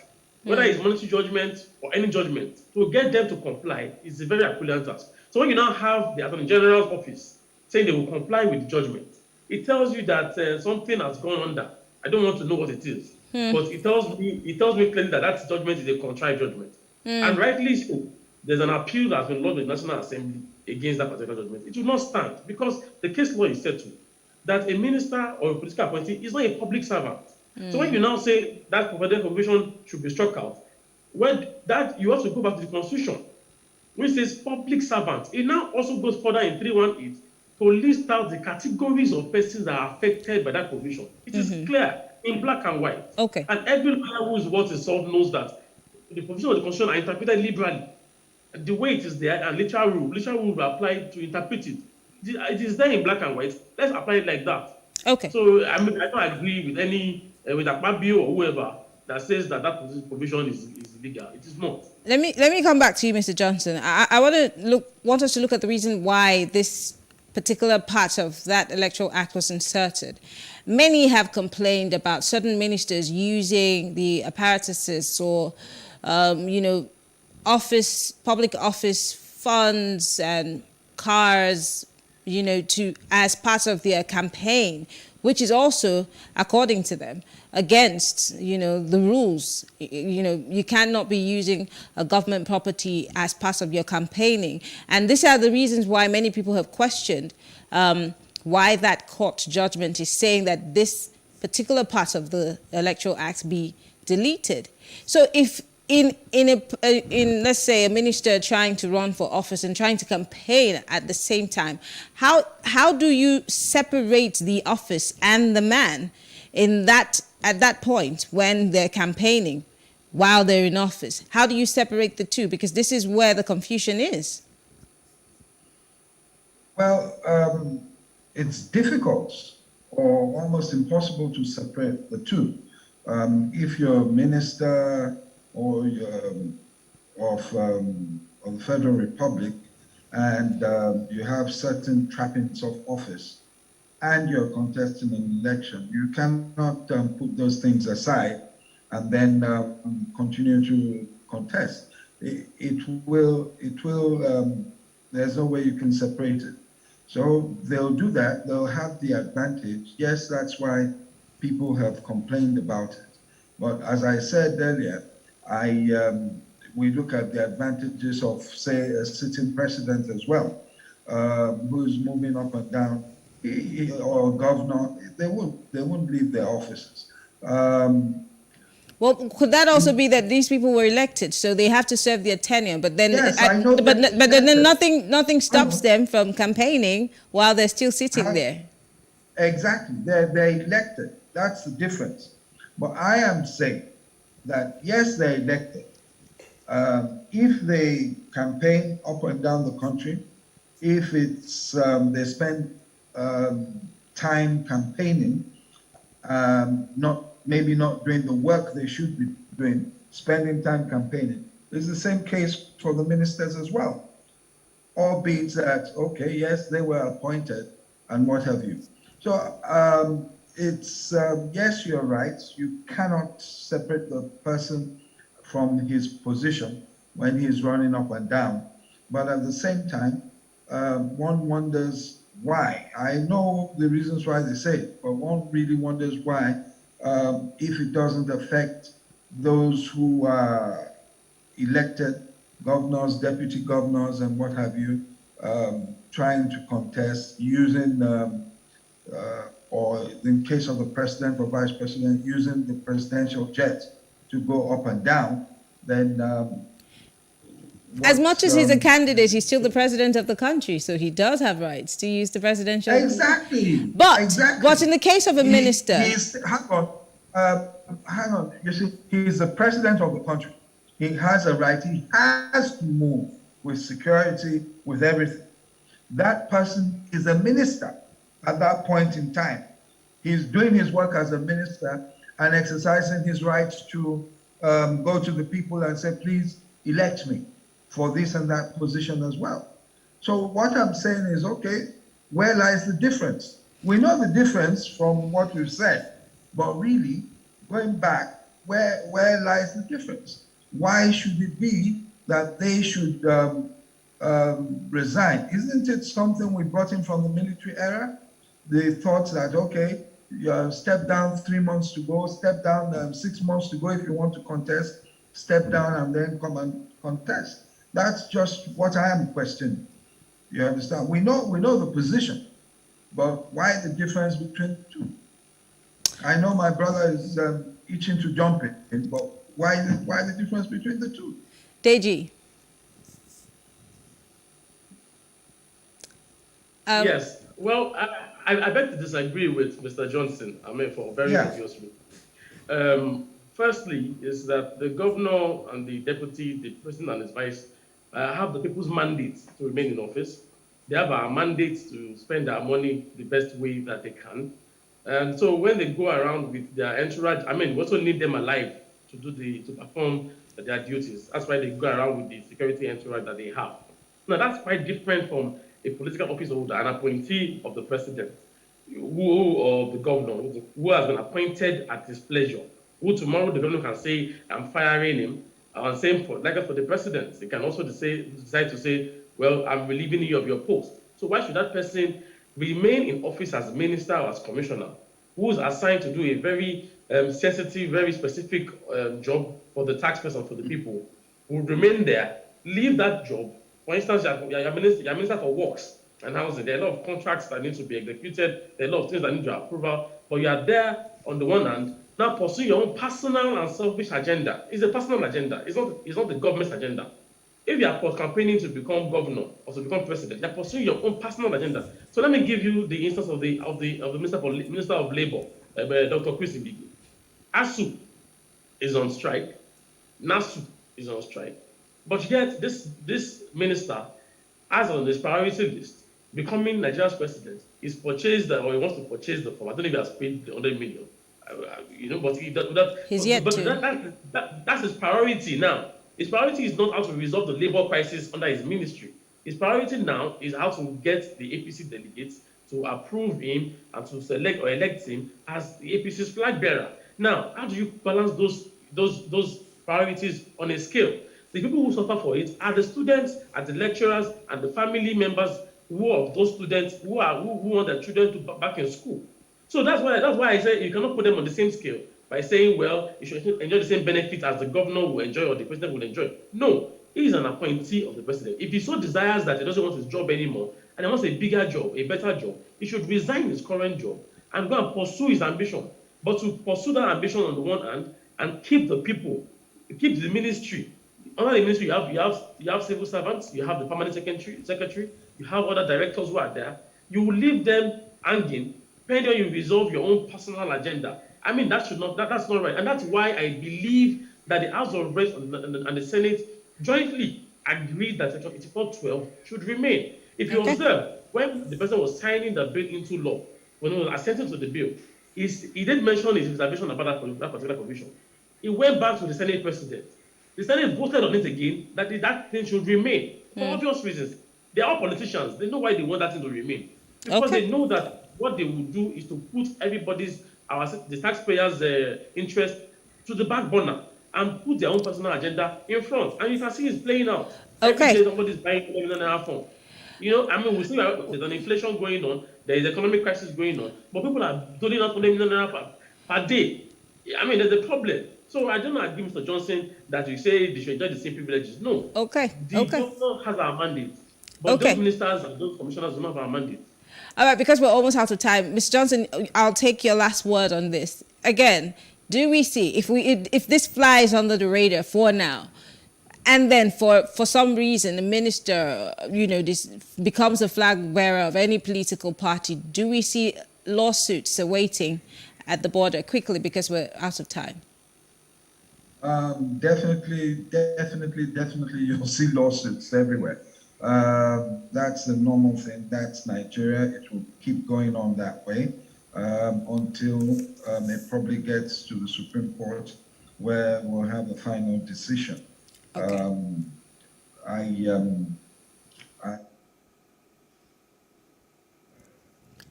Mr. Johnson, are you still there? Well, apologies. I think we lost our guest, but I want to say thank you. Ladipo Johnson is a legal practitioner. Of course, Deji also is a legal practitioner. Thank you, gentlemen, for being part of the conversation. I think we lost you at some point. Thank you so much for being here. Thank you for having us. All right. Well, thank you all for staying with us. To round up today's show, we take a look at the highlights of this week's conversations on Plus Politics. Don't forget, we'll be back on Monday at 7 p.m. GMT +1. I'm Mary Anacone. Have a great weekend.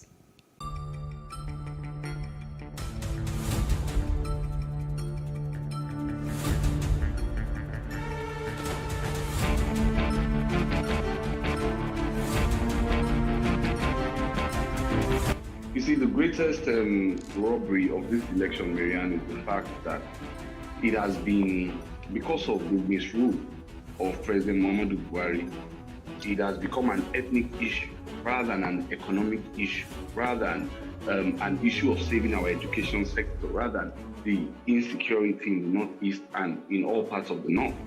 Now everybody is more concerned about where the president comes from than what the president can do, because everybody has seen the marginalization, the ethnicentrism that has been at play under the APC. There is a northern president that will be completing 8 years in 2023. And let me restate that the presidency is not of the party. The presidency is the president of the country. So whether it is APC or whether it is PDP or whether it is any other party, he is the president of Nigeria, not the president of the party. And for us, and I speak on behalf of Afeni Ferret, Juanes Indigo, Sandel, and the Middle Belt Forum, under the auspices of Southern and Middle Belt leaders. And I'm restating the position of that forum, that any political party in Nigeria, any of the major political parties, there are political parties that we know that are motion parties, any of the major political parties, particularly APC and PDP, that feel the other candidates will not have our support. And it's a statement of fact. Journalism in Nigeria is an all-commerce affair. Why is it an all-commerce affair? It's only in journalism where you see somebody who read an engineering course or maybe a medical course, practicing as either a broadcaster or a reporter, doing stories. Somebody who probably read psychology in school, So there is the lack of, what should I say, standardization, So all of these things, pose a very serious challenge, in terms of staying on stories and following up on stories. The Southeast governors, led by the governor of Ebonyi State, has to really sit down again to redefine what they established as the Eastern Security Network. The Ebubago Security Network. Yes. The Ebubago Security Network was meant to be a regional security outfit like Amotekun. But if we watch the way the different other 3 governors or 4 governors of the Southeast have been acting or behaving, it does appear that Ebubago has only been operating in Ebonyi. And that I won't talk about it because what is even doing in Ebonyi, it is not going after the unknown government, it's only going after political opponents. Okay, agreed, yes. PDP and APC, the 2 major parties, they have a zoning formula which they have been applying since the democratic dispensation came into play. But then, what we see playing out today is like a dysfunction of the entire system. You know, all of a sudden, everybody is saying, oh, we don't believe in zoning. We don't want to follow zoning anymore. You know, so something is, definitely wrong in the structure of these 2 political parties. And this is where the Igbo leaders need to go to first and resolve issues. Why is it that they're now saying they don't want to do zoning? What is the problem? So you can't tell me that, we can blame Mr. President for everything, but we can't be blaming Mr. President when the political parties themselves are not doing the right thing. I don't know about pushing it to the southeast because obviously those in the south, in the southwest, under the platform of the APC do not have any obligation to the PDP. So I think it's only a natural thing for them to want to, insist that the president, if a president can emerge from the southwest, should emerge from the southwest. But I think what is now happening is that there are even insinuations that even EC that has zoned the presidency to the southwest is beginning to think twice about it. Perhaps they feel that there's a weakness in the south and that the south has not been able to come up with the required consensus needed to put pressure on the north to give up on the issue of the presidency. But they will be making a terrible mistake if they think that after 8 years under the president, that the North can remain in power for another 8 years. That will be chaos, and that's why people are warning.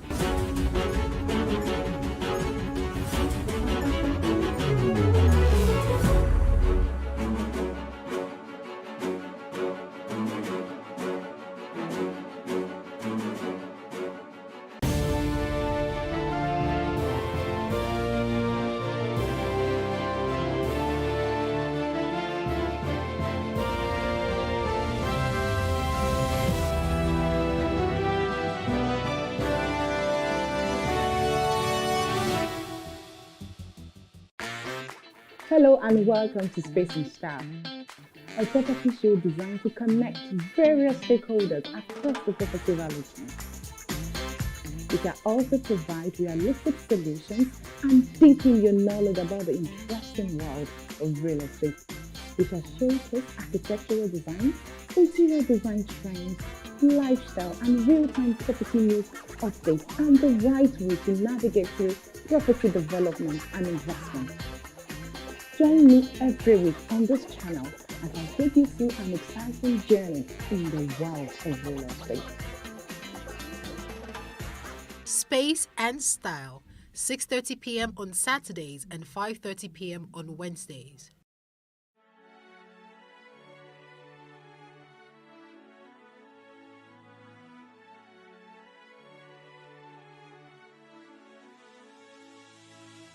It is engagement we need to have. Those who suffer miscarriages are never taken into account. Members of the National Assembly are also influence peddlers. You are sitting on Nigerians' money. From the Babin, I pay my rent. On the Babin, I send my children to school. A consultative engagement. No any tangible notification before they ban us. It's one thing for people to be at your back and the heat of the moment, and another thing for them to still be with you when push comes to shove. I will do everything to take Lagos out of the national grid.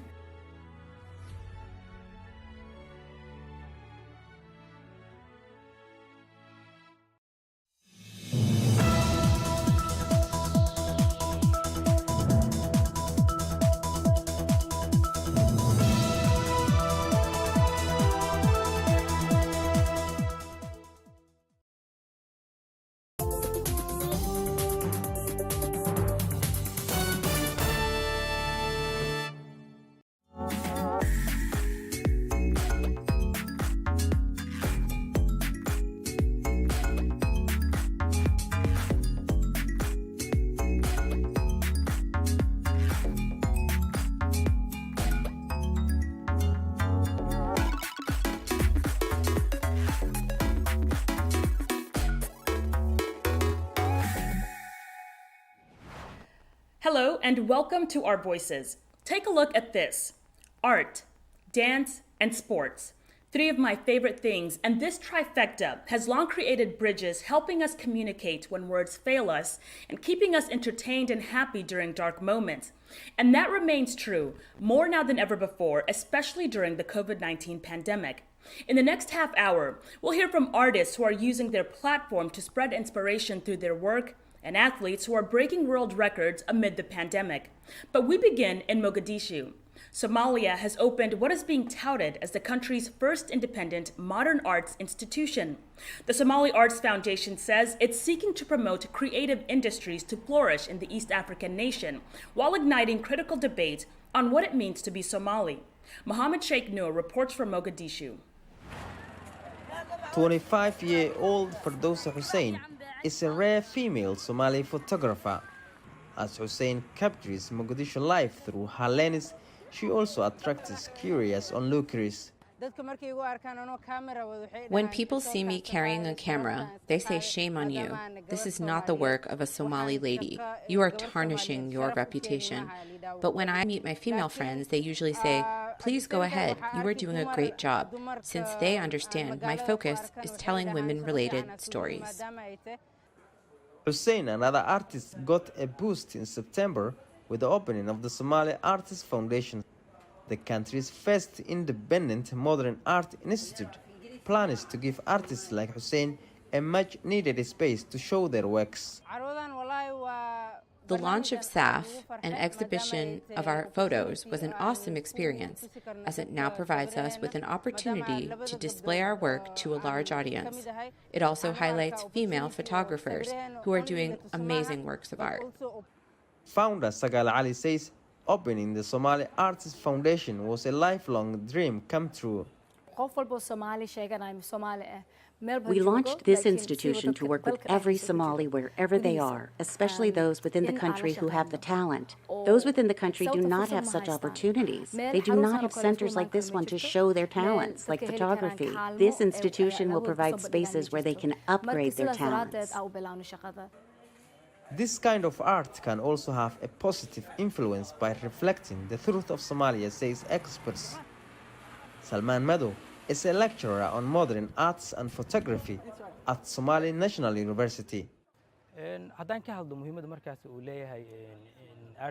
If I talk about modern arts, photography and their storytelling impact, I have to talk about its significance in our country, which is today recovering from decades of conflict, destruction and civil strife. When you go back through this history, it is photography that exposed the harsh reality of what was happening. As for Hussein, she wants to continue to break new ground and inspire more Somali women to follow in her footsteps. Mohammed Sheikh Noor for VOA News, Mogadishu. And now to Mali, where the West African nation usually makes news over a growing Islamist insurgency and an August coup that are seen as threatening regional stability. But Mali is also known in the region for its music and cultural festivals. This year's annual Slam Poetry Festival has attracted artists from around West Africa. Reporter Annie Risenberg followed one young Malian poet who is bucking stereotypes in the conservative nation in this report from Bamako. Aisha Diarra first learned of slam poetry when her high school held a competition. Now, she's been a slam poet since 2015 and takes part in Mali's annual Slam Poetry Festival.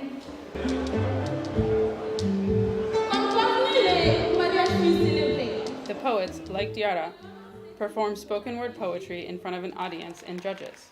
She sees her art as a form of activism, meant to highlight the lives of Malian women and girls. The subjects that I talk about, often people think that they're too bold. When I talk about circumcision of young girls, it's generally a taboo subject in Africa. They think it's too bold, but others congratulate me because there are many who do not dare to venture there.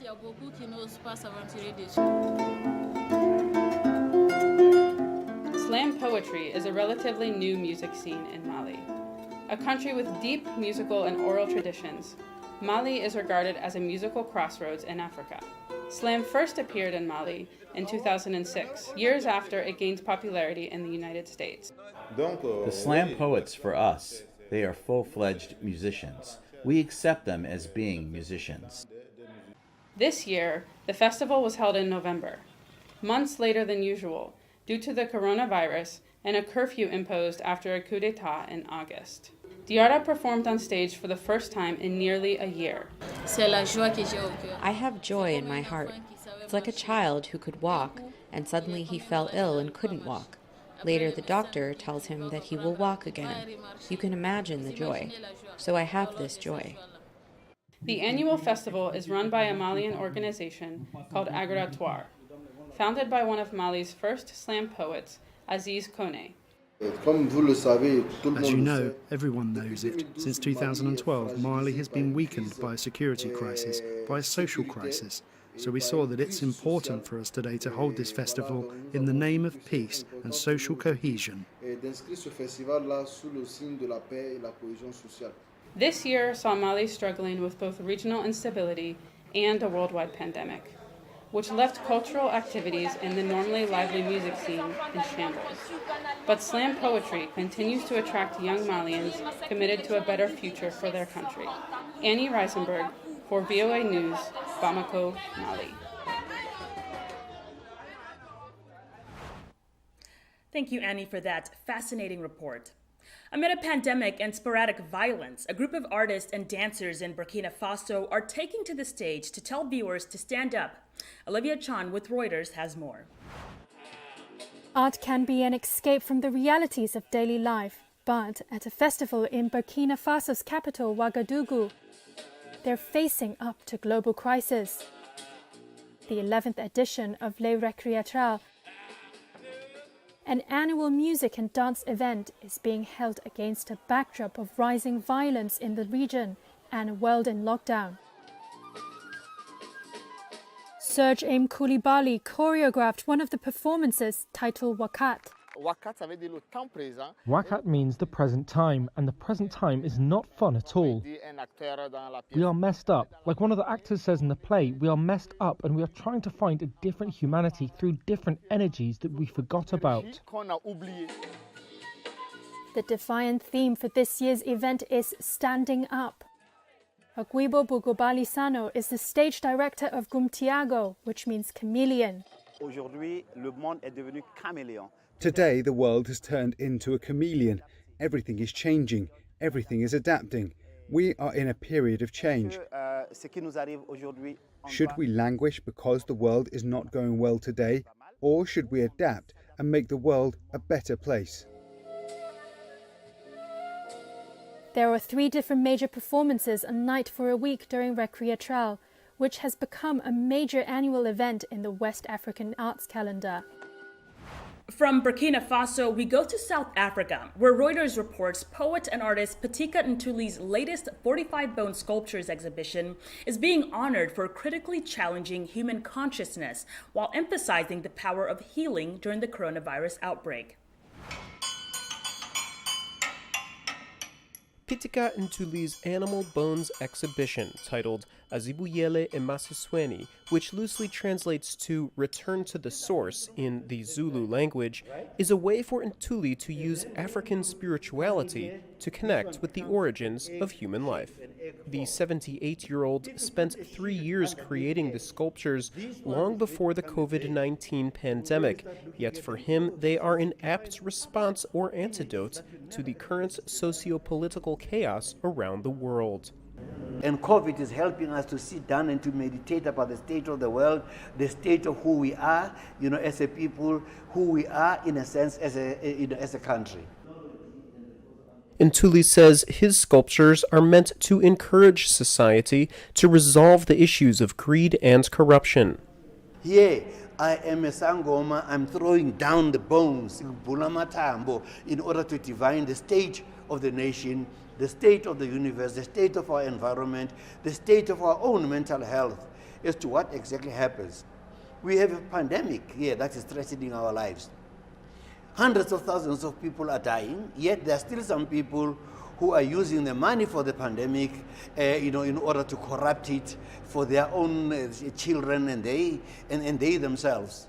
So these bones then, as we are dealing with here, are actually making a pronouncement. What this exhibition has done, it's challenged what curating is, because for a long time we've thought about curating as being traditional, as being going to a space, seeing artworks, etc. And particularly via these bones has challenged art and the art industry, even how we speak of art. The exhibition was originally meant for a museum show. However, due to the coronavirus lockdown, it has been presented virtually ahead of a museum tour now scheduled for 2021. To enhance the online viewing experience, Ntuli recorded 45 praise songs for each bone presented as audio notes to accompany the virtual exhibition.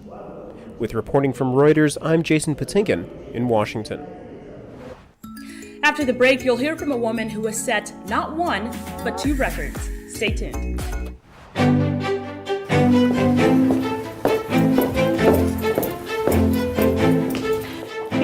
Our Voices is about more than just sitting here and talking about women's issues. It's about listening to them and bringing their opinions to the table and making sure their voices are heard. Because our lived experiences, our stories, and our voices will help shape the next generation.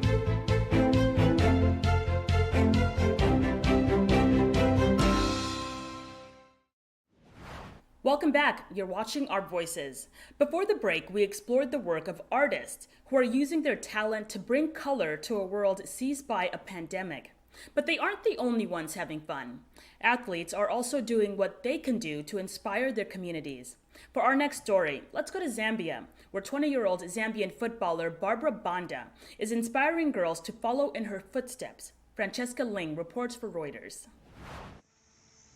20-year-old Zambian soccer player Barbara Banda has taken the Chinese Super League by storm after scoring an impressive 18 goals in 13 games.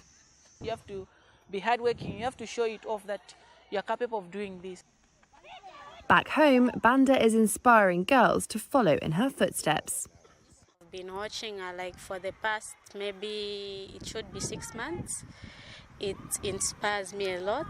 She's strong and courageous, and even her kind of play is just amazing.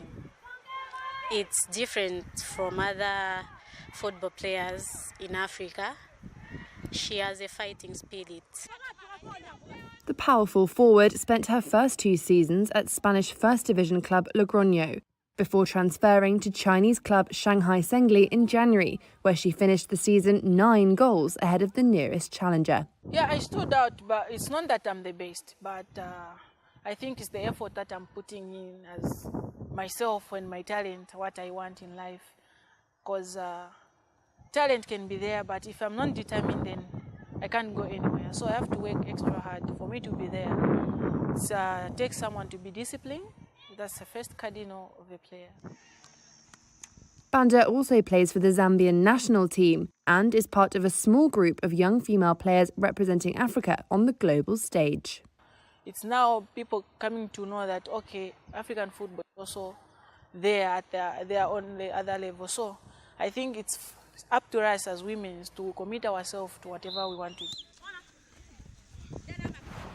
From Zambia, we head to South Africa, where Seré Khumalo, the first Black African woman to conquer Mount Everest, appears to have set a Guinness World Record for the most money raised during an 8-hour stationary cycling fundraiser. As Franco Puglisi reports from Johannesburg, she'll use the money to build digital libraries for rural children whose education has been impacted by COVID. From the highest peak of Mount Everest to a stationary bicycle, South African Seré Khumalo is breaking new records. The first Black African woman to summit the world's tallest mountain in 2019, Khumalo gave herself a new challenge, breaking a Guinness World Record for charity. Through 8 hours of stationary cycling, Khumalo raised nearly $44,000 to build digital libraries for South Africa's rural students whose education suffered when schools closed from the pandemic. I think we can't afford to leave any children behind. If you look at what happened with the lockdown and COVID-19, schools that did not have digital material to support their students were really locked down. Students were struggling, and we can't afford that. Each digital library will have a mobile tablet computer with curriculum-based application in teacher training modules. Education Aid Group High School Africa helped fundraise for Khumalo in their team attempt to break the Guinness World Record. We worked in partnership with the schools, with donors, with sponsors, to really change the way we teach and learn, and to look for solutions in a very challenging environment. After 8 hours of cycling, Khumalo and her team were confident. It was an awesome day, and at about around 1 o'clock, Sarah and I knew that we had broken the world record, which was what it was all about. Because it's for the children of this beautiful country. While falling short of a personal goal to raise about $62,000, Khumalo says she will keep fundraising until they reach the peak of their goal to build 9 digital libraries for South African children. Franco Puglisi for VOA News, Johannesburg. Surfing runs deep in California coastal culture, but it has long been the domain mainly of white Americans. Arturo Martinez reports from Los Angeles, a group of young African-American women have set out to change that. When I was growing up, I heard so much, well, black people don't swim. And, I heard that from my father. When he first took me to the beach, he said, don't go out past the whitewash. If something happens to you, I'm not coming to get you. And, for me, that meant, okay, well, I got to learn how to swim. I got to learn how to take care of myself out here because he's not coming to help me. Pre-COVID, I was an active travel guide. Post-COVID, now I'm a surf instructor. Paddle, pop. That's better. So Black Girls Surf, their intention is to get more black women to be professional surfers. And so right now, we're just working here on the LA chapter, trying to get as many women of color in the water as possible. And then eventually, hopefully there'll be some, women from that stage that would like to progress onto the professional stage. I mean, you take something like Bruce's Beach. In the early 1900s, there was a black beach resort there. And so, black people lost one of the few beaches that they could go to. If there's only one slice of beach that black people could utilize at that point, then it's no wonder we don't have more black surfers. A lot of times surfing is something that's passed down from generation to generation. You see surfer dads out there with their little daughters, pushing them into the waves. Well, our dads didn't have that opportunity. If we can create this space where black women feel safe to come into and, feel safe learning, and that then they already feel like, okay, I can handle myself here. That's what we're really looking to do, right? Is just to empower women to feel that they belong in this ocean, no matter which beach they go to. A lot of experiences that you have in the water parallel life itself. Just getting out into the water is this constant battle, right? But then you have these moments of calm and peace.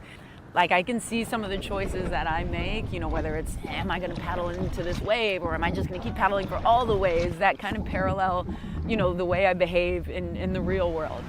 But also, I think water just in general is extremely therapeutic. Just, it's incredibly calming. I think our bodies are about 70% water. So it's almost like you're going home, right? Like going back into the womb and just feeling comfortable and at peace.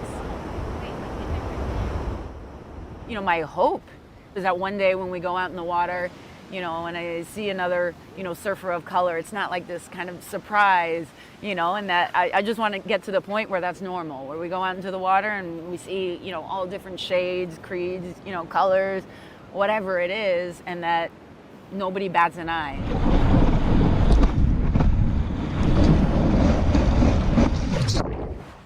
After the break, we'll look at how COVID-19 is creating tension and challenges in the medical field.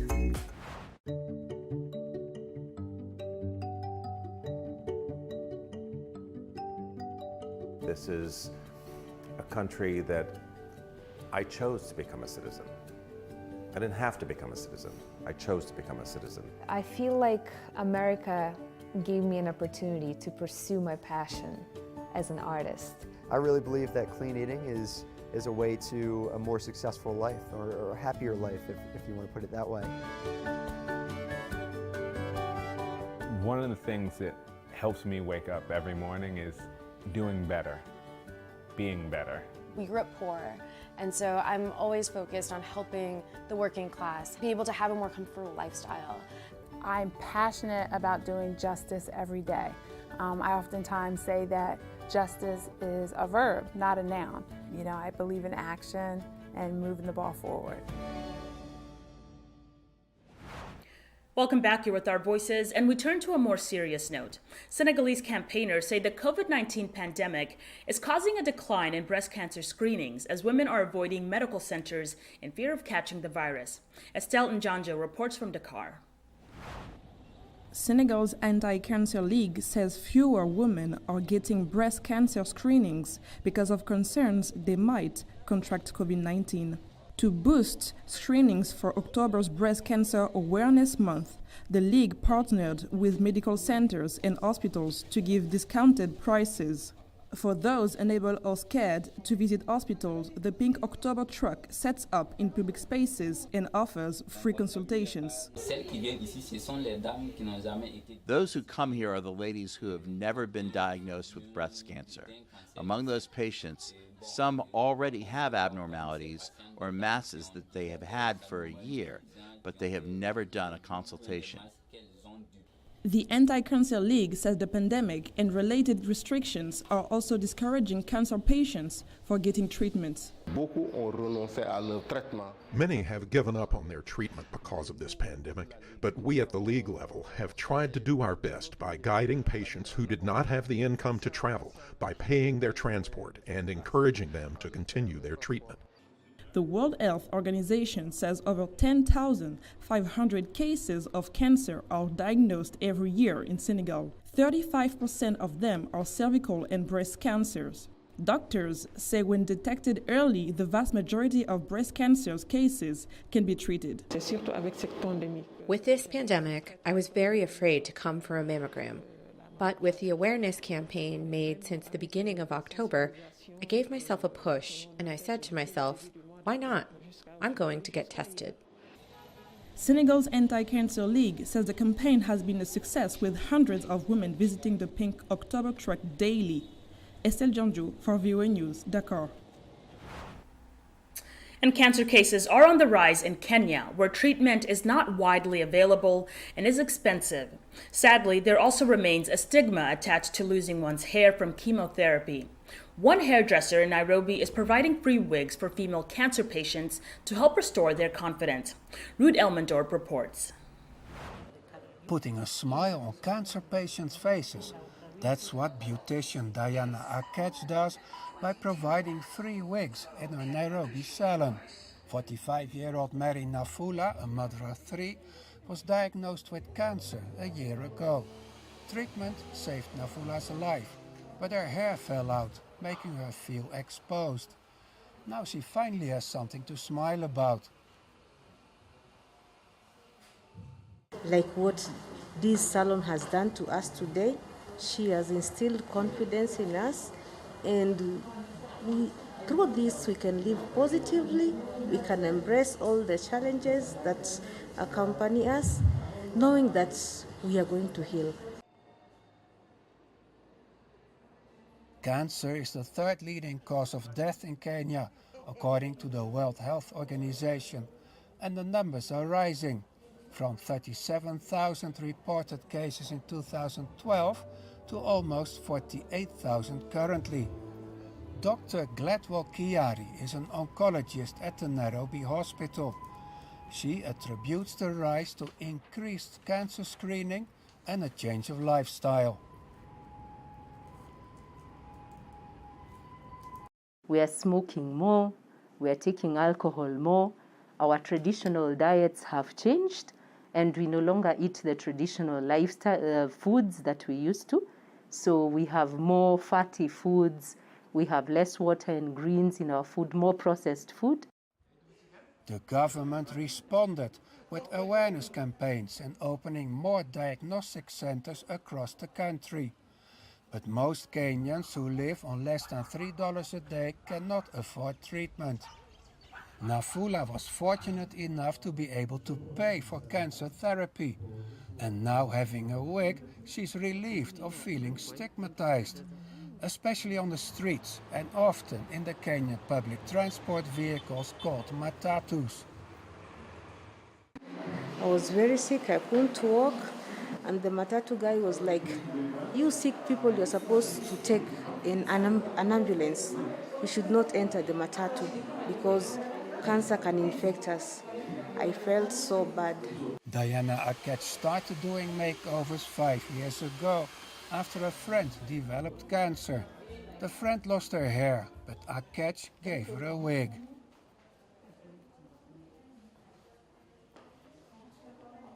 And I shared the story on social media, and everybody started, nominating their friends. And my friend, my friend gave me the willpower to keep doing this. So yeah, she's the one who motivated me.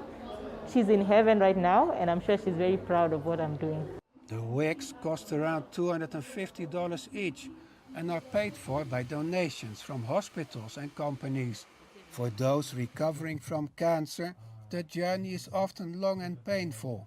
A wig can ease the pain and serve as a reminder that they are not alone.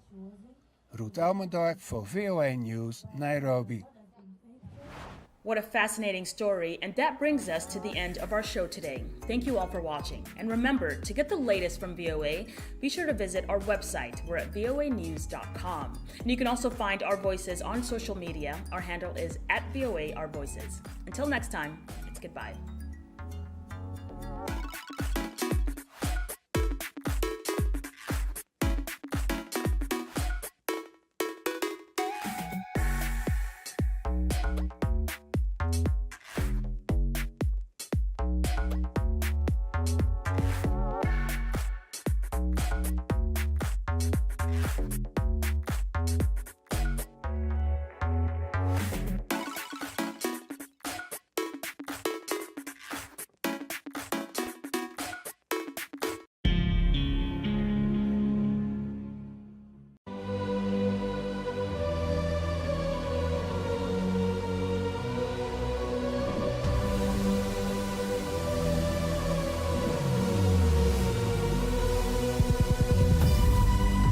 What we do not understand, we will stigmatize.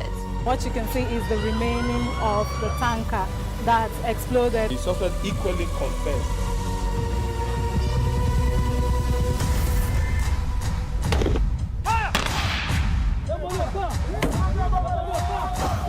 Now 500 naira they collect them. If you no talk, then go beat you. Now 2,500 they pay.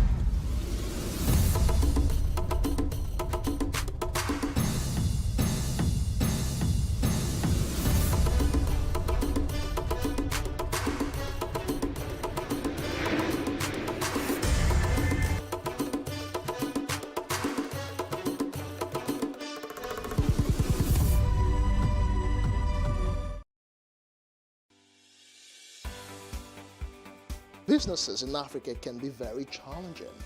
In Nigeria, it is particularly intimidating, and successful builders have learned how to navigate a hostile environment to unlock opportunities. But one major challenge businesses face is how to filter through the noise and identify where their ideal customers exist. Get insight and practical steps from industry players and captains of industries. Hear success stories to help you make informed decisions as you scale your business in Nigeria. Watch Business Insights at this time on Plus TV Africa.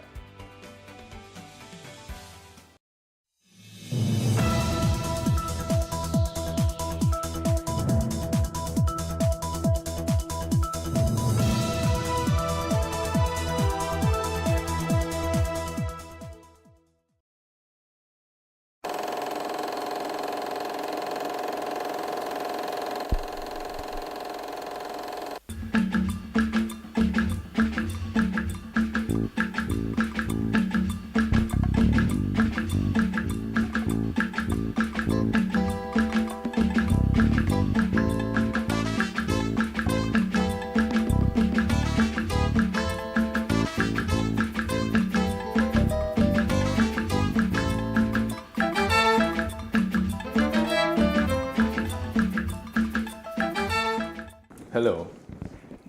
You're welcome to Timeless Conversation. My guest today is a very well-known Nigerian. He's an international figure. He has inspired quite a lot of young Nigerians today to speak out, to be non-conformist when things are going wrong. And at the same time, he's someone who cherishes his culture, his upbringing, the societal value, and the family place. My guest is none other than the man we all call Charlie Boy, but he has the birth name of Charles Oputa. Charles Chukwuemeka Oputa, popularly known as Charlie Boy, was born on the 19th of June 1950. He hails from Oguta in Imo State. Multi-talented Charlie is a singer, songwriter, television presenter, publisher and producer. One of Nigeria's most controversial entertainers, Charlie Boy is best known for his alternative lifestyle, political views and media productions, including the iconic Charlie Boy Show. He once served as president of the Performing Musicians Association of Nigeria, PMAN. In 2011, he was also a judge on the Nigerian Idol set.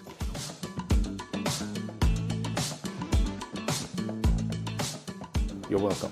Thank you. Okay, good to see you. Happy to be here as usual. Indeed, you know, since we've known each other, I'd always looked at you as someone, this man is too different. What's the difference? How different? Yeah, what's the am difference in you? There's something that I don't know. I feel very regular and very normal. Are we going to start to In fact, define over regular? normal, they worry me. Sir. You want me to define regular? I don't know. I don't see anything abnormal or different about Okay, let's me. try this now. Yeah. Sometimes they list your birth age at 70. Another set of people will say 71. Because I've decided not to say anything about my birthday. I That's don't know why irregular. that one is That an is issue. that is irregular. That is irregular. Most people your age will talk proudly about their date of birth. Eh. Before we start this program now, you know what they talk now. Waiting at the talk. Remind me. I know. You know, too many spirits they pass. So no. Make one sometimes. spirit bow for another spirit. Yeah.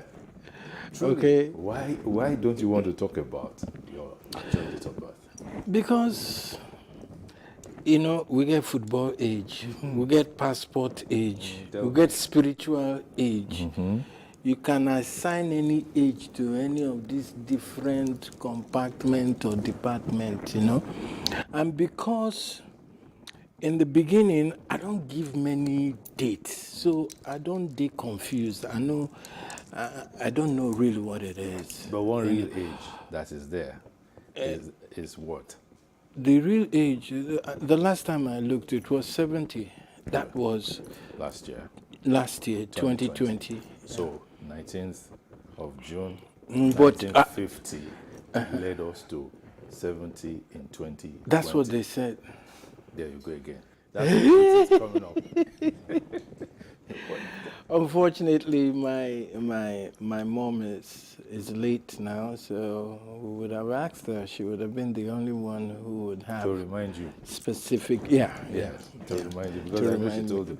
you. For instance, I know that you were so close to your mom. Mm-hmm. Describe your relationship with her. Oh, it was heavenly. You know, that was what kept me in Abuja for a long time, taking care of my parents. And I'll tell you that that is the proudest job I ever did in my life. And I'm very happy that I had the opportunity to take good care of them, shower them with love, you know, because I'm sure in the beginning they didn't even think that that was possible, that it was going to be me. Because I give those people, I give them a tough time. I show them pepper. I show them pepper now. You know, as a growing teenager, you know. But I think in a roundabout way, I hold my father responsible because he always taught us to speak up and speak out. You know. So you got that from him? Yeah. He will always say things. I remember some of his famous quotes. You know, anywhere you see injustice, you know, you fight it. If you don't fight it, it will come back and chop your head off. You know, things like that. We always had that in the household. We always had things like, do you know who you are? Do you really know who you are? I'm giving you this name, or don't go and spoil it. Or, you know, you have to preserve it. So after, do you know, every time, do you know who you are? Do you know? I say I know who I am. My name is Charles Chukwuemeka Oputa. I live at number 11 Borokiri, Ahofia Road, Port Harcourt. He said, no, you are an Oputa. I said, so? What does being an Oputa mean? Well, can I pose his question back to you now? Do you really know who you are? Yeah. Or have you found out It's because of knowing who I am that gives me the confidence in the things that I do, and in being comfortable in my own skin, because I know who I am, I know where I'm coming from, I know where I've been to, and I know exactly what I want to do with my life. And praise the Lord, I've been doing that for the past 70 years. 70 is back. Show you wanna test my ride. Power back here. Show you wanna take a ride. CB, you know me. Now, the journey to discover yourself, to know who you are, took you out of Nigeria in your teens. And your dad wanted you to be a lawyer. Not necessarily. So, he wasn't fussy about. He wasn't. He would have loved everybody, because he sees anybody, you know, they start talking law, or if you have some love for law and things like that, then he made a friend in my father. But no, we were just allowed to express ourselves, you know, any which way we wanted, because that was the first freedom. To be vocal, to be curious, to ask questions. We were taught that. Probe your environment. Yeah, not to. We're not like the kids. Like when you have elders come over to the house, you know, you tell your kids to go to the other room. Elders are there. No, we weren't brought up like that. We were brought up to stay with elderly people, you know, and we were encouraged to be curious, to ask questions, even though we didn't know what the hell, the issue were about those days. Yeah. And then from early enough, that kind of made me very comfortable with people who are much older than me. Yeah, I read somewhere that you studied communication. Yes, I'm a mass comm major. You know, I did mass comm, radio, TV. You know, I used to run a public relation, you know, outfit.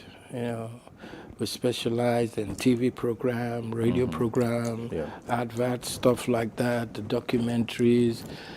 We did a lot for state governments, federal governments, back in the days. Back in the day. Yeah. Now, let's relate that to your life as a performer, as an artist. Was your education helpful in putting it on track? Yeah, it taught me how to look at things from different perspective. It taught me about being open, being my authentic self. My father raised us very well, if I must say, because early enough, it was, I always heard him say, man, know thyself. A person who has a full understanding of him or herself and knows exactly what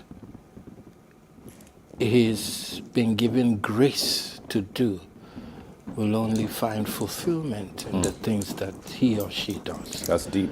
Yes, and I think my parents set us up on that track. Track. Yeah. So reading mass comm was very useful to you in your engagements as a performer. Oh yeah, as an yeah, activist. understanding.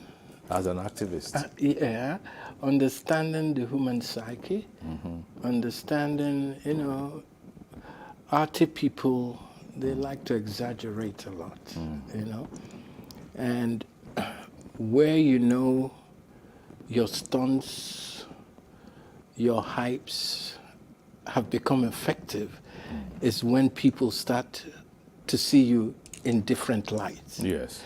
Because Charlie Boy means different things to different people. It's only from where you stand. If one stands on the side of ignorance, that's all you think that whatever this brand is doing is just something weird about him. There's nothing weird about him. Talking about something weird, when you hit the scenes in the 80s, everybody was saying, he's the son of a Supreme Court Justice. So how can he dress like that? And you're still dressing like that at 71. Well, almost 71. I've calmed down a bit. Calm. This one is calming. This one, they calm now. I remember when my head used to be red, yellow, green, and all of that. And you don't get hair again. Yeah, I don't get hair again. So it's not calming. You are toning when I used to wear 2 different shoes on, each leg. My craze that time, computer no reach am. You even use the word craze. Yeah. You have not seen that craze. Although my mom was very understanding. My father, on the other hand, actually thought I was crazy.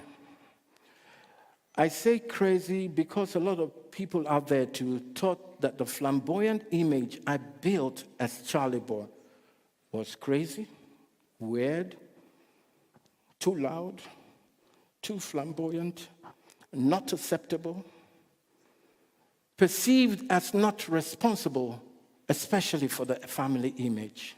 You see, it's a different kind of craze because this craze, wait a minute, this craze is organized. It's well. It's intentional. It's intentional. What was the intention about? When you have a famous father, good. It's like a big thing hanging over your head. A huge umbrella. No, not an umbrella. It becomes a burden. I like to give you an example. Yeah. Like, what's his name? Femi Kuti. Good. Yeah. Yeah? Fela's son. Yeah. Fela was that big. Huge. So can you imagine the struggle Femi at the time was going through to be Femi? To be Femi. Not Fela. To find his own identity. Yes. Because no matter what he will do at the time, he said, you can't be like Fela. So there you were. Yeah, I hated to live under anybody's shadow. I didn't want that. But that man gave you covering. Say? Your dad, his name gave you covering. He pushed you to go get education. No. Yeah. Yes. I mean, from that perspective, sure. He gave me all I required. Yeah. And I'm grateful for that. And then you came back, you rebelled against all that you got. We need to say, I want you to say it. Yes. So why? Yes. Because you don't want that cover.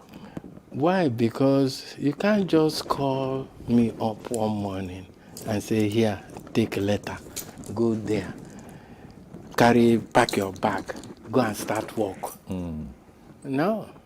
I am going to take that from anybody. I never told anybody, I never had any discussion.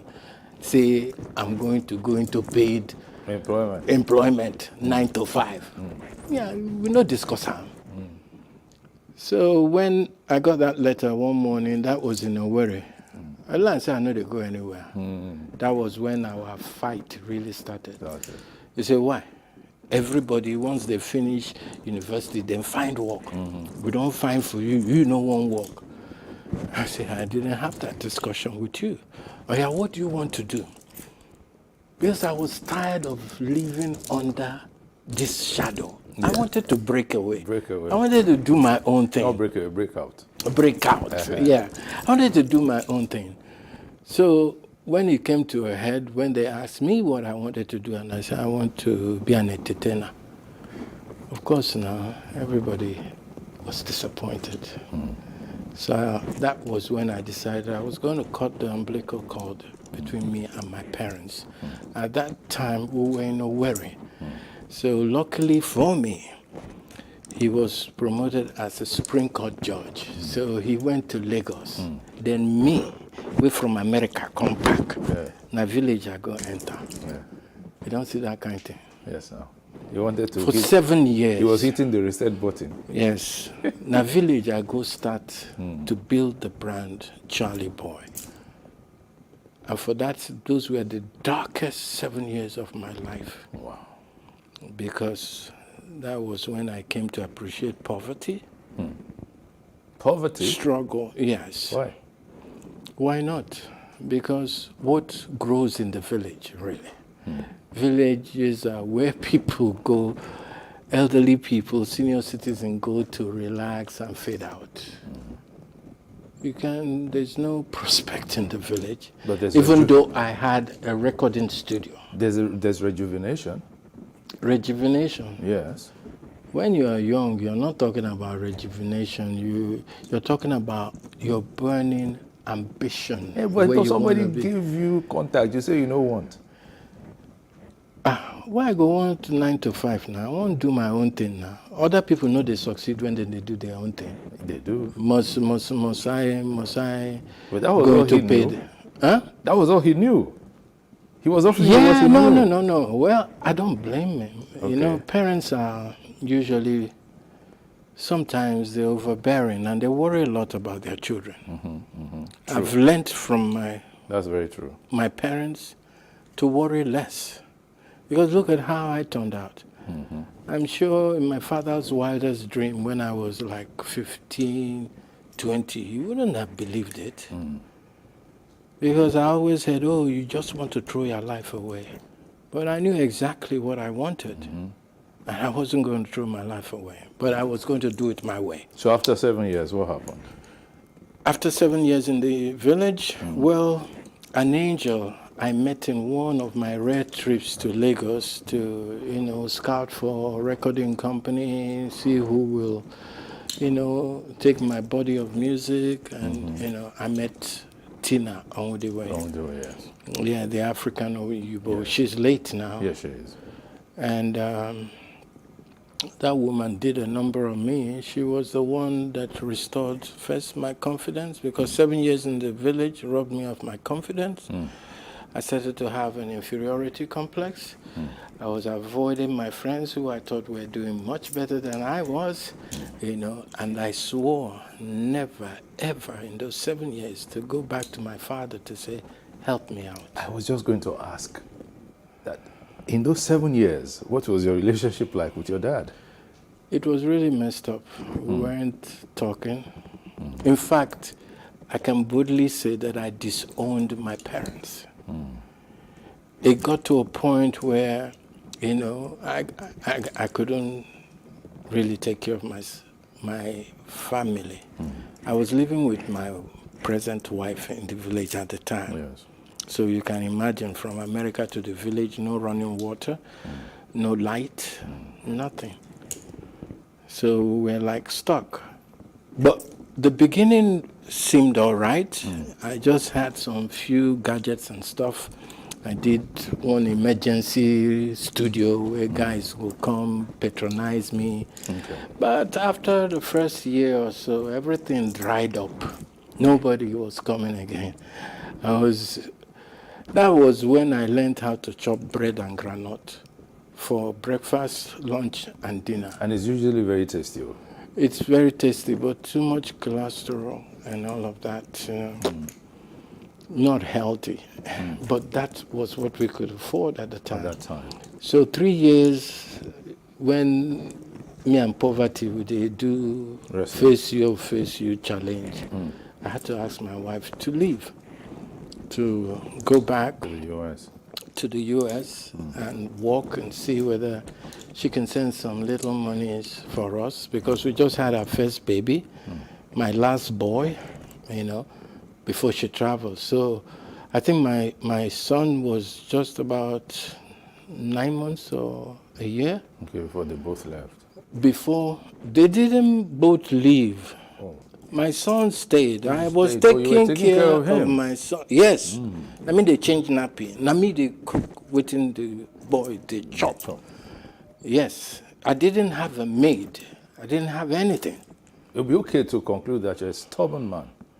Yes. If I want something, I can die for that thing. And you took after your dad in that stubbornness. I think it's my mother. I got that from my both mother. of them? Oh, my mother is. You can't shut my mother up. A big winch. Yeah. So your wife went back to the US? Yeah, she went back. She stayed almost 4 years. I didn't see her. She was sending money. God bless that woman. So You guys are still together, right? We're still together now. We all die here.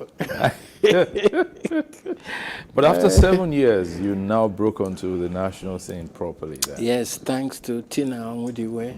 I'll always say you can't talk about the history of the brand Charlie Boy without mentioning that name. That was that time now I was like Mumuna. I was Tina's like pet. She noticed my self-esteem was low. She noticed I didn't have confidence.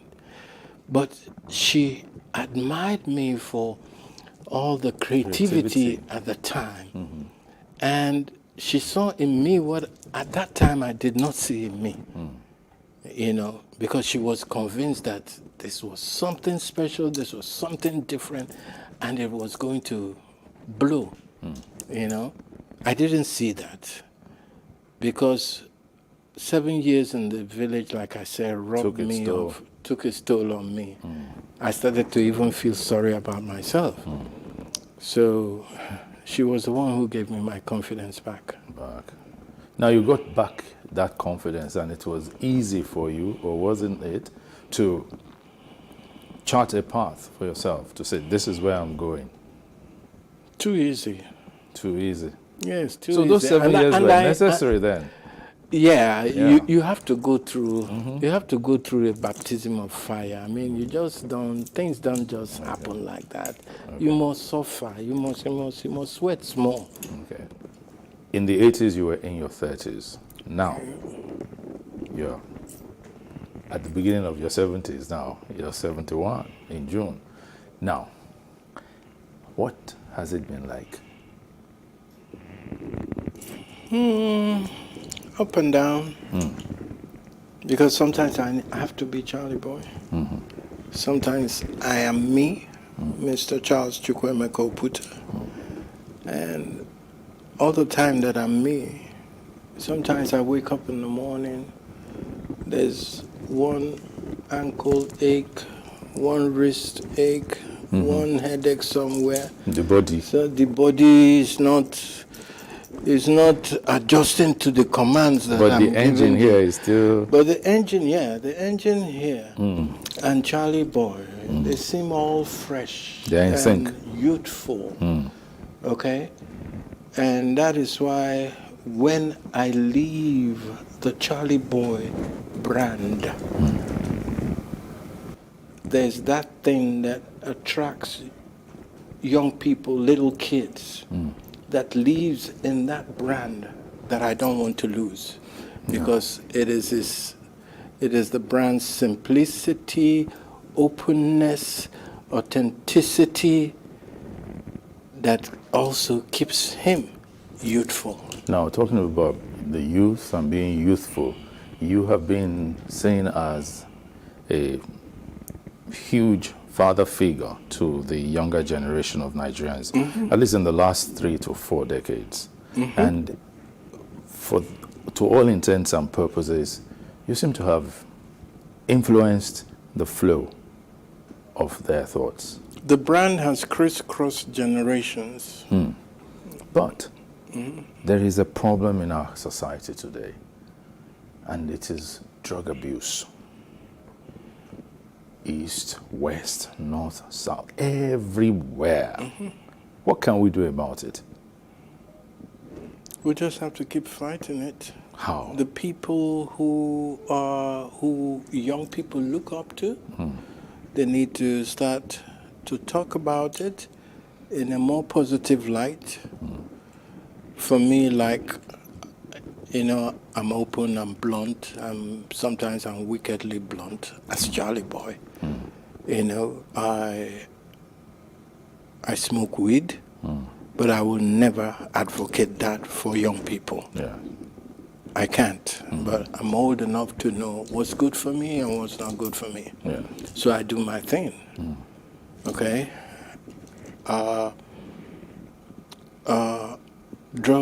The drug issue is a scourge as far as I'm concerned. Yeah. And that is why, like with my kids, I want to be in tune with them, that I know everything. I mean, they can come up, they can be as open as I was taught to be with me. And they look upon me as their friends, okay? Because I've been down that route before. You said as their friend. That means that you are improving on the perception of the relationship. Because at some point, you didn't see your dad as your friend. No, every child, you go think say your papa na him wicked person, you know. But all the good things that we were taught when we were little, those are the things I've run back to. Those are the things that are helping me in my life, even though that it's not in sync with the environment. But I've had to fall back on the values of the morality, the integrity as handed down by my father. And thank God, I'm not so much in a bad place not to say, I'm not going to do this.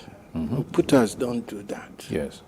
I'm not going to do this. I'm going to be like this. Even if it kills me, yeah, I can afford to do that.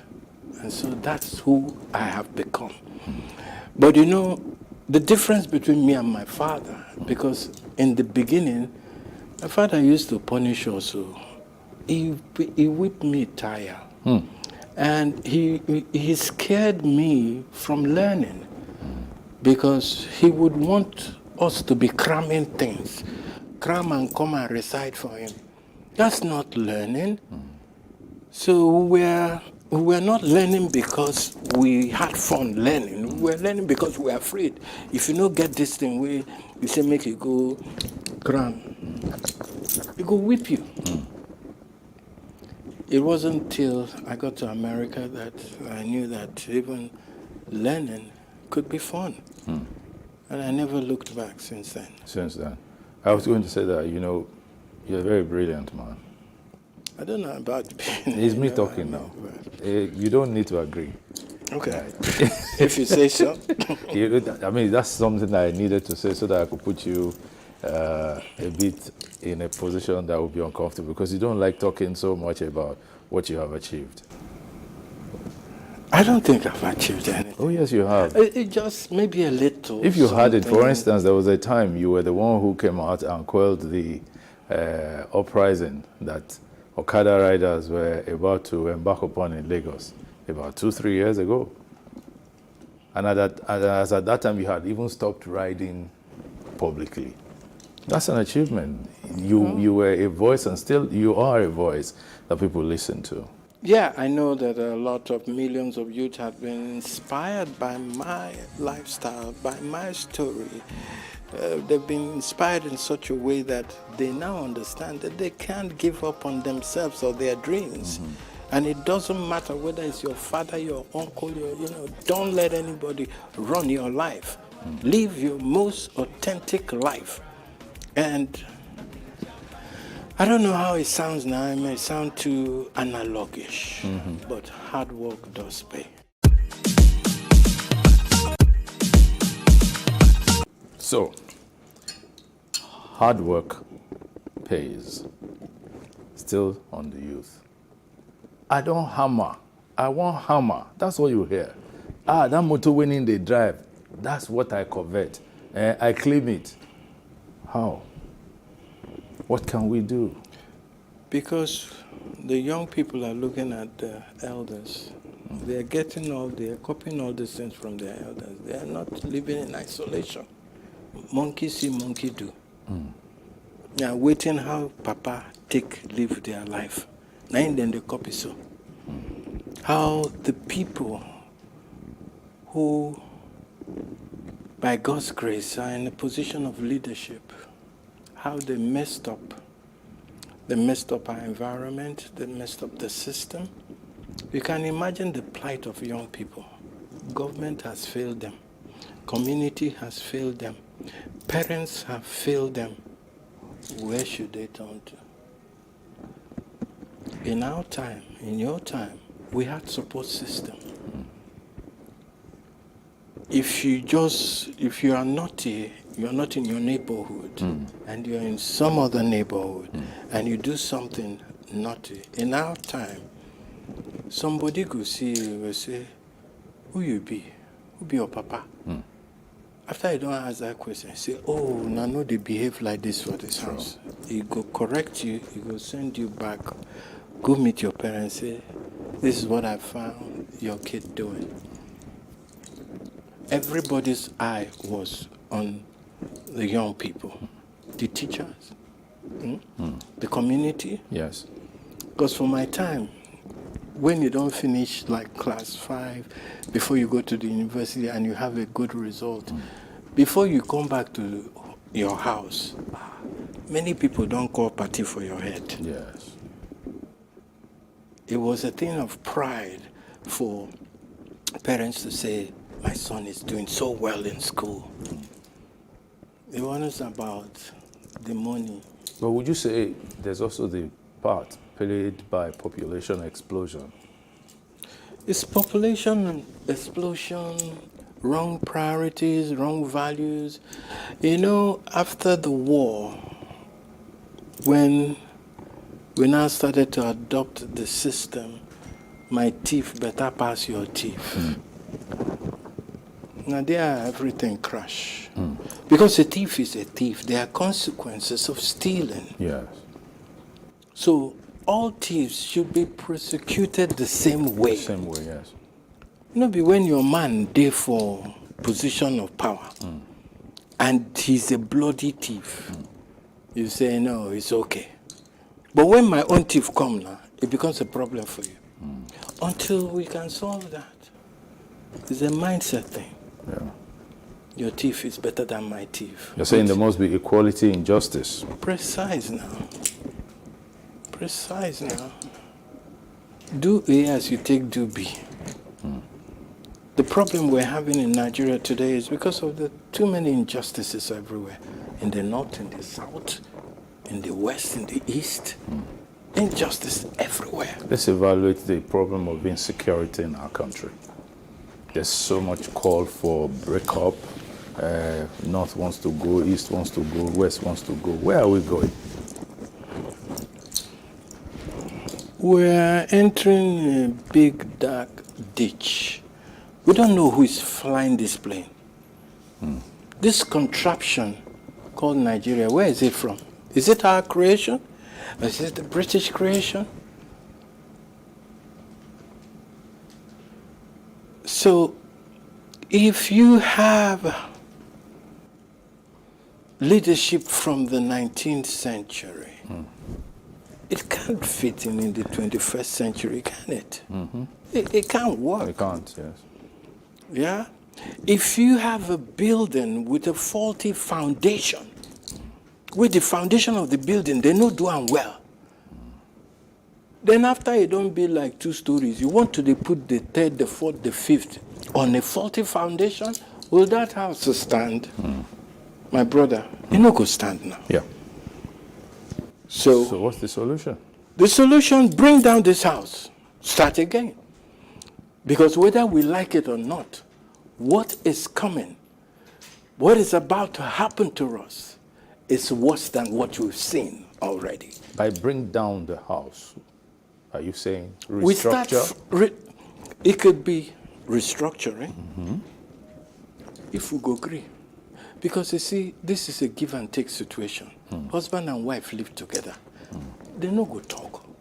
When they come to the table, if they have differences, they talk it out. Yeah. They have equal respect for one another. Yeah. If now the husband just they do what you do, na me dey here, na me be Lord and Master, how the marriage go work now?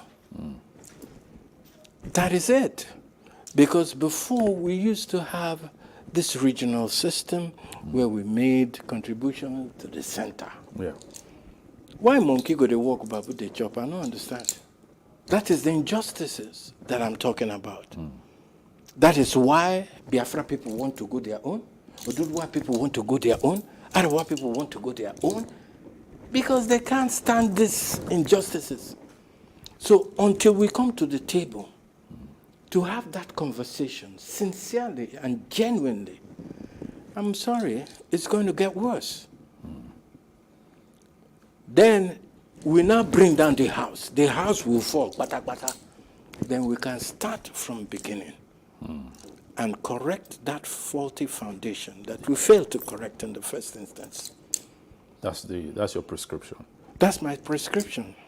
Talking And about, that's the only way I can see it working. talking about prescription, have you taken your COVID-19 vaccination? They were supposed to come. They were supposed to come to the house this morning. I don't know what happened. So I'm hoping that this week, they come to me. Supposed to come? Yes. You're your father? Yes, sir. Ew. I say father now. But what would you say to people about the vaccine and being healthy? Well, how much time remains for me now? Not to talk like that. Not scare us No, now. just being realistic. How much time remain now? If na poison be the vaccine, they give me that. Well, man must die. Something killed a man. Yeah, it can't be that bad. Prevention is better than cure. So I rather know that I've done everything to be safe. So whatever happens, happens. So it's a good thing. I think I like to encourage people to go out and have the vaccine. How bad could it be? Yeah. Yes. And still wear the face masks and practice good hygiene. Good hygiene. Now, you don't like being reminded of your age.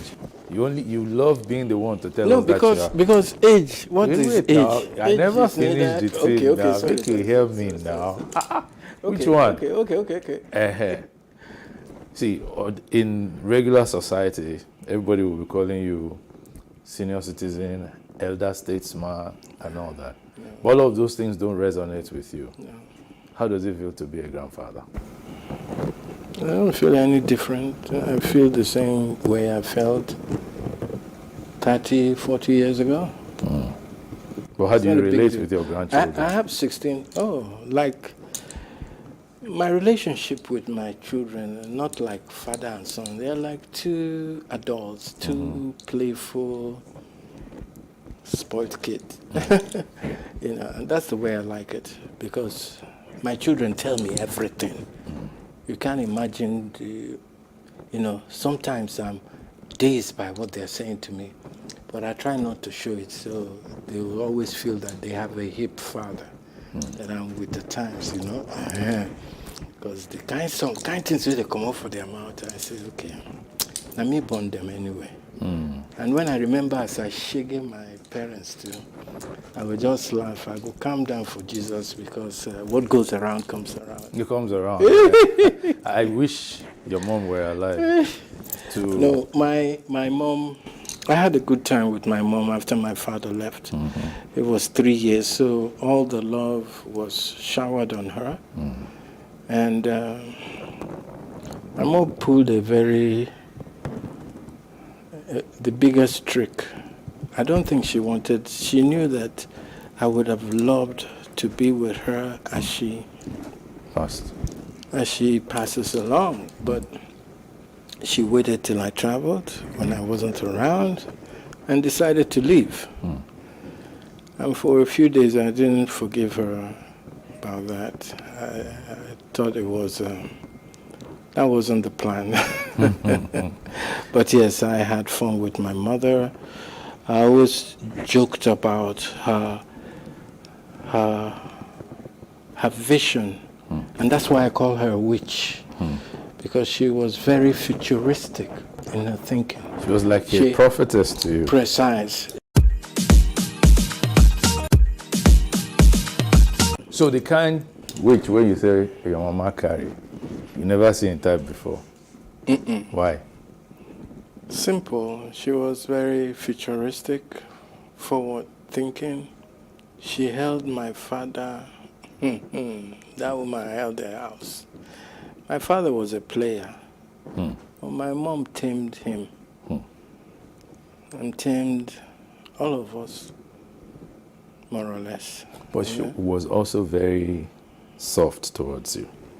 Oh, yes. Because she was the first to see that boy in me. She used to call me from the very first day I did hear something. I could comprehend things.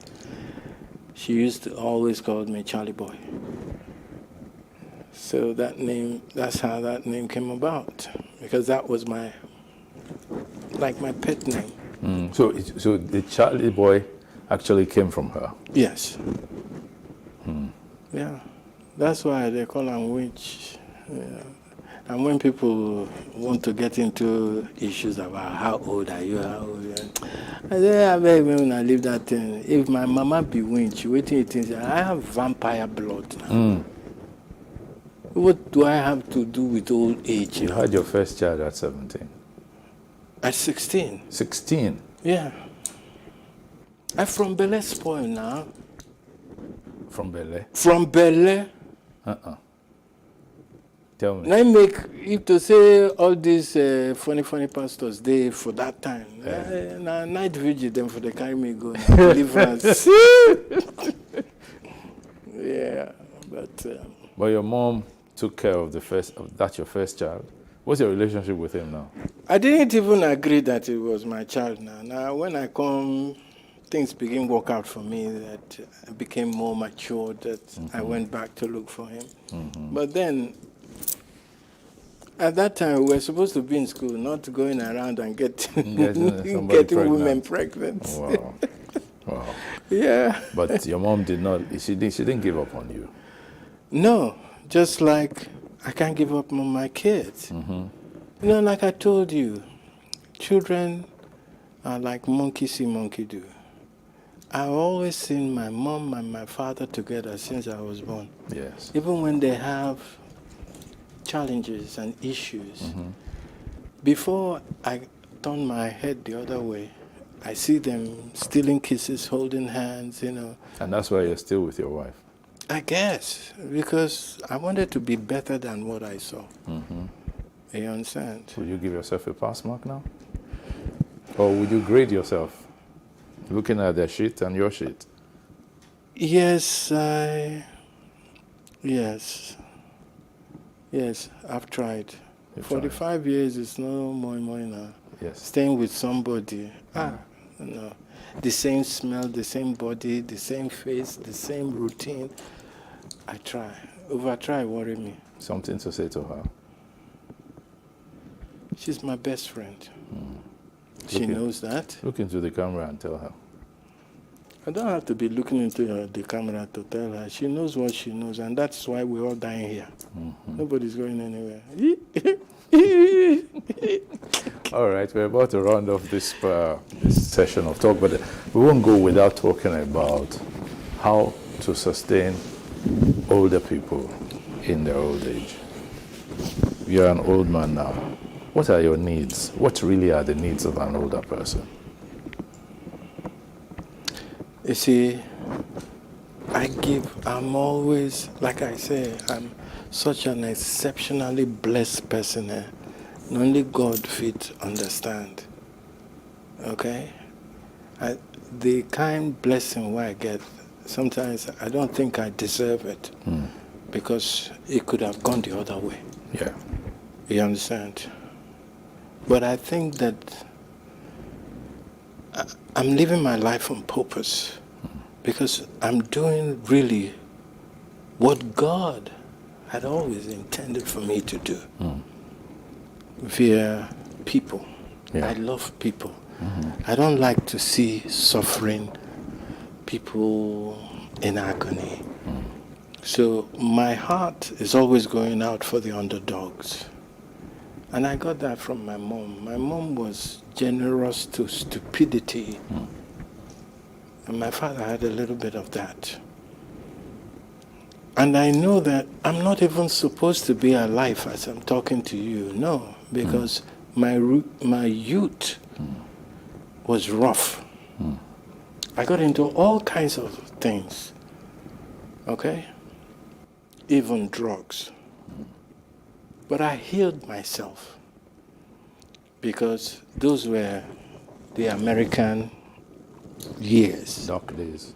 Yeah. And I said to myself, this is not how I was brought up. So why are you doing this? I had to even go and see a shrink to figure out, to say something wrong with me or my, only to be told that what activated my misbehavior at the time was the racism I experienced one-on-one in America. At the time, I was with my baby mama. Her sister came to visit. So there were 2 white women. And here I was sandwiched between 2 white women. We're just taking a leisure walk downtown Boston. And then 7 white, excuse my language, white trash comes out of the Cadillac, all with a baseball bat, nigger this, nigger that, just because I was walking with 2 white chicks. One was the mother-to-be of my baby boy. Then beat me that day. I thought I was going to die. The only thing that saved me that day was the police. You know, as police just they go around everywhere and are crime now. So they thought that, the white women I was with had run up to call the police. That's how they let me on. That's how I was saved. And I ended spending almost 5 weeks in the hospital. I never forgot that experience. That was just barely 8 months staying in America. I never thought I had racism in my blood. But then my hatred was potent because I just couldn't figure it out. In our house in Port Harcourt, when my father was a lawyer, he was a legal attorney to Mobile and stuff like that. So we did see Igbo people, they come house. I didn't think that there were any, I look at them as equals, not as superior to me. Only to go to America, then they asked me where I sabi speak English, whether I live in trees and all that crap, and to call me a nigger. So it wasn't till I saw the shrink when I was now questioning my modus operandi in America. Why am I doing all the stuff that I'm doing? That is kind of alien, that came up. Okay. And that was how I was healed, and I said, I'm getting out of this country. I agree now, sir, old. No be lie you talk. So what does Charlie an boy old man can be need? old, you know now. Yeah, now. Me as Charles, but I agree. No be me they talk now. Sometimes I wake up, my knee is not in the right position. Either my neck don't bend, go one side. Little things like that. I'm more into myself, always checking my prostate, checking this, checking that, as a health freak. What does a man need, an old person need to survive now? An old person needs a lot of companionship. Companionship? If you have children that are good, that are like Charlie Boy, who took care of his parents, you'll age so gracefully. And because an old person needs to surround himself with family and a lot of love. Okay. it can bring sunshine to your life. Good health? Good health is a sequence of where you are financially. So if you're a little okay, I think that's the major investment that everybody should make in themselves to make sure all the things are working when they should. So let me throw you this final one now. All right. Are you okay financially? Am I okay? Financially. Is Dangote okay financially? On that note, thank you very much for coming on the program. You didn't disappoint me at all. I was expecting something like that. Thank you so much, Charlie Boy, for coming on the show. That's how we greet now. Eh? Yes, sir. Thank you very much. Nice having you. I hope to come back so we can talk again and look at deeper, other deep stuff.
My name is Ola Awoshemo, and here is my good old days story. I was born and raised in the ancient city of Ile-Ife. My father was a civil servant, and my mother had a fairly large provision store which made her popular as a Iyalate. It's a common feature in those good old days to have other children from the extended family coming to live with their uncles or relatives. Our home was not an exception, as we had about 4 other cousins living with us. Life was good, and we all lived together, slept on the same mat, and ate from the same pot. But this was not without the usual competition of ensuring you are not lagging behind in any way. It was a decent academic competition that was much focused on hard work. And I tell you, there was no preferential treatment for us the biological children. Those were the days when communities raised children. I attended St. John's Catholic Primary School, Ukeaten, Ile-Ife, where I did my first 3 years primary education before I was moved to All Saints Primary School, Mefoworade, Ile-Ife, courtesy of an itinerant uncle who I lived the better part of my early life with. He was actually my potter's wheel. Our early life in the primary school was filled with lessons in morals, respect for elders, endurance, hard work, and honest lifestyle. So much lessons of life were taken from the JF Odunjo's Alawiye series, Igbo Olodumare and Ogboju Ode Ninu Igbo Irunmale by G.O. Fagunwa. The descriptive and writing prowess of those great writers was so apt that you could see in your inner mind the imagery of Ojola Iberu, Yemoja, Egbere, Sokoti Alagbede Orun, and other characters who, if we had met them physically, there would have been no challenge of identification. Those were days when we not only read to pass, but also read to understand and imbibe the morals in every story. My secondary education was equally a very interesting period at Osogbo Grammar School, Osogbo.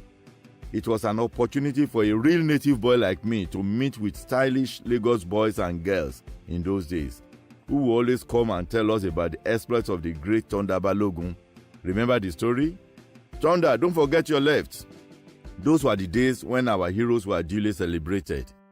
In my secondary school, there were also people from the northern states and Midwest who also came in search of the golden fleece.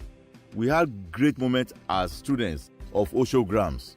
Oshogram was another convergence of talents and focused minds. It was a period of decent competition and uncompromising determination for success. That was the training and the ethos we lived for in our days. My days at the University of Ife in the early 80s was equally an exciting period. Great Ife was fun all through. It was a period for sheer determination for success, and it was a period when students' politics was at its best. Only the highly cerebral with the gift of eloquence threw their ass into the rings of student politics.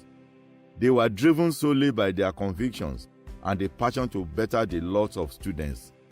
I do not know if the same can be said of this present-day student unionism. Then life was easy. Government's feeding system was fantastic. It was a period where you have academic exchange programs with foreign students, Zimbabweans in particular, and lecturers from all over the world. It was a period of real quality education where certificates were never for sale. Hard work and honesty of purpose was a virtue. Oh, those good old days. It is, however, most disheartening and rather unfortunate that all the dictum about hard work and honesty is lacking among our youths today. It's now a race to get rich quick. It is equally a generation of it is those who know the way that will pass. It is a generation of money answereth all things. Values have been thrown to the dogs, and the upcoming ones no longer have an iota of respect for elders and culture. It is never too late to stop this fast leap to the precipice among our youths.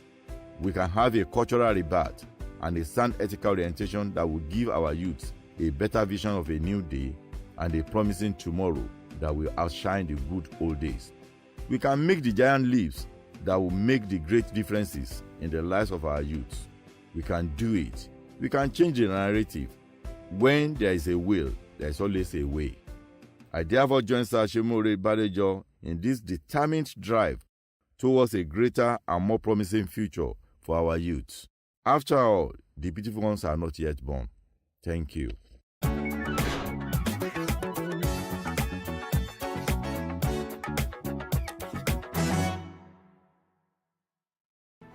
There is no voting on social media. To vote, you would require a permanent voter's card. To get your PVC, visit cvr.inecnigeria.org. Create your account with a valid email address and start the registration process. An activation link will be sent to you. Click on the link and activate your account. Fill out the form, pick and submit a convenient date and time for your biometrics. Print the application slip, which should have your QR code. On the appointed date, go to the nearest INEC office for your biometric capturing. Thereafter, you will get a registration slip to pick your permanent voter's card when ready. Get your PVC today. This message is from Plus TV Africa.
On Plus TV News now. CBN Governor Godwin Emefiele denies ambition to run for president.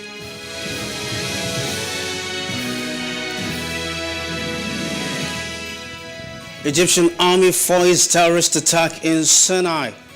An officer and 10 others killed. CIA director says Putin believes doubling down will improve Ukraine war outcome. Hello and welcome. Good evening, I'm Tolu Ojomi and this is the news now.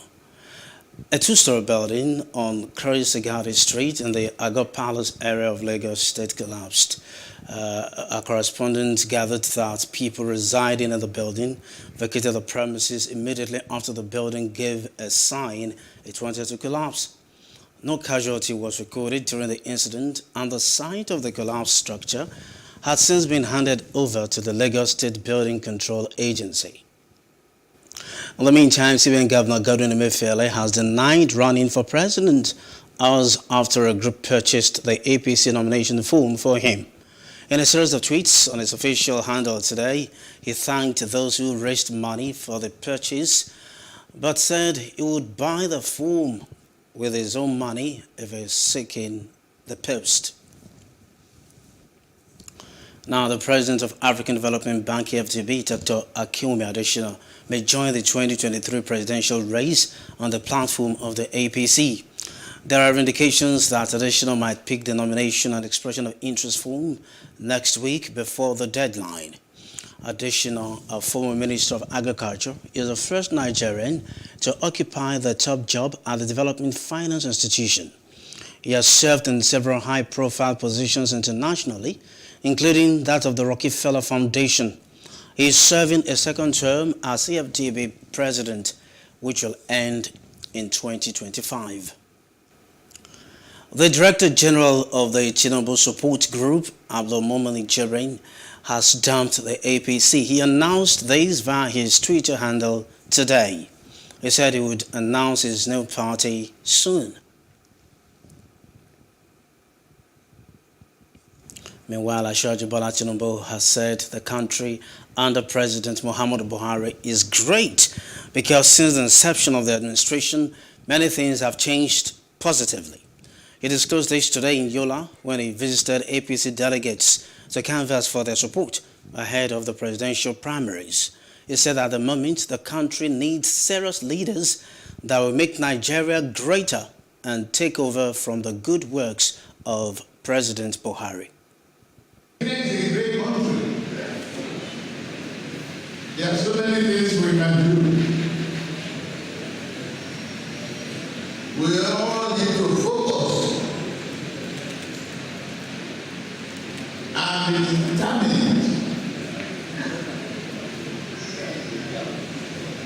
to be a great contributor to the development of our country. Killing doesn't kill problems because poverty has no tribal mark. Hunger has no tribe.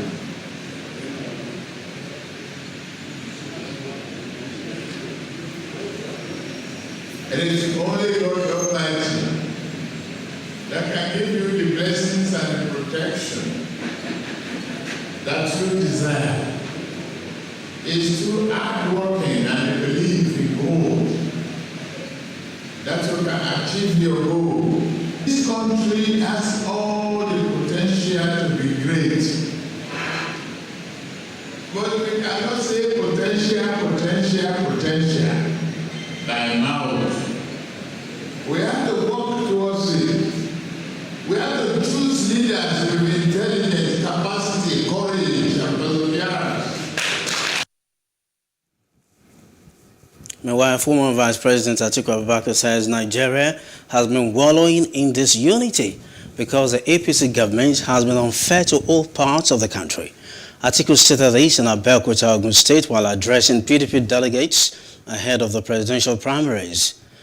He promised to unite Nigeria by giving every part a sense of belonging, tackle insecurity, and implement his economic development blueprint towards transforming the country.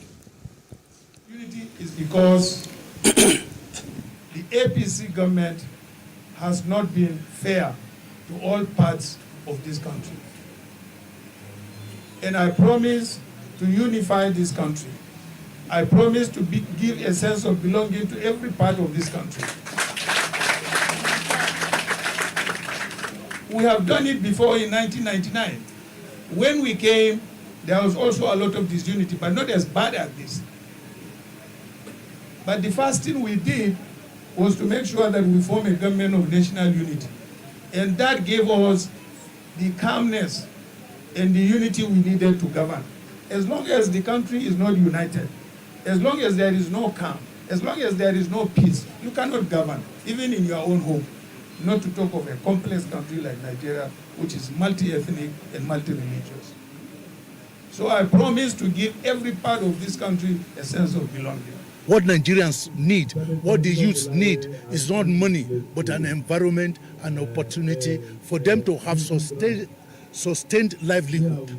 And that is what Atiku is giving that others are not talking about. Consensus where practicable is good, but where it is not practicable, we should all go to the field. Now we should leave our analog mentality of rotation or zoning. We should go become a meritorious society where the best will always have it. And Nigerians, this time more than ever in our lives, need to put the best foot forward. And Atiku is the best foot for now. If you're at least 18 years old, have you joined a political party? If not, you may be passing up your opportunity to significantly influence major political outcomes in the country, especially as we approach the 2023 elections. Also, investment banker Mr. Atedo Peterside is advising every adult Nigerian to go join a political party. He is the founder of Stanbic IBTC Bank and ANAP Foundation. He is also the convener of Go Nigeria. Go Nigeria is an initiative of ANAP Foundation. It started at the end of 2021 with 18 advocates drawn from the 6 geopolitical zones of Nigeria. Go Nigeria is a non-profit, non-partisan movement dedicated to building a new voice for young people in Nigeria. He's joining us on Zoom tonight. Thanks for joining us, Mr. Atedo Peterside. Hello, good evening. Good evening. Thank you for joining us. Now, we kickstart with what we should begin with. When a party comes forward to ask us to join, or a candidate of a party is asking for our votes, the very first thing to look at or to look out for is that party's manifesto. What are the appropriate factors to look out for in the manifesto? I think the manifesto sets out the ideology in some big areas. I mean, when I looked at the political parties, I did a brief, study of all of them. I finished off with a short list of three political parties that I could consider, and one of them I ruled them out because of their manifesto. Because when I read it, half the things they believed in and what they were looking at as objectives were things in respect of which I was diametrically opposed. If anything, their manifesto read like they were like a communist party, and they were against private sector or free enterprise. So for me, that was like closing the door. So when you look at the manifesto of a party, the broad policy directives, the broad objectives, everything should be closely aligned to what you also believe in as a person. Otherwise, you're in the wrong place. So I think the manifestos are important, except that, to be very honest with you, for some of the parties, their manifestos look very similar. But I think I'm just saying that I use manifesto in the sense that if the manifesto is a negative for you, then don't join that party. If it's okay or neutral or positive, then you can join that party. That's my concern, because I know all along that these parties have similar manifestos, and that's a cause for concern. When you talk about ideology, they claim, many of them claim that they have brilliant ideologies. They have ideologies that will support the masses. They have ideologies that will really deliver the dividends of democracy. But then they don't do any of these. That's why I had to. So how then do you decipher which of them? Because when they come forward with similar ideologies or manifestos, you're beginning to think, where do I go from here? Two roads are beckoning, which do I take? Now, let me explain. Some political parties have never governed. PDP has governed for 16 years. APC has governed for 8 years. So I think your question is fair to ask PDP and APC. If this is your manifesto, what have you used it to achieve when you had governance at the federal level and at several state levels? But for some of the smaller parties who have never won an election in terms of presidency or governorship, they can give you the defense that we've never been given the mandate to practice our manifesto. So you really cannot judge them. All you can do is to read the manifesto and see whether it's a manifesto that makes sense to you. So that hopefully if they win an election, governorship or presidency someday, then they have their own guiding lights. So you cannot fault a man who has not had a chance to implement the manifesto in any form. Those you can fault are APC and PDP. And I think they have both been very disappointing to most Nigerians. Okay, now that already answers my next question. I was going to ask you about the quality of these parties' leadership at the national level, because everything rises and falls on the leader, you know. But then, because at the end of the day, it's the leader that will appoint team members that will work these manifestos with him. And so if these manifestos have not been able to deliver, then that speaks volume of the leadership, don't you think? So, look, if you're managing a country and economy, and the economy is doing badly, which we all know it is, we also have insecurity, the level that is frightening, then we all know that you've not succeeded. Forget about the people who would lie through their teeth and pretend that something good is happening. What is happening that is good?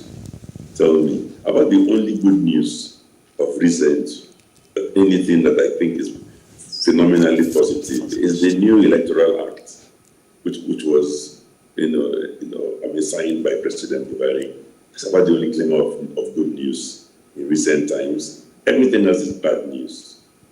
So, anyway, I'm thankful for that new Electoral Act, because it gives us a chance to have free and fair elections. So if that's the only thing that this APC government has done, at least let's clap for them on that one. They did one good thing and several bad things. Interesting. Okay, now Go Nigeria. You are canvassing for youths who want to take back the country. Now, are the party's doors truly open to Nigerian youths who wish to claim their country back? How do you now advise youths who truly wish to take the country back? You see, let me make it very clear. Go Nigeria is non-partisan. Inside Go Nigeria, we have APC member, PDP member. I have recently joined the SDP, and I want everybody to join any party of their choice. I'm never going to join the party and say you must do what I'm doing. I mean, everybody should look at which party, where they feel at home, and so on. So it's to me that when you come together for one objective, we're coming together as Go Nigeria to improve the system for everybody, to fight the problem of voter apathy, and to educate and try to bring more youth voters among the youth into the electoral system. That is for the benefit of everybody. Because you don't want disenchanted youths who refuse to take part in the electoral process. Instead, they'll take to some other form of expressing themselves that could be beyond control. So you can come together to do something for the good of Nigeria, and that organization is non-partisan. But I believe that individuals, all of us should join political parties, the one that we are attracted to. Because if you don't do that, even with the beautiful Electoral Act, even if you solve the problem of voter apathy, your political parties may be defective, and they may run defective systems. A defective party with defective systems will probably produce a defective outcome. Absolutely. When it comes to primaries and things like that. They will not bring out the best in Nigeria. So it's important that we join parties and also put pressure on the parties from within as party members. Absolutely. I joined SDP. If they're doing something wrong, I'll be inside SDP screaming, but I have a voice. Absolutely. I want those to do the same, those in PDP to do the same. Mr. Peterside, Yes. you've spoken very well on our primetime news tonight. We must thank you for coming to enrich our bulletin. My last question to you, my very last question to you tonight. You continue to be a challenge to me personally because you started Stanbic IBTC as a youth. In your 30s, you've been doing very well for yourself and for this nation. What's your last word in 30 seconds or so to the youth out there? Your last word. My last word is to repeat myself. Go out there, join a political party of your choice, and try and make a difference from within. Go to a party where you think you're wanted, where the doors are open, where you don't need a godfather to protect you. Thank you very much. Thank you. Thank you. Let's move on. Our former governor of Osun State, Bisi Akande, says the Southwest is united and will work to produce Nigeria's next president. He made the comment while speaking to journalists at the end of a meeting of presidential aspirants of the APC from the Southwest. Akande said it was agreed that the aspirants should shun divisiveness and go about the campaigns with maturity. The elders of the APC caucus in the Southwest to let you know that we are having, a reason to let you know that we are united on purpose, and the purpose is to ensure that the presidency of Nigeria in 2023 will come to South. Thank you very much. Language. So, can we ask questions? No question, except to tell you that all of us must talk to ourselves and to the public with absolute decorum, because we are united.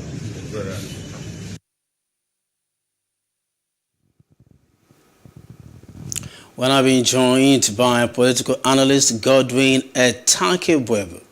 Good evening. You know that. Good evening, Mr. Godwin. Are you there? We'll let you know as soon as we're able to establish a connection with our next guest on the Primetime News tonight. Now, the President and Chairman of Council of the Chartered Institute of Bankers of Nigeria, Dr. Adebayo Olugbemi, has called on the federal government and ASU to find amicable ways of resolving issues relating to the ASU strike for the benefits of the students.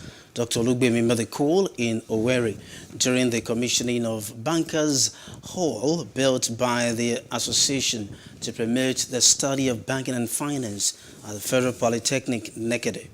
He said no country can make progress or development without giving priority to education. Take a listen. It makes possible all developmental achievements.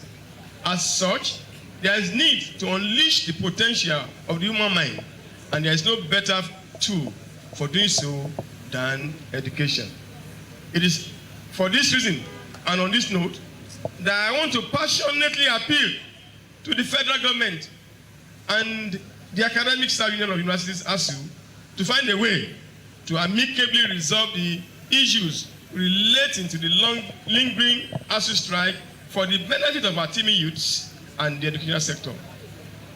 The Institute, as the conscience and moral compass of the banking and finance industry, is resolute and committed to the observance and maintenance of ethics and professionalism among practitioners in the industry. It's their bond. The relationship between CIBN and the Federal Polytechnic Nekede dates back to 2015, when the Memorandum of Understanding for the linkage program was signed.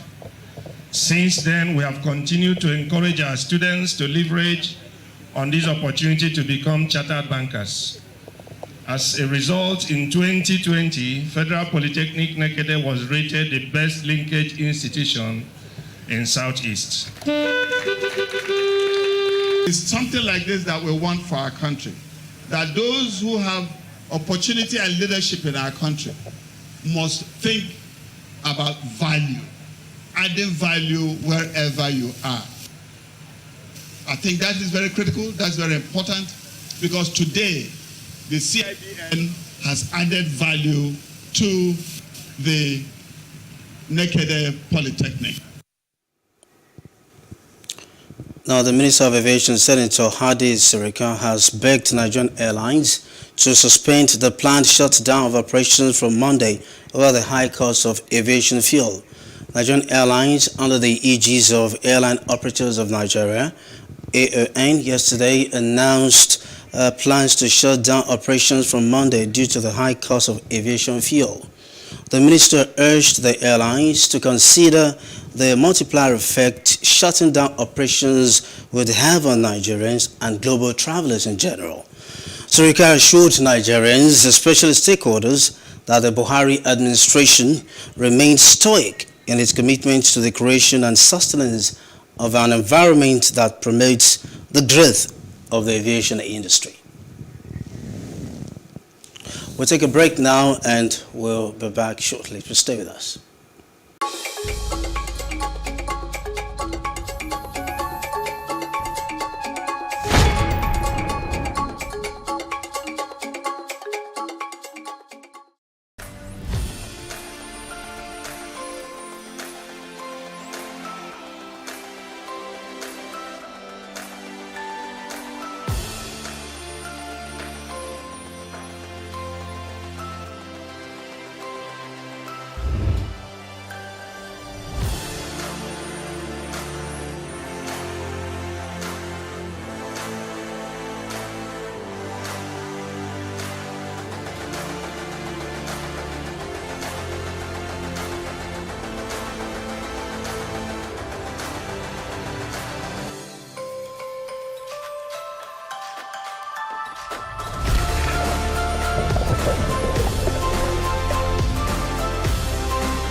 It's scary, isn't it?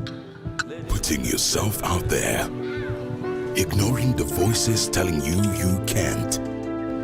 Will you step aside or will you go for it? After all, what's the worst that could happen? So, keep trying. Don't stop. Believe in yourself and go for it. Aladana, available in many variants to nourish you every step of the way. Life can be fun and rewarding, but it also comes with some risk. As in business, you win some, you lose some. And that's why you need to be wise in the choices you make. It's like placing a bet. Again, you need to be wise. Wise in choosing an innovative platform with the highest market options and highest odds ever. That's why Winners Golden Bet, the leader in online, in-shop, virtual, and live sports betting, gives you enhanced platforms that offer you the best chances of winning. For betting on live soccer matches, live dog races, and virtual games. Winners Golden Bet is your best bet. Instant payment of winnings guaranteed. Play online or in any of our numerous shops nearest to you. Hey guys, be wise. Play on Winners Golden Bet. Winners Golden Bet, the wise choice. Nigeria's Niger Delta region, from where the black gold fuels Africa's largest economy, where the lines between wealth and poverty has never been thinner. Conflicts, poverty, insecurity, and environmental challenges daily confront the region. How can the Niger Delta story be changed for the better?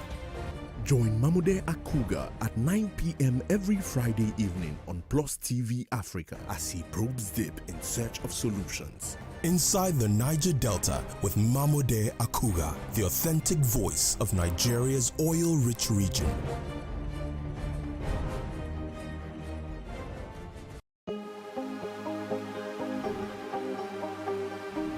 This is it for upcoming artists to blow in Nigeria.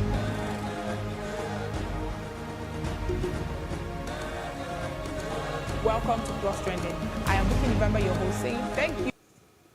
Thank you for staying with us on our primetime news tonight. We're now being joined by political analyst Godwin Ataku-Buebo to discuss with us the development in the APC as we approach the 2023 elections. Good evening, Mr. Godwin. Good evening. Nice. Thank you for joining us. Thank you for joining us. Now, we've seen what the development is with the APC. They're trying to show some form of internal democracy. What's your reckoning of their internal democracy? Thank you again for having me. I want to guess that people that are coming out to pursue their forms. Is that the topic? Yes, we saw the meeting. They had a meeting. Chief Bishop Akonde called the aspirants together to have a meeting here in Lagos, and they tried to play some form of internal democracy there. So I want to know what your reckoning of their internal democracy. Okay, what the talk of the meeting here in Lagos last night, which Papa could do with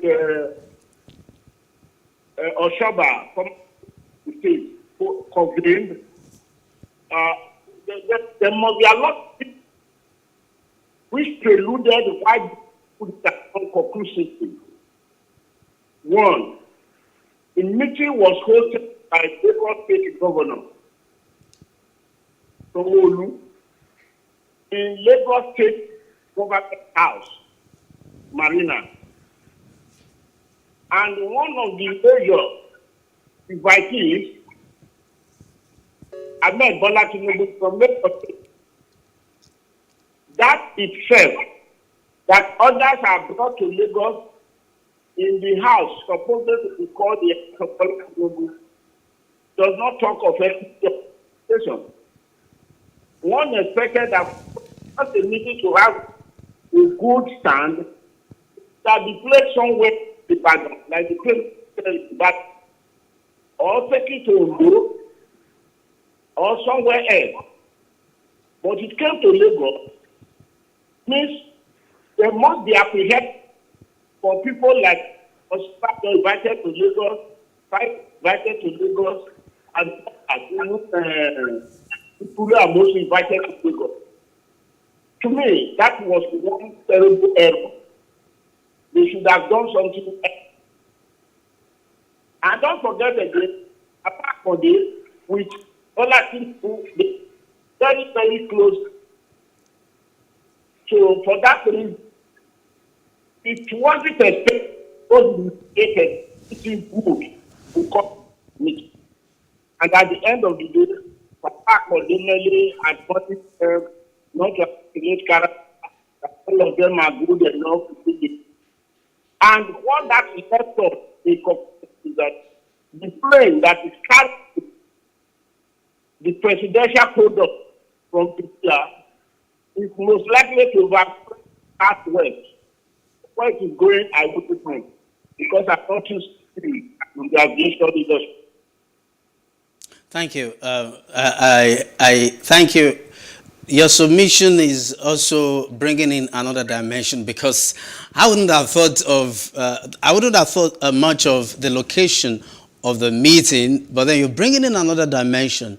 I would have wanted us to carry on this interview, but the audio mix-up is not helping. The audio is not helping matters at all. I must thank you very much, Mr. Godwin, for finding time to join us on our primetime news. Hopefully, in the course of the coming week, we'll have you again We need to have you again if time permits you to grant us some of your time during the week. Thank you very much.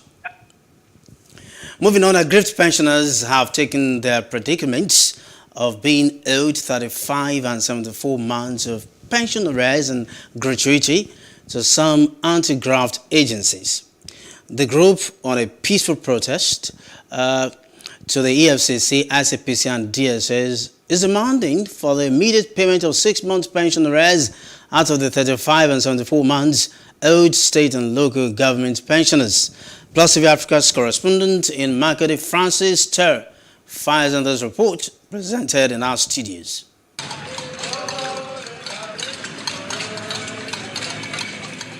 The pensioners were also calling for the harmonization of their pension as required by the Constitution of the Federal Republic of Nigeria after every 5 years.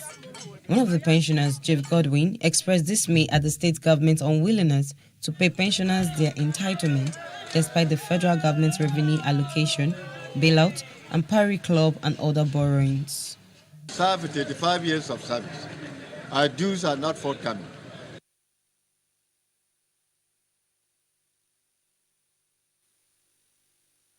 So peace and unity among the different religious groups, Hayim Banki community, in collaboration with Global Peace Foundation Nigeria, has organized a cultural carnival festival in Kaduna State.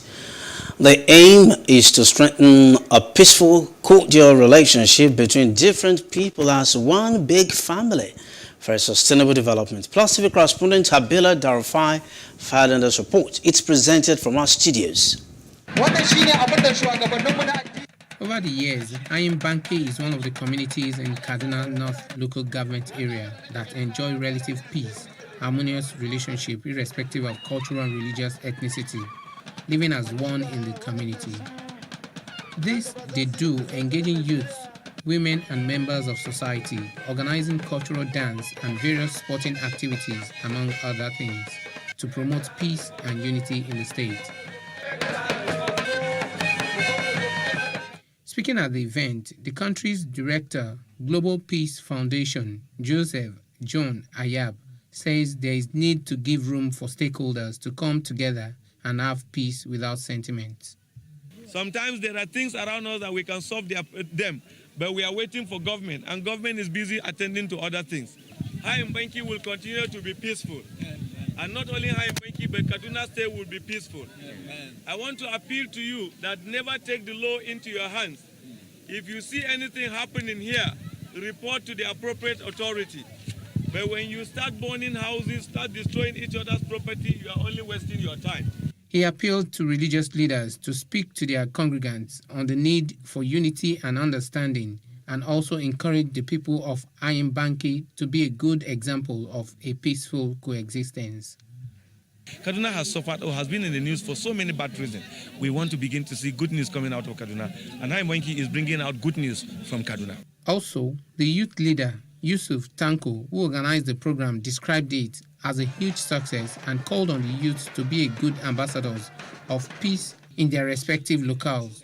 We have already started seeing good things in Hayim Banki between both the Muslims and Christians, because if you watch the march from the starting to the end, I think we spent about 1 month. At least any person that came and watched the marches, he will know that we have peace in Hayim Banki. Actually, it's a good initiative. Banki community, both Muslims and Christians, and people from different tribes have come together to organize this event, which is very unique, and there's a need for other communities to copy from them. Some of the participants expressed their delight in the event. My call to the people of Hayim Banki is that everyone from Hayim Banki should be an example to the other communities, because Muslims and Christians in Hayim Banki are living together as one family under God, preaching the peace that we need in our country. If every day, if Muslims, you see Christian, he feel his prayer. He moving together, but he given this program peace and community. The high point of the event was the presentation of trophy and medals to winners of football competitions.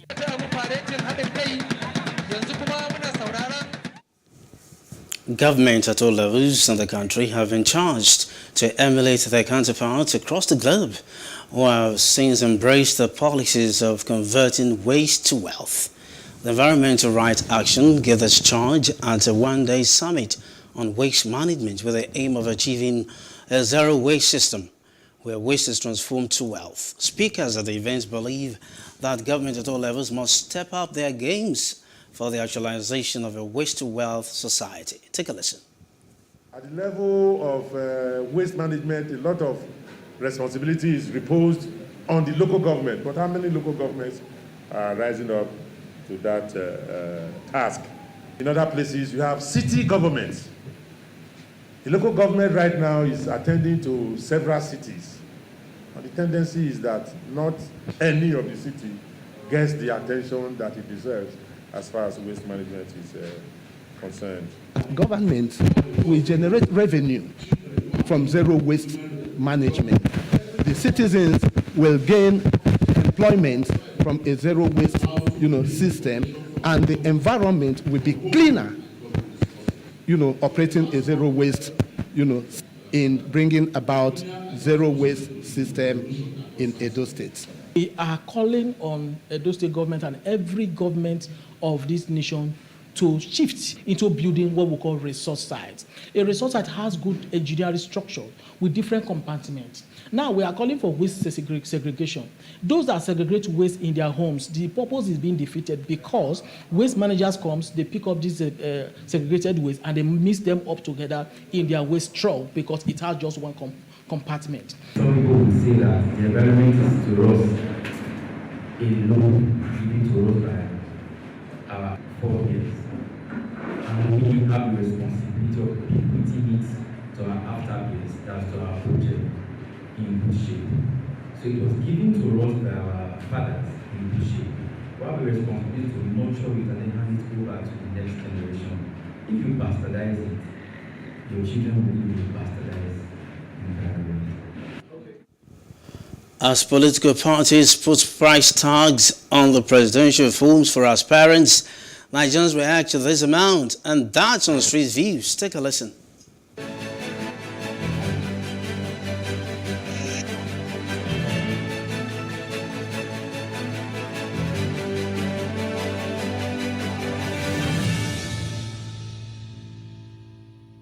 As a people, these are things that we need to take into consideration when making our choice of a party to support or the candidates to support, because there is consequence to such things being put in place. You don't expect someone that pays a huge price and buys from his pocket to actually then not want to recoup that money. Where do they get such money from to buy just a form where it's not guaranteed you're going to win? So, as citizens, we need to be watchful of that and make our decisions. It's not ideal, especially if you look at what's going on in the country now. 100 million is a lot of money. I don't want to use the word absorb, but it's a lot of money. And the consideration is, for me, is what's the basis? How did you come about 100 million? I think the other parties are doing 40 million, 35. Even 10 million is a lot of money, given the fact that we're looking for a leader now who doesn't necessarily have to have all the way to do financially, but a leader who knows what it is that the country needs or is expected of him. They are making the money for the party. The party belongs to the money belongs to the party. So you can never say maybe it's wrong or it's right. Because even though they say it's a trillion. If you have the power, you do it, you pay it. It doesn't make any sense at all. That's too much. At least there have been like 50,000 at least. Actually, that's too much. 100 million, no. 100 million, 100,000, I don't understand. 100 million, no, that's too much. No, it's too much. No. If a Nigerian, an individual will bring out 100 million from his purse to buy for form to run for the presidency, meaning that he has trillions of naira in his account.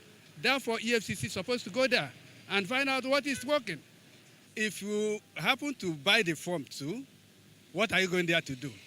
You must bring your money back, put your interest before you think of others. That's ridiculous. In fact, when I heard the news, and I'm wondering, where do they want genuine people to actually get this kind of money? People that can afford it are people that are actually stealing. The other time, a certain man did a burial and EFCC invited him over to probe him because of the money he spent for the burial. So EFCC should also invite these ones that are able to buy these forms and then probe them and ask them where they got that money from, because you can't tell me it's not it's genuine. Even if it's genuine, when they enter now, they will want to steal and get back that money.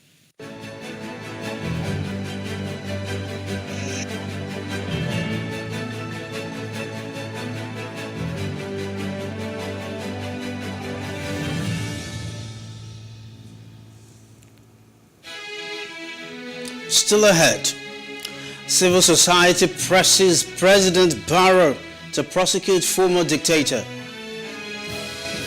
We'll bring you details when we return. Please stay with us.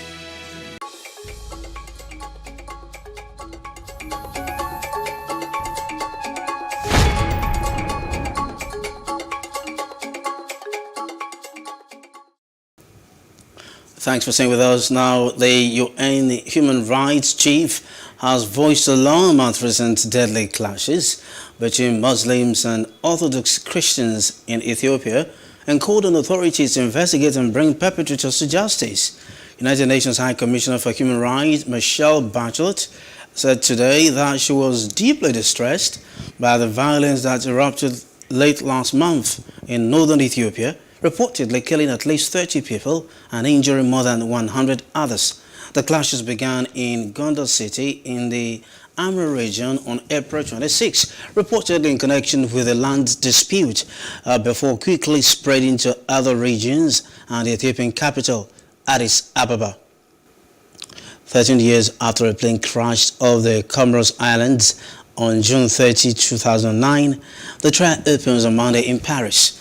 There are no survivors amongst the 152 passengers that were aboard the Yemenia flight. The trial involves about 560 civil parties and about 1,000 beneficiaries. Let's get to Zimbabwe now. The citizens have vowed to defy threats by police to violently quell the planned Monday uprising, which is trending the social media under the hashtag Shut Down Zimbabwe campaign. The protests are aimed at pressuring authorities to find solutions to the country's economic meltdown. However, security forces have been placed on high alert to thwart any such process. Government spokesperson Nick Mangwana has also been very active on social media, and his Twitter account is one he's been using to dish out threats. He said in one tweet, "There will be dire consequences for those who want to destabilize the country." Civil society organizations in the Gambia have urged the authorities to prosecute former dictator Yahya Jammeh ahead of a long-awaited government statement on the issue. The government has until the 25th of May to decide on the recommendations produced 6 months ago by a commission that investigated the former dictator. According to the commission, between 240 and 250 people died at the hands of the state or its agents in the period between 1994 and 2017. Civil society organizations want Yahya Jammeh and the 69 others named by the Commission as alleged wrongdoers to be held accountable for their crimes. Now, Somalia's government has asked the International Monetary Fund, IMF, to extend its financial support by 3 months to August 17. In February, the IMF warned that Somalia's delayed legislative and presidential elections risked the renewal of the 3-year budget support program worth nearly $400 million. Presidential elections have now been set for May 15. Let's get outside Africa. 6 missiles hit the southern Ukrainian port city of Odessa today. 4 rockets hit a furniture factory in a residential area, while the other 2 struck an already damaged runway strip. Eyewitness video showed a large plume of smoke behind a parking lot. All women, children, and elderly people have been evacuated from the besieged Azovstal steel plant in the southern port of Mariupol. Ukraine announced just yesterday an evacuation plan from Azovstal and other parts of Mariupol for today. U.S. Central Intelligence Agency CIA Director William Burns said today that Russian President Vladimir Putin believes doubling down on the military conflict in Ukraine will improve his outcome in the war. He's in a frame of mind in which he doesn't believe he can afford to lose, said Burns, who was speaking at a Financial Times event in Washington. Afghanistan's Taliban government ordered women today to cover their faces in public. This is a return to a signature policy of the past hardline rule and an escalation of restrictions that are causing anger at home and abroad. Details in this report. Afghanistan's Taliban government ordered women on Saturday to cover their faces in public. A return to a signature policy of their past hardline rule, and an escalation of restrictions that are causing anger at home and abroad. A decree from the group's supreme leader said that if a woman did not cover her face outside her home, her father or closest male relative could face potential imprisonment or firing from state jobs. The group says the ideal face covering is the all-encompassing blue burqa, which was obligatory for women in public during the Taliban's previous 1996 to 2001 rule.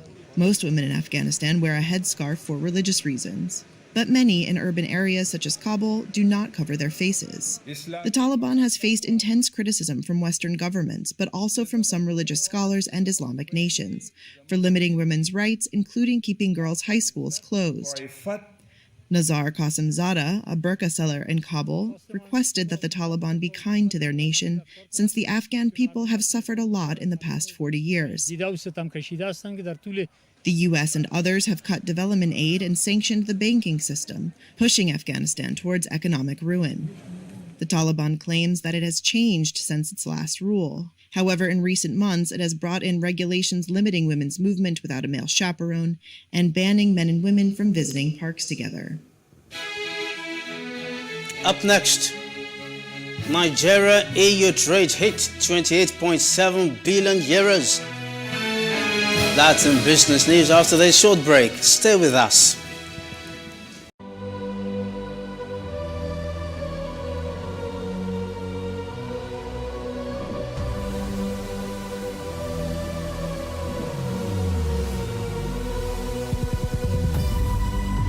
What we do not understand, we will stigmatize. What you can see is the remaining of the tanker that exploded. The suspect equally confessed.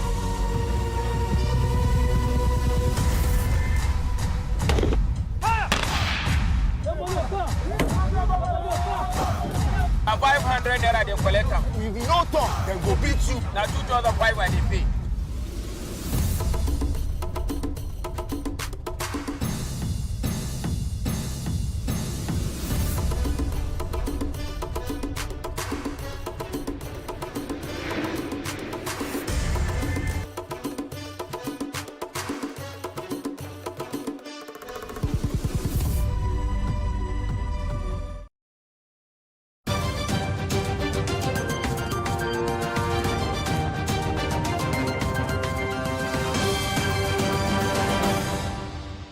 And in business news, the Nigerian Electricity Regulatory Commission, NERC, has stated that some generation companies have commenced the renegotiation of contracted capacity with the Nigerian Bulk Electricity Trading Company to free up energy for eligible customers. NERC's Vice Chairman Musiliu Oseni, who made this disclosure in a briefing in Abuja, insisted that nothing has gone wrong with implementation of the eligible customers regulation implementation.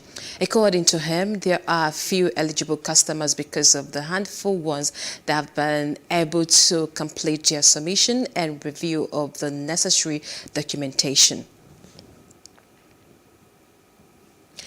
The trade between the European bloc and Nigeria in 2021 totaled about 28.7 billion euro. European Union's head of delegation to Nigeria and Economic Community of West Africa States, ECOWAS, Ambassador Samuel Isopi, said that the EU-Nigeria trade balance was in favor of Nigeria, as the bloc's import from Nigeria was in the region of 17 billion euro, while its export to Nigeria was around 11 billion euro. Isopi, who spoke in Abuja at a press conference ahead of this year's Europe Day celebration, said that the EU is Nigeria's most important trading partner. The International Monetary Fund has said that the rising oil prices may lead to high inflation and slow growth across the world, and that it may echo the 1970s when the geopolitical tension caused fossil fuel prices to spike. The IMF, in a new report titled Lower Oil Reliance in Snulit's Word from 1970s Style and Increased Shock, stated that the war in Ukraine and the sanctions on Russia are causing substantial economic spillovers, notably for energy. The Washington-based lender said for some, rising oil prices may echo the 1970s when geopolitical tensions also caused fossil fuel prices to spike. The Debt Management Office has warned that the sovereign debts of Nigeria and other sub-Saharan African countries will continue to grow. The Director General of the DMO, Patient Oneha, spoke at the Debt Management Roundtable, an initiative of the Nigerian Economic Summit Group, an open society initiative for West Africa, where the formal presentation of the full report on debt management and sustainability in ECOWAS was made to the DMO. Oneha quoted that World Bank's World Economic Outlook, saying that globally sovereign debt grew from 49.1% of GDP in 2014 to 57.9% in 2019, and in sub-Saharan Africa from 35.1% of GDP in 2014 to 55.4% in 2019. And that's all in business news. As the rest of the news continues, I am Jacinta Obiuku. Up next is entertainment news. Stay with us. It's more woes for global streaming giant Netflix, as some of its shareholders reportedly filed a lawsuit over its recent subscriber loss. The lawsuit, filed in a federal district court in San Francisco, accuses the online streamer of not disclosing the true extent of its recent subscriber loss. The shareholders allege that Netflix violated U.S. security law by making materially false and misleading statements to its shareholders, and also claimed that Netflix failed to disclose material adverse facts about the company's business, operations, and prospects. Nollywood actor Chiwetalu Agu has revealed how he survived a spiritual attack. In a video that has since gone viral, the movie veteran is seen showing the different items that were removed from his body, which among others include sea stones, bullets, pins, and a key. He said the items were removed from his heart, chest, neck, and shoulder regions of his body. The movie star said he is an agent of God and cannot be harmed by anyone. The president of the Actors Guild of Nigeria, Emeka Rollas, has said that any actor found guilty of sexually harassing their colleagues would be dealt with. He said that no official report has been received from any member on sexual harassment, but there have been rumors of such. Rollas also encouraged actors who have been sexually harassed to report such cases to the guild. The man accused of leaping on stage at the Nollywood Bowl and attacking comedian Dave Chappelle, Isaiah Lee, has pleaded not guilty to 4 misdemeanor charges in court. Lee stood before a judge in Los Angeles to answer to 4 counts, including battery and possession of a weapon. Lee's lawyer, Chelsea Padilla, told the judge he is receiving mental health services from a local non-profit organization. Judge Wendy Segal ordered Lee to stay away at least 100 yards from and have no contact with Chappell, including the comedian's residence or any venue at which he is performing, including the Hollywood Bowl. TV chef Dave Myers has revealed he is undergoing chemotherapy after receiving a cancer diagnosis. The 64-year-old is best known as one half of the celebrity cooking duo. The 64-year-old is best known as one half of the celebrity cooking duo, the Harris Beaker, alongside C. King. Myers told his friend and field chef he would be taking a break from filming and certain public events, and also asked listeners to respect his privacy while he undergoes treatment for an unspecified cancer, adding that he decided to go public with the news. He didn't want to hide under a rock. And the main news again.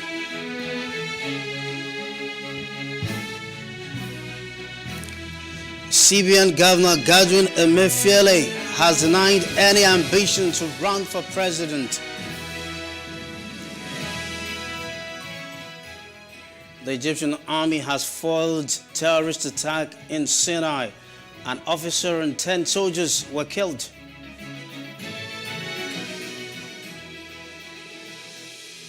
And CIA Director says Putin believes doubling down will improve Ukraine war outcome.